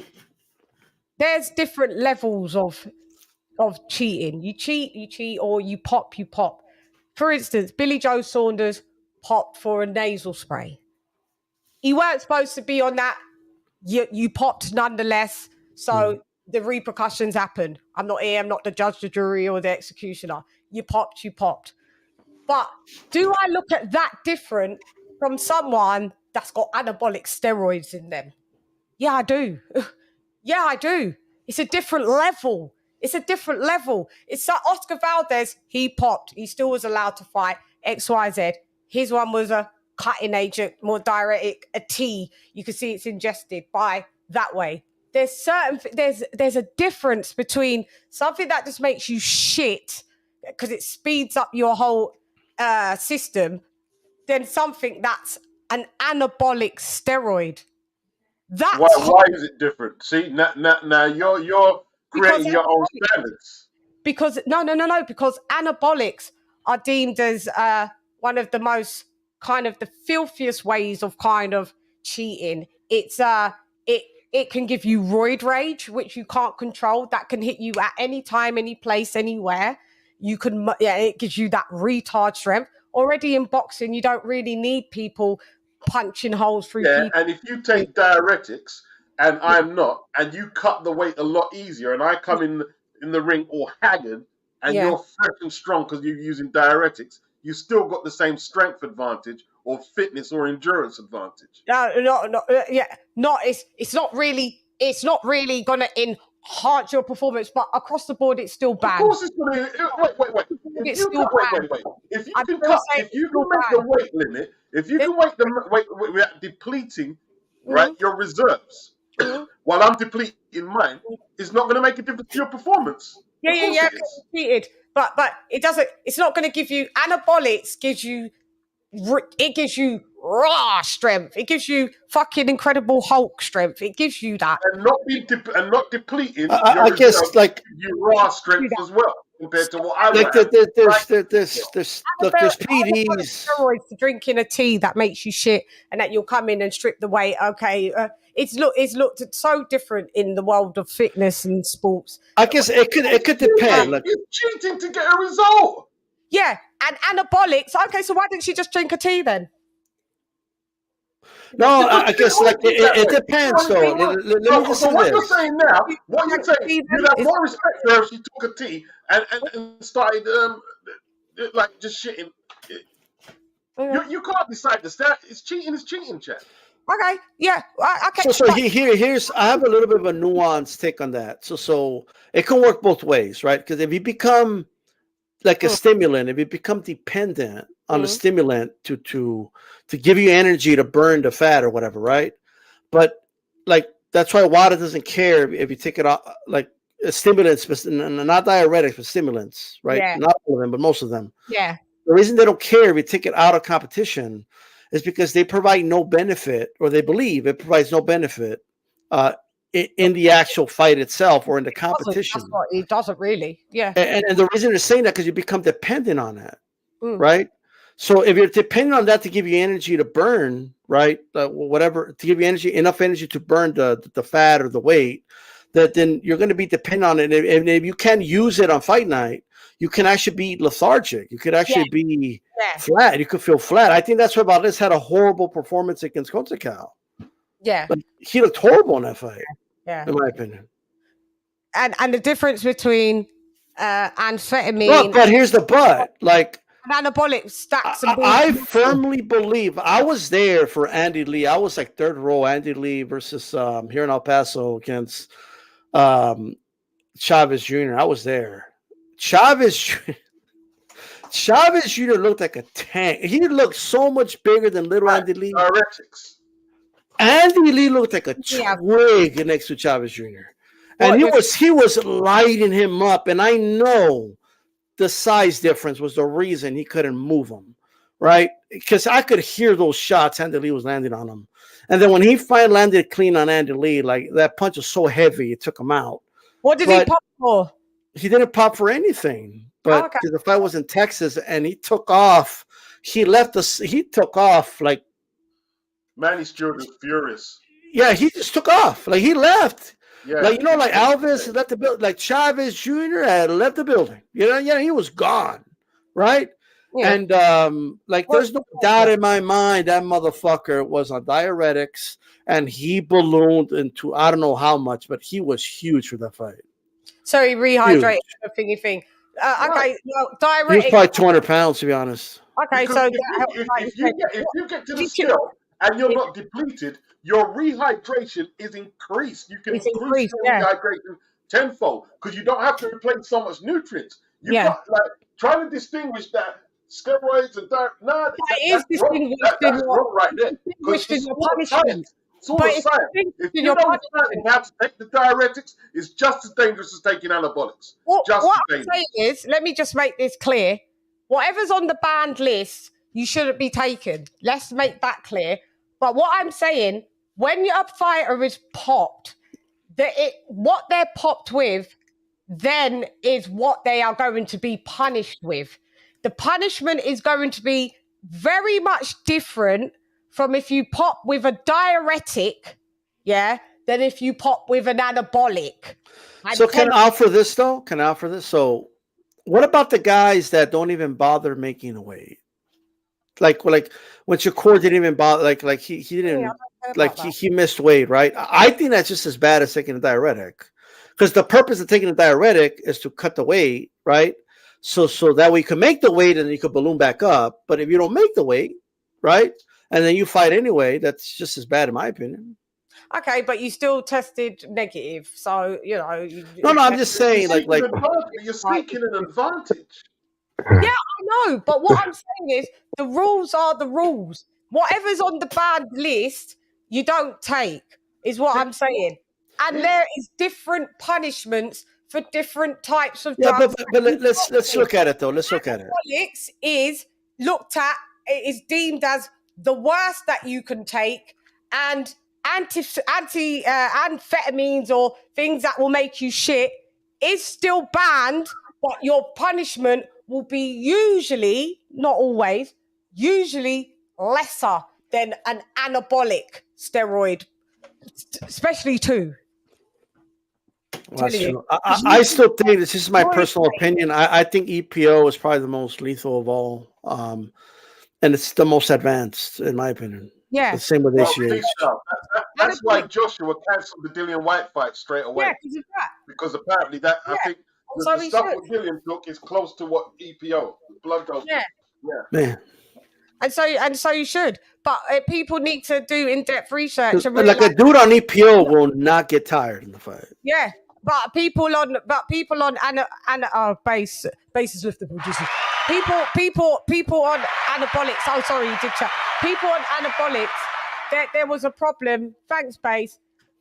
People that are on anabolics, it was already proven. This is the term, roid rage. You can't predict when that's going to happen, if that's going to happen as well. So you're liable. Already you're going in the ring to punch someone's face off.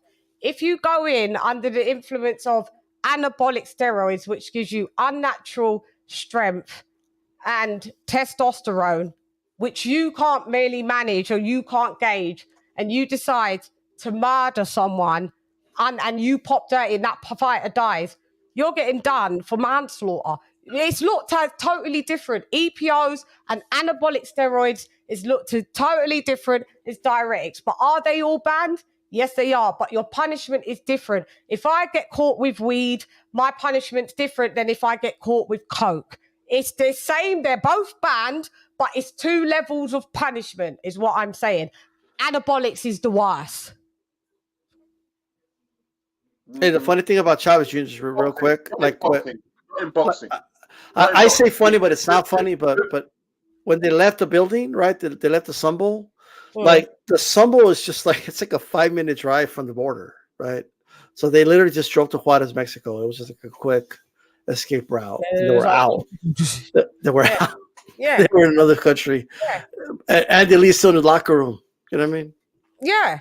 All I'm saying is, was furious because like Chavez just broke out. Couldn't find him anywhere. I didn't watch it.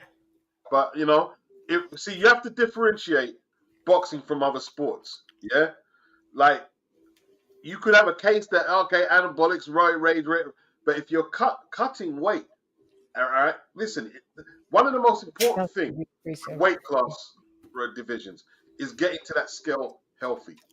Yeah, that's one of the biggest determining factors in winning or losing when you get to elite level. And if you're getting there like with a lot to spare, because you're taking these these cutting agency, that's lethal. It's a lethal weapon in itself. It's what your argument is almost like saying, well, a knife is safer than a gun because it can't shoot more people. But if you use different charges that you get though for them, still do different charges that you get for a knife and a gun though. Tell you that.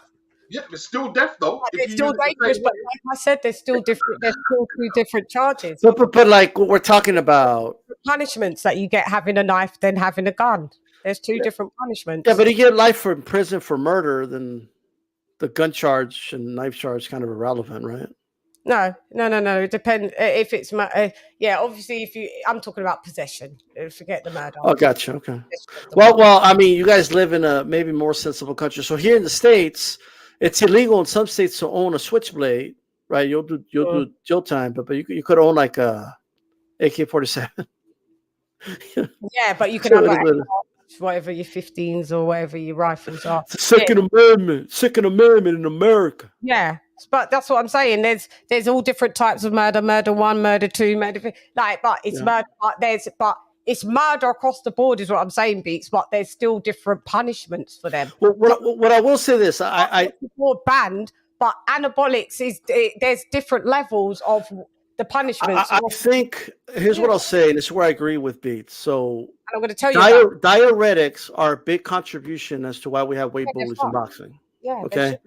So that's a problem. But where you're technically right, Chan, is that the anabolic is considered like a bigger deal in the grand scheme of things, but they are. I mean, that's all I'm saying. I don't know why that's been refuted, because that's a fact. I mean, I don't know. That's a fact. I wouldn't call it a fact. Okay. Well, in the fitness industry, it's accepted that it, but like, or it just punished more harshly. But no, they punished more harshly. Like for one of the times when Gerald Miller popped dirty with the four anabolics in,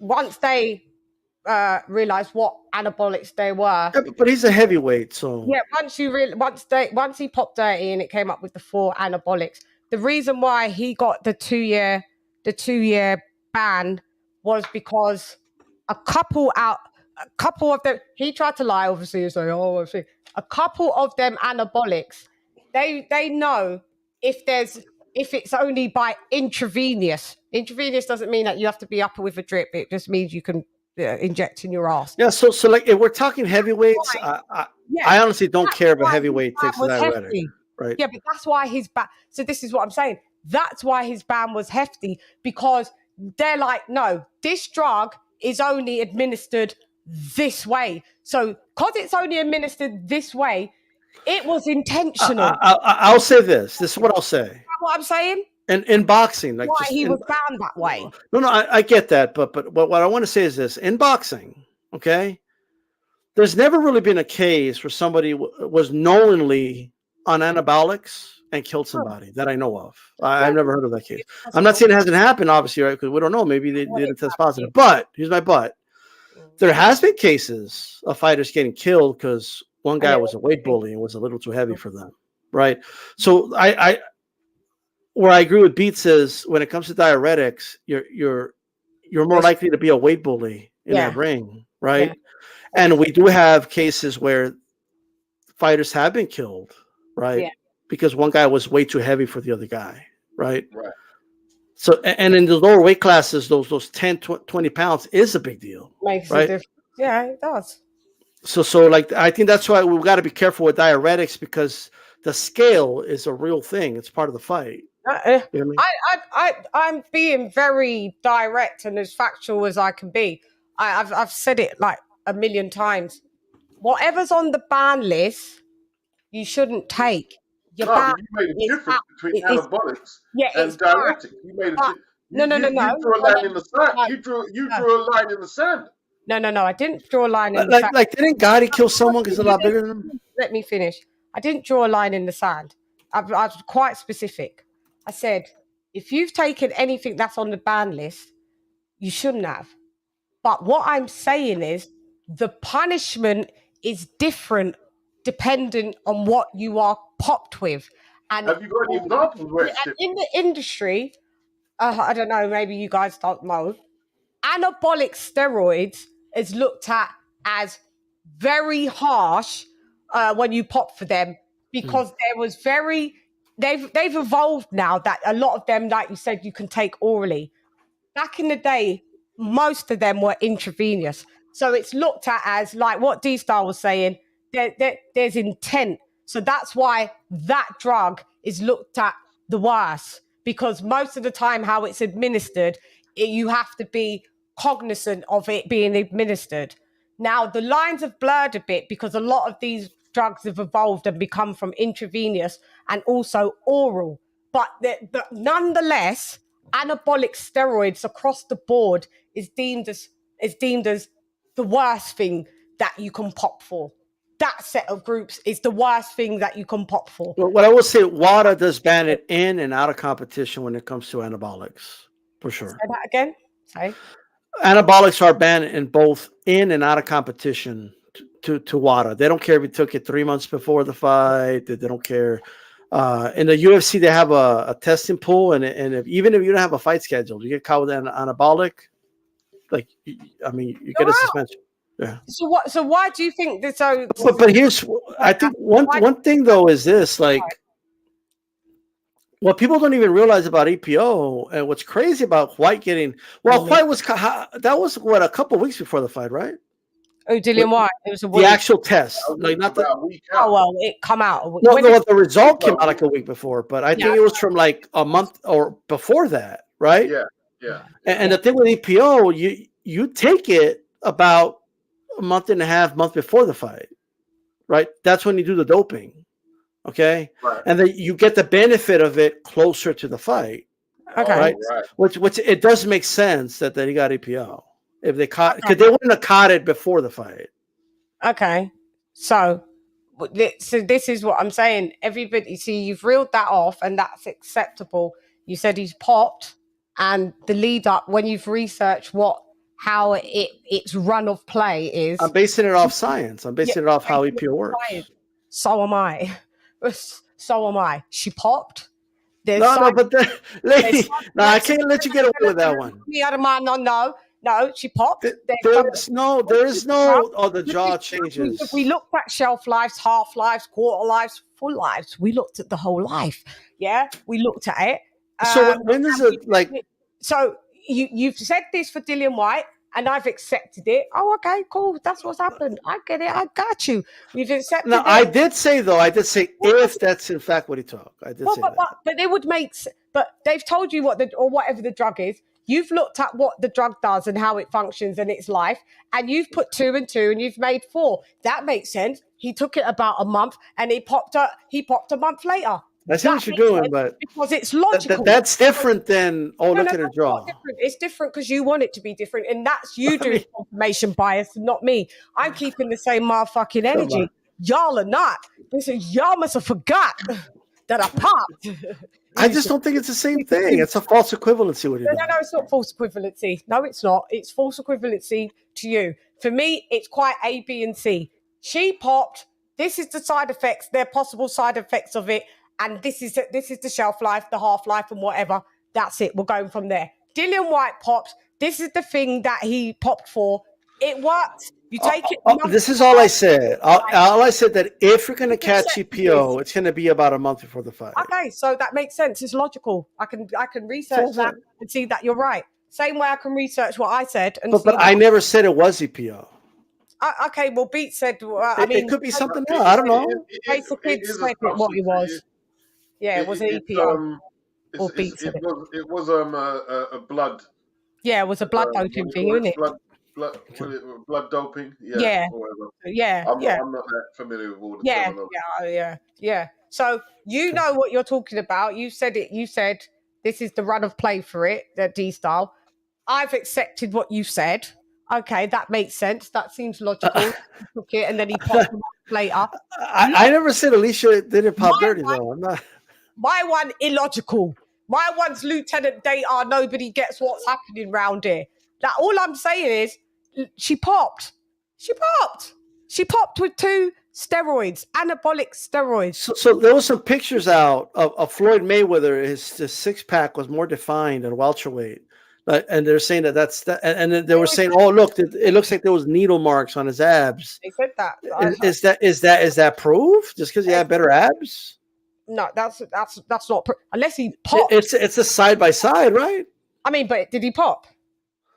Not officially. Okay, well then we can only deal with what's on the records. He didn't pop. So if he popped, I would then look at the possible needle marks and be like, oh my God, that fucking makes sense. It's logical. That makes sense. But there's a lot of rumors. There's also a rumor that Oscar De La Hoya and Floyd's tests after that they tested disappeared. Both their test results disappeared. Wow. All I'm dealing with, I'm not really dealing. Yeah, I understand that. I'm just like, it was a pretty shitty fight that they were on some. Yeah, I'm just dealing with what's like D-Star said, it was the science. And when I say the science, it's not the science anymore. But then he just explained the science with Dillian White, and it was. I'm not.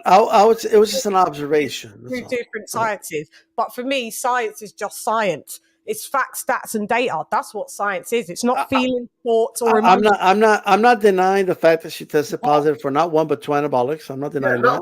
I've never denied it. I haven't denied it. No, you haven't. And then I've tried to say about how it's judged and how it's what the punishment is because of anabolics and antihistamines on teas. It's different scopes and different scales. I gave you that reason as well. That was refuted. It looks like I'm trying to draw a line in the sand.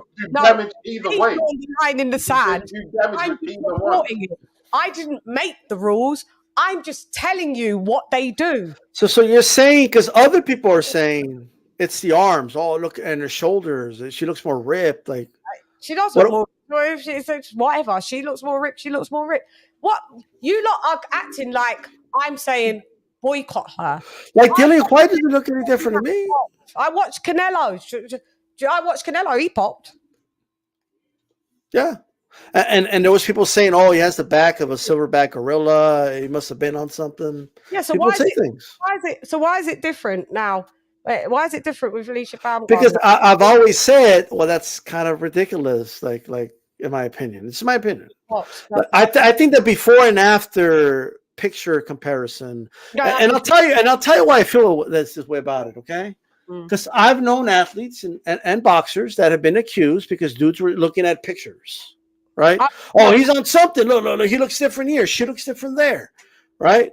I didn't come out on record and say any of that. So that no, I'm not saying you did. I'm just saying it's not evidence. I'm using the records now that I can. Now that I've got the privilege to be able to use visual records because I had the fighter on my channel. Well, and I could see Karma Serene said she can't see a difference. That's Karma Serene. That's her eyes. This is my eyes. That's up to Karma Serene. Is she blind? Why is Karma Serene my gauge? No. I'm just saying. Like I think it's perspective. She don't see it. If you don't see it, It doesn't mean like never once have I said. People have seen it. I don't care if and you could run it back. Never once have I said, LadyChann, you're wrong. I've never said that. It doesn't matter if you think I'm wrong. I don't mind if you think I'm wrong because but I'm saying I'm not saying you're wrong because I have no proof that you're wrong. No, right? but you're saying because I'm looking at pictures. That is something that's weird. And I said, because pictures could be misleading. No. Pictures can be misleading when they're pictures. How comes when the person's there? Like, am I misleading you right now? Can you see me? Can you see me? Can you see me? I see you, yes. Yeah. Am I moving? Yeah? Of course. Yeah. I'm in real time, in it. So I'm not misleading you. Look, nothing misleading. There's no camera filters. There's nothing misleading. This is me. So you don't think like she's maybe outgrowing the weight class, or so she's looking more shrunken? So I'm not. If it'd be dumb just to solely go by pictures, like oh my God, look at it. She was on. I'm saying she was on here. I can see the difference. I use her on my news report nearly every day with her saying, doing the shout out. So I see her face all the time, So I can compare. Karma Serene can't compare. She can't compare. Karma Serene has to look at pictures. She was on my channel, so that's my comparison. But okay, I'm a member, right? So I can watch the video. Which one? You interviewed her, right? Yeah, it's not even on members. It's that one, the ALYCIA Baumgardner one's not even on members. Okay. Shane Mosley's on tomorrow on members. ALYCIA Baumgardner one's is not on members. I'll tell you another thing. When it was Jake Paul, and do you remember when Hasim Rahman Jr. was going to fight him? Yes. And all about the weight getting down, and he was like, I got to 206. Remember, it got pulled out. Like, oh no, he's not making the weight. He's got to. Remember, I'm watching like all of yous lot. Like, right, man, how did they just pull it out? That's just so fucking unfair, man. They didn't really want him to fight him. The conspiracies and the Buddhism. They knew he was going to knock Jake Paul out. X, Y, Z. Okay, guess what? I went and met him. I went and met him. After me saying all of that, I went and met him. When I met him, I said to him, you are not 206 pounds. You're not. Yes, I am. Yes, I said, no, you're not, but we'll move along. You're not. When I saw him in real life, I know why that fight got pulled. he weren't 206 pounds. I don't care what that scale saw, he wasn't. So my whole point is, I've got comparisons that are solid. I think they're solid enough. Person on my channel, meet someone in real life. When you just see things on the TV or things in still frame, you may, like Karma Serene, be like, oh, okay, well, I can't see this. Well, Carmen, she just said she met her in person. Okay, well then you couldn't see her in person that she's masculine. Shouts out to you. I saw. I'm just saying. Did she? Okay, so did you see her on your channel a year before, Karma Serene? You've met her looking masculine, so that's your first gauge. So you don't have a comparison, do you? There's no comparison. Your interview was last year, right? Yeah. So there's a difference this is what I'm saying. There's a difference of what I can see. It's subtle. It's not like jumped in your face, but it's subtle. Like I said, when I watched Hasim Rahman Jr., I thought he was 206 pounds and I thought it was unfair that they pulled the fight. When I went, so what happens? So are you saying the bone shifts? Like, well, what happens to the bone? Because the bone can change, right? It's bone density. Well, you get more bone density as you are with more testosterone. You do. Go and look at when women want to be men in transgenders. Okay, more bone density. They take testosterone, so their voice goes deeper. Their bone density thickens.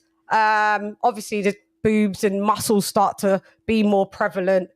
Go and look. I don't need to do my homework. I'm trying to tell you, classes in session. There's things that I know and there's things that I don't know. If you don't want to listen to what I know, that's on you. Anyway, back to Hasim Rahman Jr. When I went, yet again, I'm reiterating, when I went, I knew with my eyes, he's not 206 pounds. So there was a comparison that I was able to obtain. If I didn't meet him, I would still be sitting there going, they pulled that fight for no fucking reason. That was out of order. He was clearly 206 pounds. Okay. So what I'm saying is, I've got the comparison. I didn't meet her when her jaw was already like that. She was on my channel. Then now I can see. That's the comparisons that I have. If you lot don't want to go with my comparisons, it's not a problem. No, it doesn't nullify my argument. Be quiet, Karma. It doesn't nullify nothing. You met her with her face like that. Yay or nay? I don't know whenever you met her. I don't even care, by the way. You met her once. I've seen her once and seen the transition. You've met her at the transition, I guess. Who knows? I don't care. Isn't it strange that nobody brought up the transition before the fight? I don't know. No, yeah. Arlette did. Didn't she say she said that last year? Yeah, Arlette did. Arlette started to say it earlier this year, really predominantly, but she was saying it kind of last winter. Because Lisa Bales can clarify. Lisa Bales can clarify. She just saying it, and we was like, oh, okay. And then I was looking, and I was like, yeah, I can still see. But I was just like, yeah, I get it. Maybe it's just the makeup where she's contouring. It may look a bit wild out here. Who knows? You know what I mean? Who knows? But when this come out, when we saw the Conor Ben, how he looked etched like a G.I. Joe, and he'd popped for boosting his testosterone from a masking agent because that's what the clomiphene does, right? He had to rebalance it and boost it because what he was on was fucking up the hormones, but you need that. Do you understand? Ivo's in the chat. He's the endocrinologist. He can vouch for what I'm saying. So when you look at that and you see the run of play, that's how doctors get to diagnosis. The doctors, when you go to the doctors, you go, I've got a sore throat. They go, how long have you had the sore throat? They want to know the run of play so they can make a proper diagnosis. The diagnosis is you've got strep throat nonetheless, but we've got to this point because of the run of play. It's nothing different in this. I'm not just saying I looked at the picture and I said, Chan, on the real though, I've got to be out of here, man. You're the best. Hang out. Thank you so much. I know we've been going back and forth. Karma Serene is, I don't know what Karma's saying. I don't know what nullifies the argument. And now you're saying, Beats, you're the best. Pleasure. Thank you so much. We'll be signing up. Thank you, Beats. Thank you. Deuces. we've been going in a bit. So do you see what? Do you see my point? If it's, I'm not just looking at the picture to say, oh well, she had a. My friend saw it and did call it and said, "There's a difference." I just was like, okay. She made a point, but nobody's going to be negligent to be coming out and be going, guess what? I saw her face change and she hasn't popped, but I think she's off. Who would do that? No, wouldn't do that. Look, there's a lot of people on the internet that don't even show their face that could have said it. Like they don't even have a channel. They don't even have, and they weren't saying it. Yeah, trolls weren't saying it. Nobody was saying it. No. I was just saying, my friend was saying it in our group. We got a group on here. Okay. That's why ALYCIA Bales can vouch for it, because it's a group. It wasn't just one-on-one where it could look like I'm just. I just think that a lot of, and I'm not saying Arlette did this or anybody, but I just think that when a woman looks muscular, just in general, right? People just say things like she looks like a man, and that's what they did with the Williams sisters in tennis. Right? Oh, they look manly. Like I just think that there's in the face, but her body. Serena Williams has not got a manly body. She's curvy and she's strong. No, I agree with you, but that's not what people were saying. Okay, right? that's what people that would accuse her and stuff like that. So like if you look at Makila Mayer, like she looks like thin, and you know what I mean. I've always seen Serena and Venus look the same type of face though, so I didn't see anything change. It just looked. She's always got a bit of a masculine face. It's just always what I've gauged her with. It's always been like that. So I don't have a comparison to say, oh, it's changed. What do you think of what's going on with Victor Conte right now? I don't know. You tell me what's happening.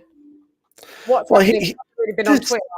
I mean, he's on this crusade to, and I'll be talking about this around my channel, but he's just on this crusade to, like it's VADA or nothing.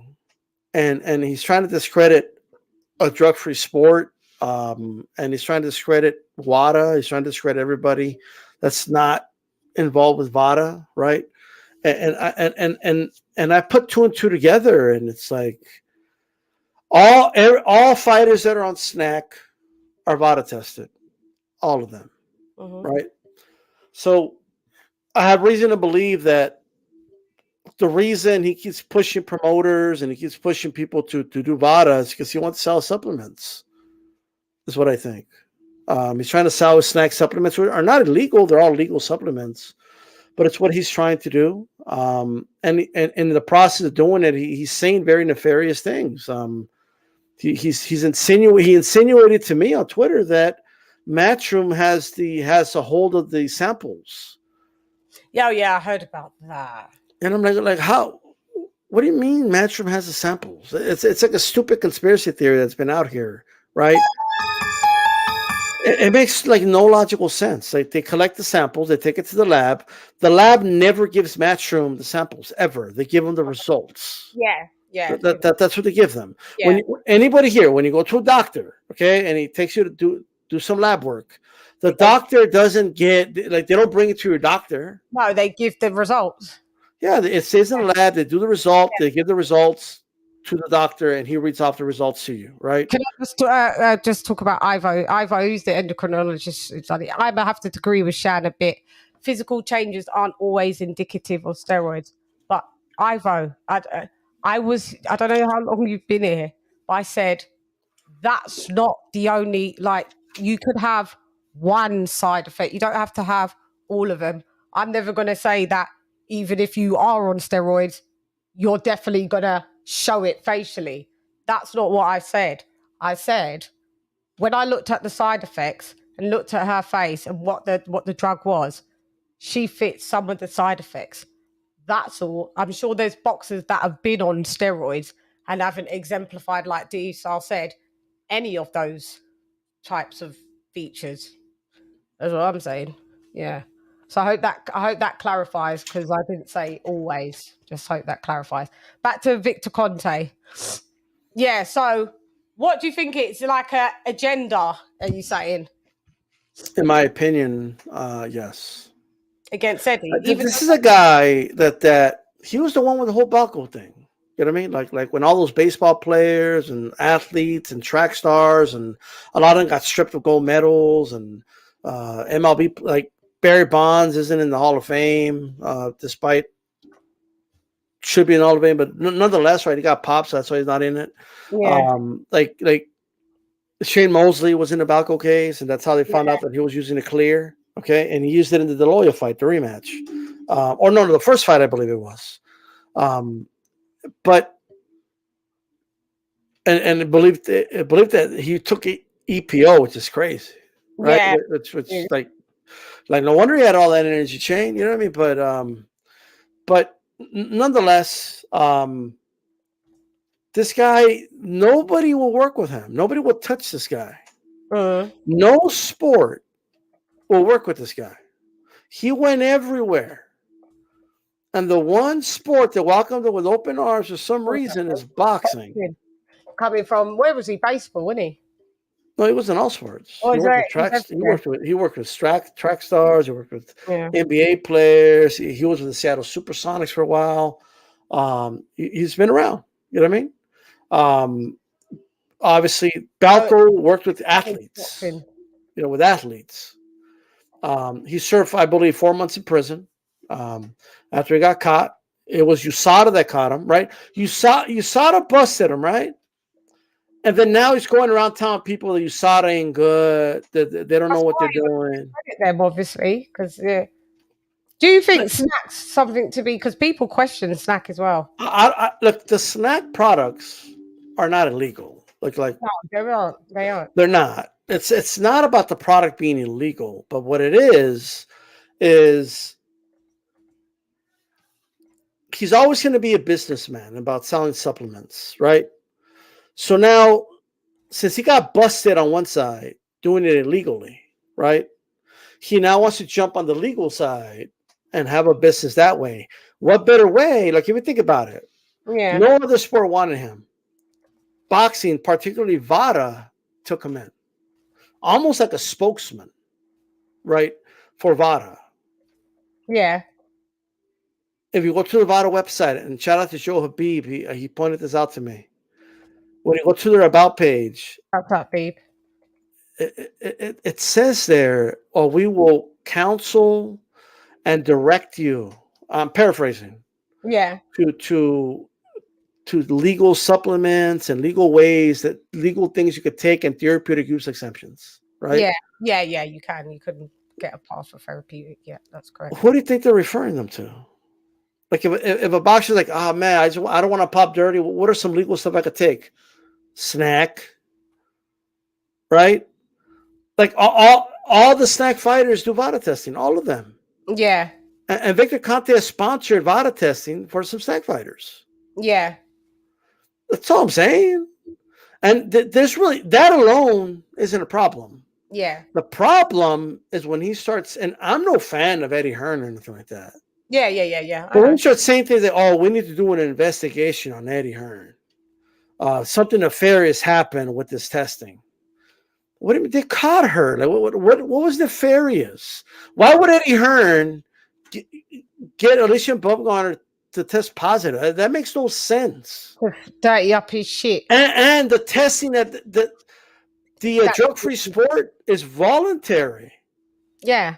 Matchroom paid for it. He didn't have to pay for it.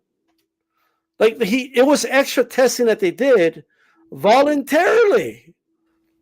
But he's accusing Eddie Hearn of trying to work around VADA. He's advocating that VADA is the one way, only way. Mm-hmm. Right? It's a golden standard.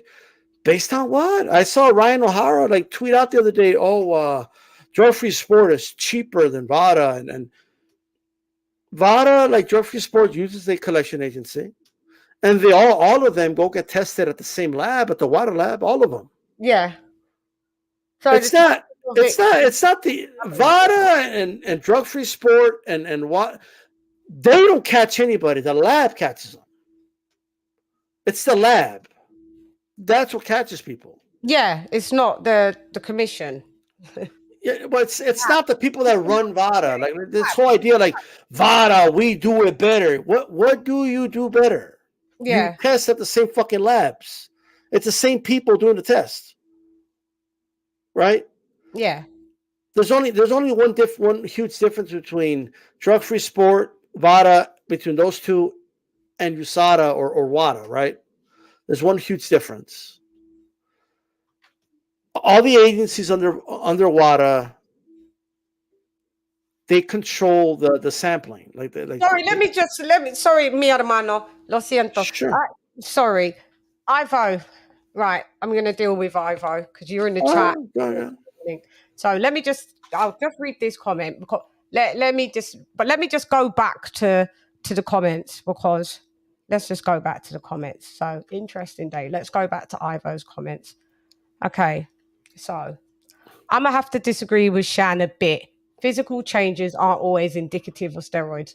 We already did clear that up. But look, so my reply was because you were speaking, I didn't really want to, interrupt you.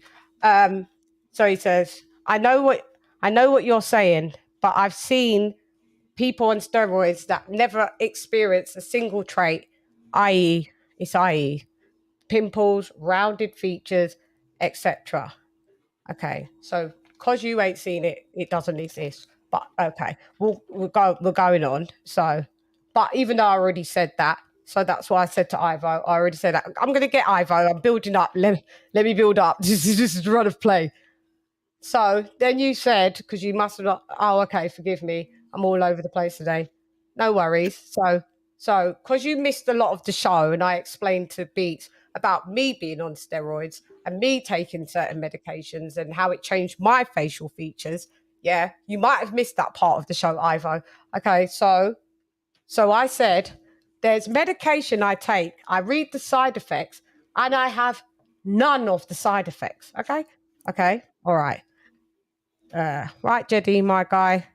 Then I say,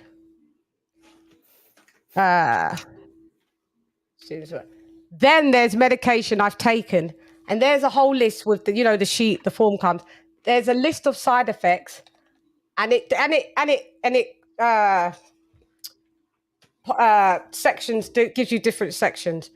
Most common side effects, uncommon side effects, like with antibiotics or something. So I said, then there's medication I've taken, and there's a list of side effects, and I have the most uncommon side effect. Okay, Ivo, that's happened to me many times. So my point is, you don't need to exemplify, like I said, any side effects, but it doesn't mean you haven't taken the medication. Because like I said, I've taken medication, there's side effects, a list of side effects. I ain't had any of those side effects, but I've still taken the medication. Then there's medication that has a list of side effects. The most common ones, I ain't got it, but there's a list of the most uncommon ones, and I have that side effect. So I'm deemed as allergic to that medication. Okay, so I've taken it, side effects, taking it, not side effects, but still taking it. Then, so Ivo, this is why I'm going to get you, because you're the one of the people. A lot of things are reliant on genetics. ALYCIA is a genetic specimen. I'm not going to rush out and say anything till I see sample B, simply not to make an arse out of yourself. So this is the person, one of the people. Maybe you've learned. Ivo banged on Conor Ben. Banged. He's a liar. He's a dirty cheat. Oh, eggs, schmegs, wags, eggs. Who cares? He's a liar. You came on my show. You did an hour and a half and did a class of how Conor Ben's a cheater and he's a liar because you're an endocrinologist and you're studying endocrinology, and there was no way that he could have got that solely from eggs. He's a liar, spire, pants on fire.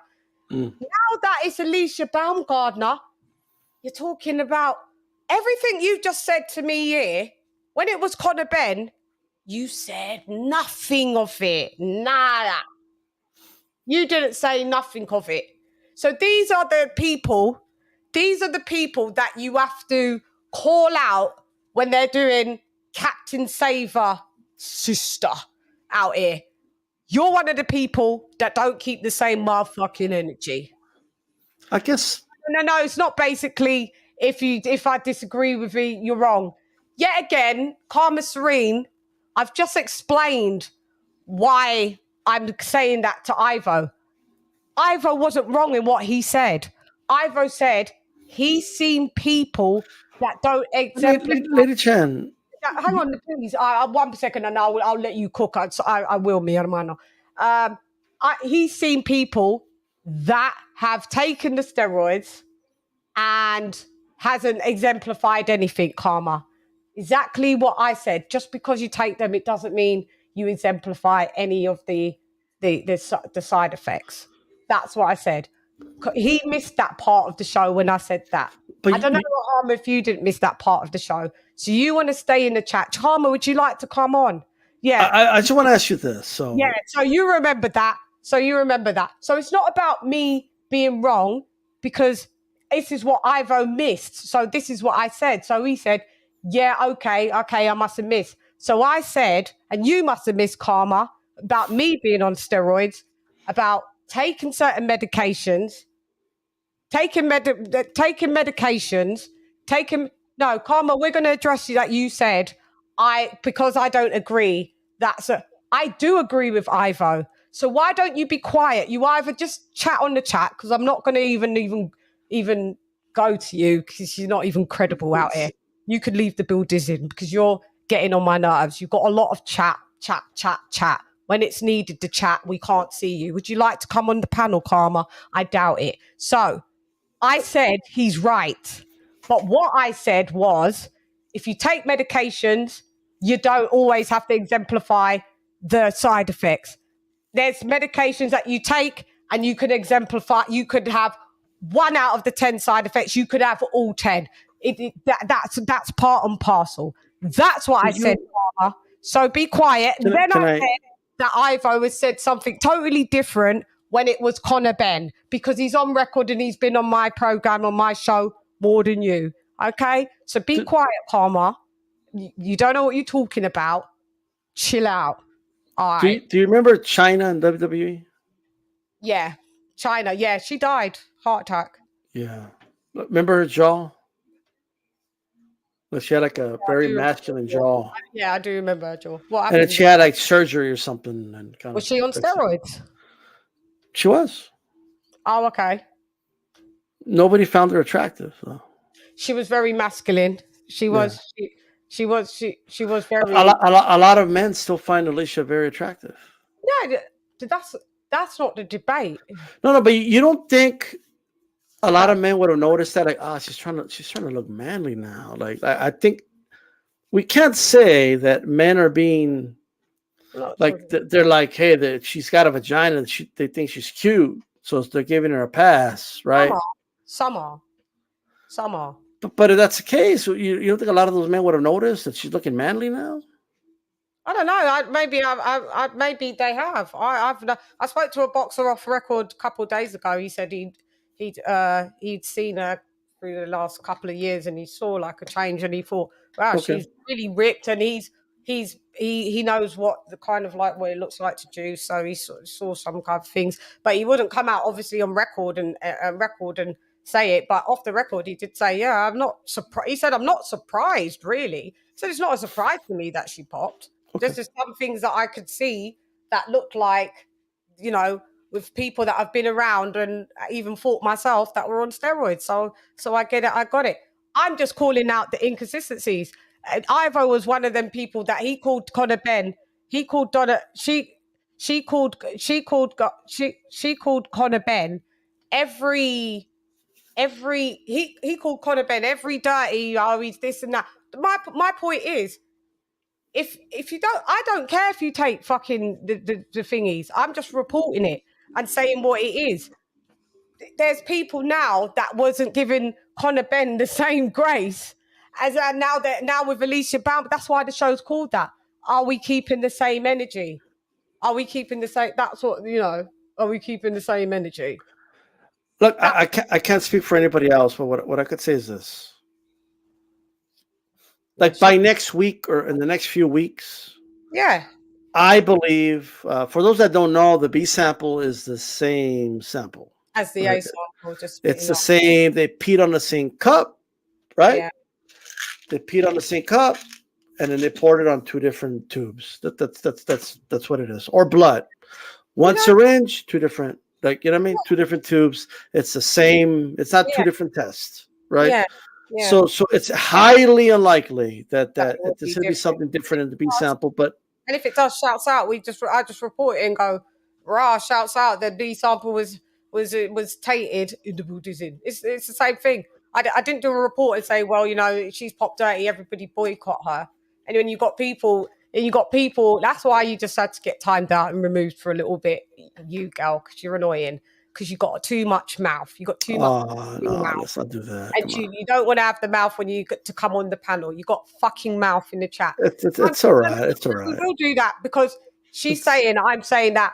Oh, because I interviewed her. That's scientific fact. We even went past that. She's being stupid and immature. You go back to your day job where you're getting your Porsche, what you said you're getting. Go and do that, because obviously content creating, when you can't even create the content because you're so biased, that Errol Spence got his ass handed to him. It took you 10 days to even do a fucking. Look. I'm not gonna get it like it.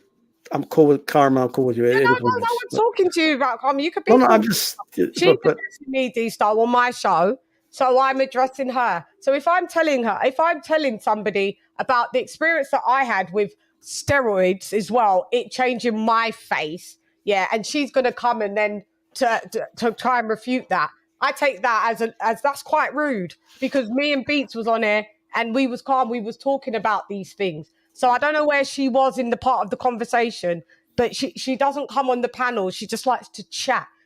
You're okay with her. I'm okay with her.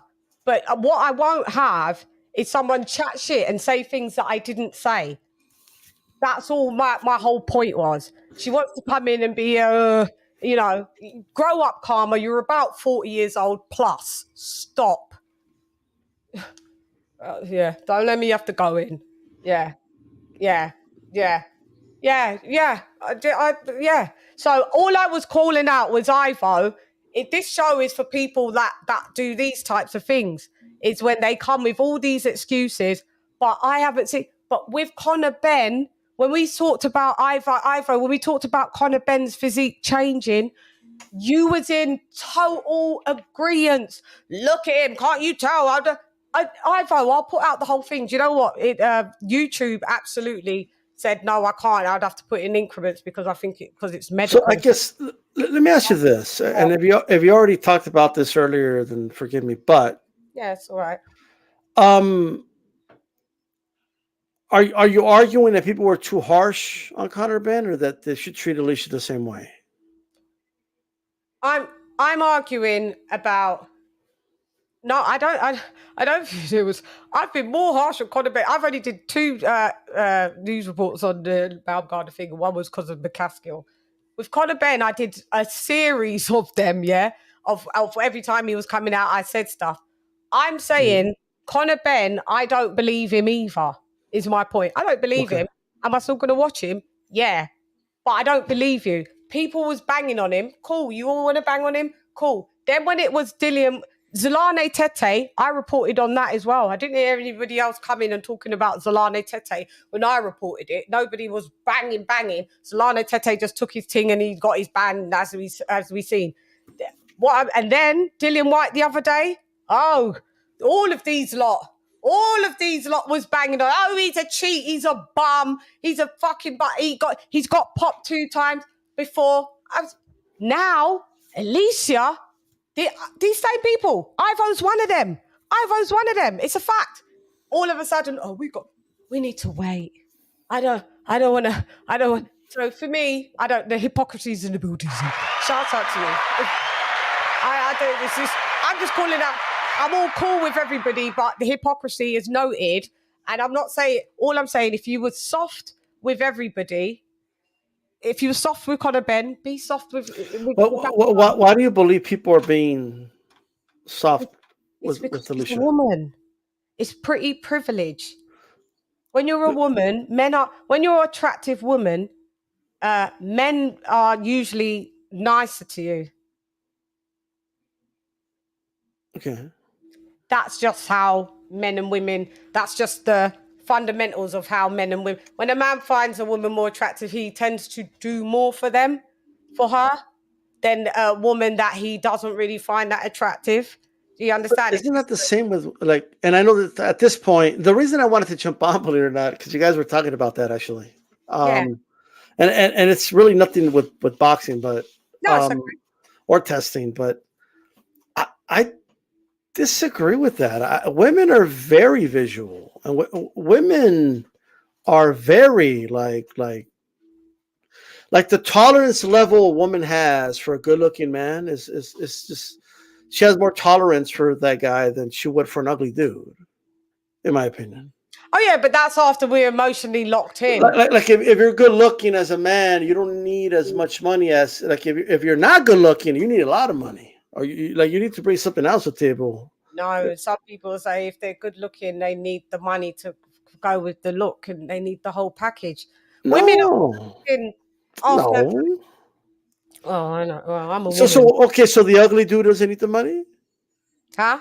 No, ugly dudes need to splash out. I guess, yeah, sometimes they need to splash out a lot more. But then if an ugly dude splashes out a lot more, the ugliness for a woman seems to diminish, and the woman seems to can overlook that you're ugly and see your other traits. That's just a fact.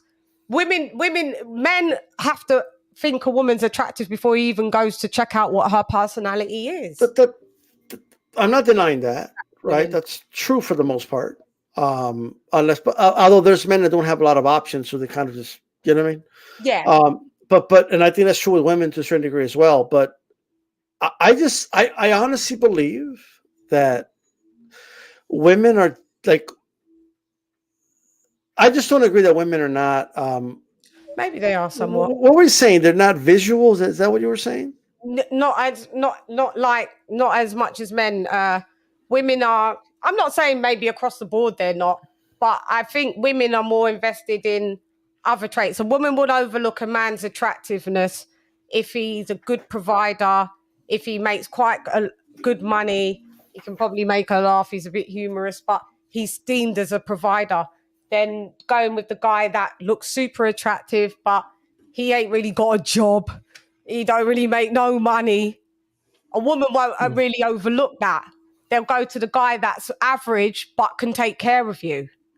It's like an evolutionary argument for that, for sure. And that becomes attractive to us, that he can look after us. So we'll still be attracted to him. We'll be like, yeah, he's still sexy to me because he can look after me. Doesn't matter if he's not on the cover of GQ, but you know what? He's a good man. He looks after me. He pays the bills. He helps. Do you understand? We'll overlook that. But okay. I mean, that makes sense. But I will say this though. I just think. But we can. I notice things like for example, I have a friend. He'll never listen to the show, so it is what it is. So he's like 4'10". Okay, that's how tall he is. And he's got a belly on him. You know what I mean? It is what it is, right? He's doesn't have a good sight, so he's got to wear glasses. So like, and can't get girls. Like it is what it is. And he's got a good paying. He's got a good job. He makes good money, right? I mean, that's quite an extreme. That's a kind of extreme example, though. A man being 4'10". Well, I'm just saying, but men. I'll say this: like a lot of men will fuck anything. Yeah, you'll fuck the girl that's 4'10", but she looks good. I wouldn't, but there's guys that would. You know what I'm saying? You don't care if the woman works in Walmart or if she works in Wall Street. If she's attractive to you, she's attractive to you. You want to go for it. You could actually argue that a man wants a woman that is not as successful because he wants to take care of her. Yeah, you know what I mean? Some men are like that as well. But whatever bracket or category that you're in, the visual attraction is what's going to send you to her in the first place, is why you're going to talk to her in the first place. You'll find out about her personality afterwards, but what captures you with women is how they look. Right, but it's the same with women too, though. Women have to be attracted to a guy to approach. Like, who does all the approaching most of the time? Men. Yeah, men. Right. But a woman, loads of women can be approached by guys that are not like the best looking guy. But I will say, like, the women that have approached me were attracted to me. Yeah. Like I never had a woman that wasn't attracted to me approach me. Right? Like they have to be attracted to you. Like men, like we look at our options. Like you go out, like, you know what I mean? If one girl, like, you have your top choice, right? You go, you hit on her, turns and you why down. do you hit on her? Because you're attracted. Because I looked around, she looks like the most attractive one, right?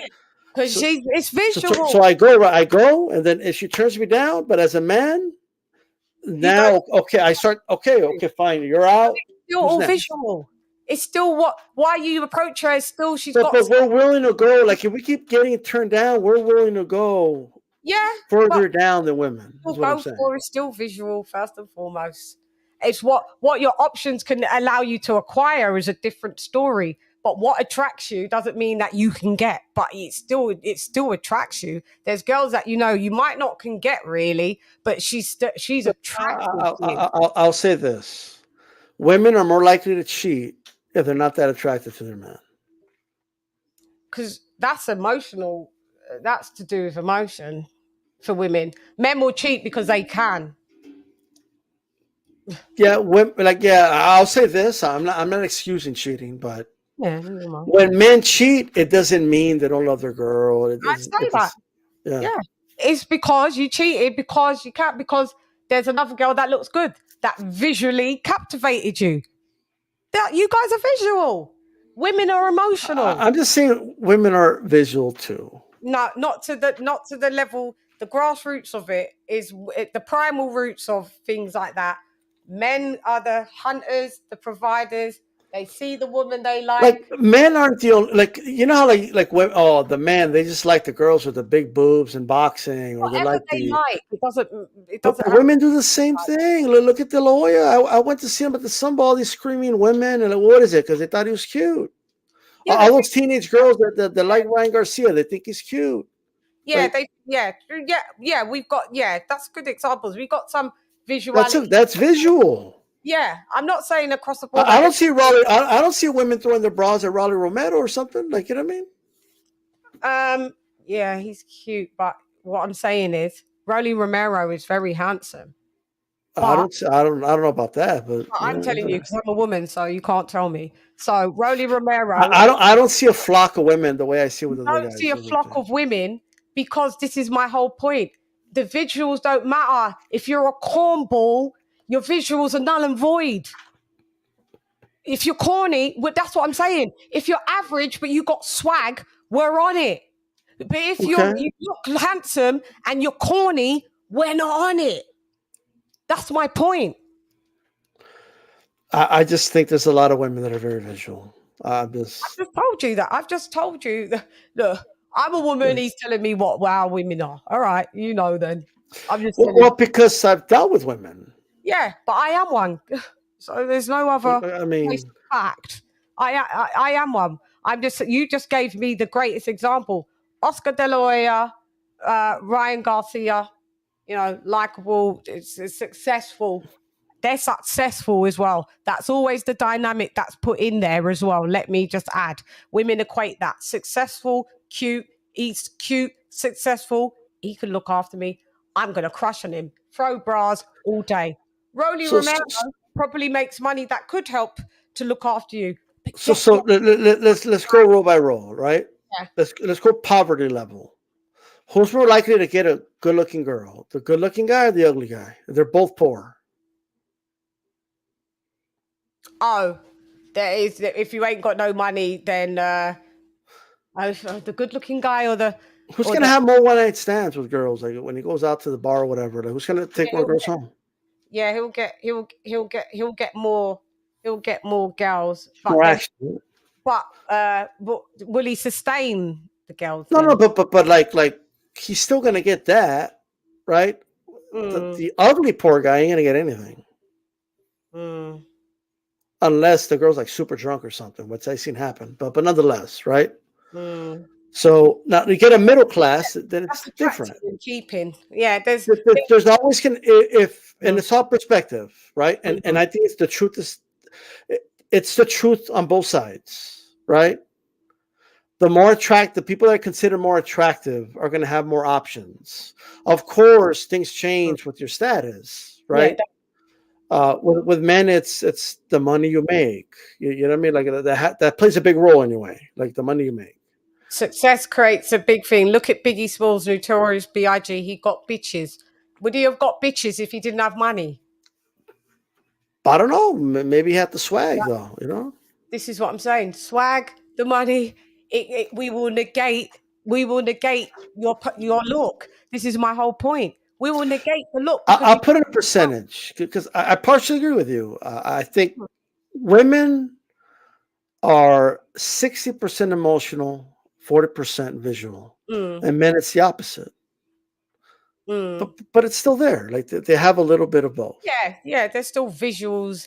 There's still visuals in it, but trust me, a lot of it. A man will like a woman. He'll find her on an aesthetic level pretty. Whether she, like I said, whether she works in Walmart or works in Wall Street, on an aesthetic level, she's still pretty to him. A woman, if the guy works in Walmart and he's attractive, but then the guy that's the successful rapper that's not that attractive, guess where the women are going to? Not saying the guy in Walmart won't get no girls. Women are flocking to Notorious B.I.G. or people that look like that. Your money and your success negates your look. We're fine. Men are not like that. You have to find her attractive, whether she works in Walmart or Wall Street. The attraction is the same. Afterwards, when you get to know her, is where it differentiates. But the attraction, but yeah, we are still visual. I know, like a lot of guys get cougars now. You know what I mean? That help pay for their shit, but then they have their real girlfriend on the side. Yeah, the cougar's still you. Why have you got the cougar? You still thought she was attractive. That's why you got her. Well, I seen some old ass women that there's no way they could find that old ass girl like. Oh, or maybe them ones. I thought you was talking about attractive. But again, we're talking about women with money, right? What about Jeff Bezos? Is he good looking? I don't know. No, he's not. He's got bitches. I would date him. But hey, I'm just saying. I'd like to go on a few dates to see what's going on. But how much money he got? Like, if there was a woman that I'm not that attracted to, she's got that type of money. Yeah, I'm in the yacht too. Yeah, but the difference is suntan lotion, everything. Yeah, but even with the woman that's got money that you're not attracted to, you'll still bang her, you'll still date her, but really you'll be cheating because you even cheat. Women do it too. No, but what I'm saying is there's no amount of money that's going to make you. There's no amount of security or money that's going to make you. You think more sexually attracted to a woman? You think the wife of Trump is loyal to Trump? No, I already know. You think when she wanted to stay in New York and he was over there, like she insisted on staying in New York for their son to go to school, and he wasn't watching? You don't think she was banging like some dude? How did he get her and get a baby out of her? She knew he wasn't good looking. She negated the success for the life. I think she has her side dude, just like dudes like that have their side bitches. She still went out with him, knowing that he's not good looking. If he was Trump with no money, she wouldn't date him because he's not good looking enough. I agree with that, 100%. Money and success is what drawed women to him. We negate strength. But I guess what I'm saying is some of these like 60-year-old, 70-year-old cougars, right? They wouldn't be getting those dudes either if they didn't have money. That's what I'm saying. But the difference is with women, when you do give up, when we can absolutely still feel attracted to you, even though aesthetically other people would look and be like, why is she with him? He's got a nice girl, like, but look at him. We would be like, we want to still be with that guy because he can look after us. So that's appealing and sexy. Let me tell you something. With the money Bezos had, if a broad had that money, I don't care how ugly she is, I'd hit it up. If I'm going to get a piece of that money, I'll do what I got to do. You do what you got to do, but you wouldn't still you still wouldn't really fancy her. You'd go through the motions, but you wouldn't really fancy her. Doesn't matter what you're doing it to get the money, but you wouldn't feel. If I can't get it, I'll take Viagra. Whatever it takes, I'm gonna get it done. To force yourself to fuck her. Women, if you're successful and that's attractive enough for us, you don't have to. We're sexually attracted to you. Because you're successful. That's a buzz for us. You're successful. You can look after me. We're attracted to you. You, the woman, successful. She's old. You're not really attracted to her. You got to take the Viagra to force yourself to fuck her. We don't have to force ourselves to fuck him just because he's not good looking. Because we change the priority order. Because you'll be surprised though. Guys will fuck anything. Yeah, no, I do. Yeah, no, I know that. I've been on this earth long enough to know that. But there's things that you lot regret fucking. But especially for $1 billion, like yeah. But initially, going back to caveman days, men are predators. They get the women who captures their eye, who fits what they want, childbearing hips, whatever that they like, the most success that they're going to have a good pregnancy. That's the primal instincts of any primate and mammal. That's what they do. They take the woman of what captures their eye. Woman is to be nurturer, man is to be provider. So women will negate looks to be provided for on a primal level. Now, does it evolve and change and there's exemptions? Yeah, there's exceptions, but it's not in general. Look, a lot of I'm not disagreeing with practically anything you're saying, actually, but you are though. You've been disagreeing all night. It's all right. Not all of it. Like what I'll say is this: I don't care how much women, if they're ultimately, I believe this is true for both sexes. If they ended up settling in any way, shape, or form, they're going to cheat. Like it's just the way it is. I know this because I've slept with women that cheated on their partners. Yeah. So like, and I see them on Facebook, like, oh, how much they love their man, and this, that, and the third, and some of them are successful dudes. It is what it is, right? So like I'm just speaking from personal experience. Like, women will cheat, right? And because I believe in many cases they're not really happy sexually with that partner. They may be with them because they make good money and they take care of them, etc. But they're not happy 100%. Or there's something emotionally that they've disconnected, because a lot of women will mainly cheat, not just men will cheat because of physical needs more. Women will cheat because of emotional needs. It could be a lot of revenge going on sometimes, yeah. Yeah. But that's like but hey, I gotta get rolling though. I appreciate you having me on. Thank you for coming on, mi hermano. Muchas gracias. Te quiero mucho. Ya tú sabes. Claro que sí. Have a good night. Buenas noches. D-Styles left the edificio. That's my guy. That's my motherfucking guy. I love D-Style. I do love him. We all love D-Style. We've had an all-star panel lineup. Got thank Beats hung out for long, boy. Beats. Didn't know it was going to go this long, Beats.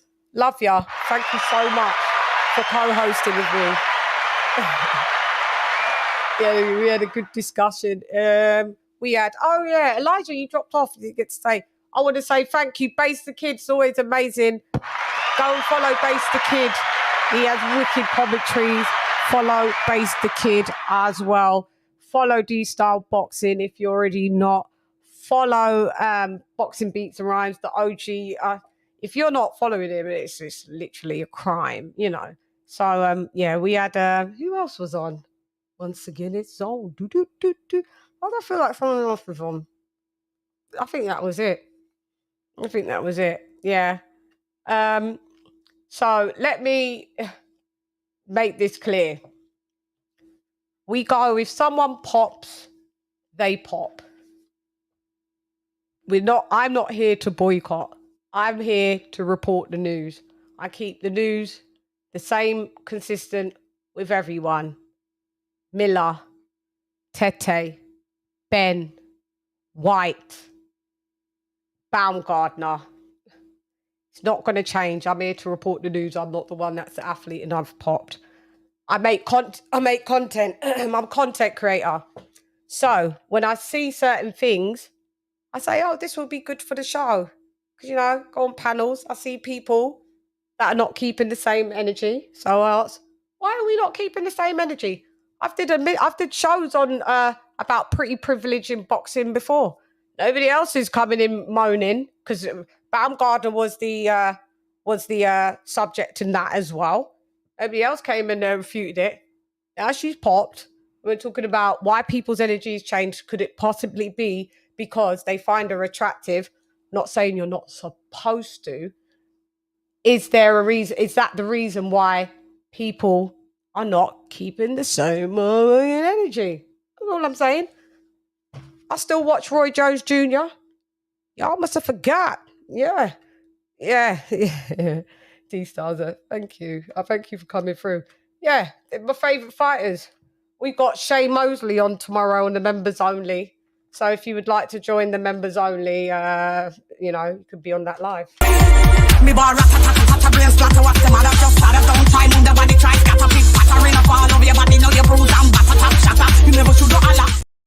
Welcome back to the fold, young Anakin.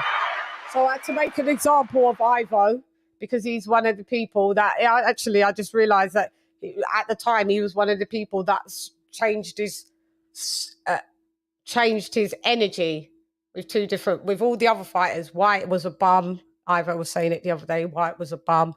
Conor Ben spewed out everything, and then all of a sudden, as you can see the run of play on the chart, it's we've got to wait for the B sample and this and that and that. You didn't want to do that. You didn't do that for Conor Ben or Dillian White. So that's what I'm saying. So my point's proven. People are not keeping the same energy. But shouts out to y'all, you know. Yeah, shouts out. And the comparisons is all I'm dealing with from seeing someone change with them popping. It's a possibility. But you can take medications and don't exemplify any side effects. And you could take medication and exemplify every side effect. It doesn't mean that you're still taking the medication even if you don't have the side effects. So I've never come out and said that's the reason why she's popped dirty. That's the side effect. May not be. You don't have the side effects. There's loads of people that's popped dirty but don't have those side effects. But there's people that's popped dirty that does have those side effects. So, you know, Ivo had to be corrected there because he came in caping. It wasn't because I didn't agree with what he said. He just missed a lot of the show and tapped in halfway, 3/4 way through when we was talking about all this type of stuff. And then I'm going to put out the bit, Ivo, I'm going to put out the more of the bits of you with the Conor Ben thing. That's what I'm going to do. Then y'all are going to see Ivo doesn't keep the same energy as well. Shouts out. Because, you know, facts, stats and data all around here. You know. A bitch keeps receipts. The receipts are in the booties. Anyway, you guys have been amazing. You guys have been fun. We are with Sugar Shay Mosley tomorrow on Members Only Live. If you'd like to join up, it will be at 10:30 UK time, 5:30 Eastern Standard, and 2:30 because he's on Pacific Standard, 2:30 p.m. Pacific Standard if you are on the West Coast in Estados Unidos, okay, in the United States of America. So let's go with the members only. Golden in the booties. Rome the DJ in the booties. Let's start Bedford in the booties. Zara, my sister K in the booties. Donald Banks GB in the booties. GBG Bear in the booties. Big Bad Bull in the booties. James Rudd in the booties. What up, blood? What up, gangster? Retro boxing and documentaries in the booties. The Queen, Karma Serene. She's a bit annoying, but she's in the booties. Con Shawnery in the booties. Lisa Bells, the Queen, my sister, in the booties. Ricardo, mi hermano. Ya tú sabes, en el edificio. Stephen T in the booties. The Bright Side in the booties. My sister, Arlette, thank you so much for calling in. Always fun. In the booties. D-Star Boxing, mi hermano, te quiero mucho. Ya tú sabes, in the booties. Devil Beats in the booties. AJ all day. Well, I love you, AJ. In the booties. Charlo in the booties. Love you, Charlo. King TJ in the booties. RIP. Upload el primero. Ya tú sabes también. In the booties. Dr. Pete in the booties. And King Boxing in the booties. That's right. Yeah, guys, you've been amazing. I didn't even have to use all sound effects today. Yeah, I had easy work. It was light work. Amazing time with Beats and the whole panel. So thank you. And you guys in the chat. It's been fucking amazing. You know, where to tell the truth, no, but the truth, help me God. Colonel Jessup, did you order the code red? You don't have to answer that question. I'll answer the question. You want answers? I think I'm entitled. You want answers? I want the truth! You can't handle the truth! Some people can't handle the truth. That is just so, epic right now. Y'all can't handle the truth. We've just got the facts are in. Yeah. People pop. It's not going to be the first, it's not going to be the last. We carry on watching the sport. It's all good. Anyway, knowledge is key. I know what I know. I don't know what I don't know. Yeah? Knowledge is key. Sorry for going, you know? So if it gone, not what I see nothing because nothing not got one. Lock off your eyes, cough, me make you cough. Shouts out, I've taken dextromethasone, like, I know what certain steroids do. They change your face. My face was changed. On the next live, I'm going to actually show you what I looked like under those sets of steroids, you know, because, you know, Big Ivo says, you know, you can't change some things you can. I'll show you because I do the examples because that's the fact, because it happened to me. So, you know, God. Always got to put these bitches on notice. Anyway, I'm the female Svengali. I've been that bitch, always been that bitch, and that's why you watch this bitch, because you want to be a bitch just like this bitch. But you better have your stats, facts, your Ross Clark motherfucking data. Okay? Okay. It's hate, you suck at life, you don't want a round three. Worship the queen and your mic to pass. Keep it real, these chicks couldn't wipe my anyway, now let's go get Bulgari. I am the ultimate Bengali. These chickens can't even spell that. You hoes bugging, repel that. Yeah, we're a boxing channel here. You know, we talk about boxing. You know, we report everything across the board. We don't do bias. You know, when one of our fighters lose, and all of a sudden we don't report on them, but yet they want to come to other channels and tell channels about how their stats, facts, and no Ross Clark data actually works. So, you know, the discreditation is in the building. Leave me alone. It's not Vim. It's just, sometimes you got to be put in your place and know your lane. Thank you very much. Thank you very much. Anyway, this is the weekly wrap-up Shiggity show. Thank you for tuning in. Let's have a look at this. Let's go.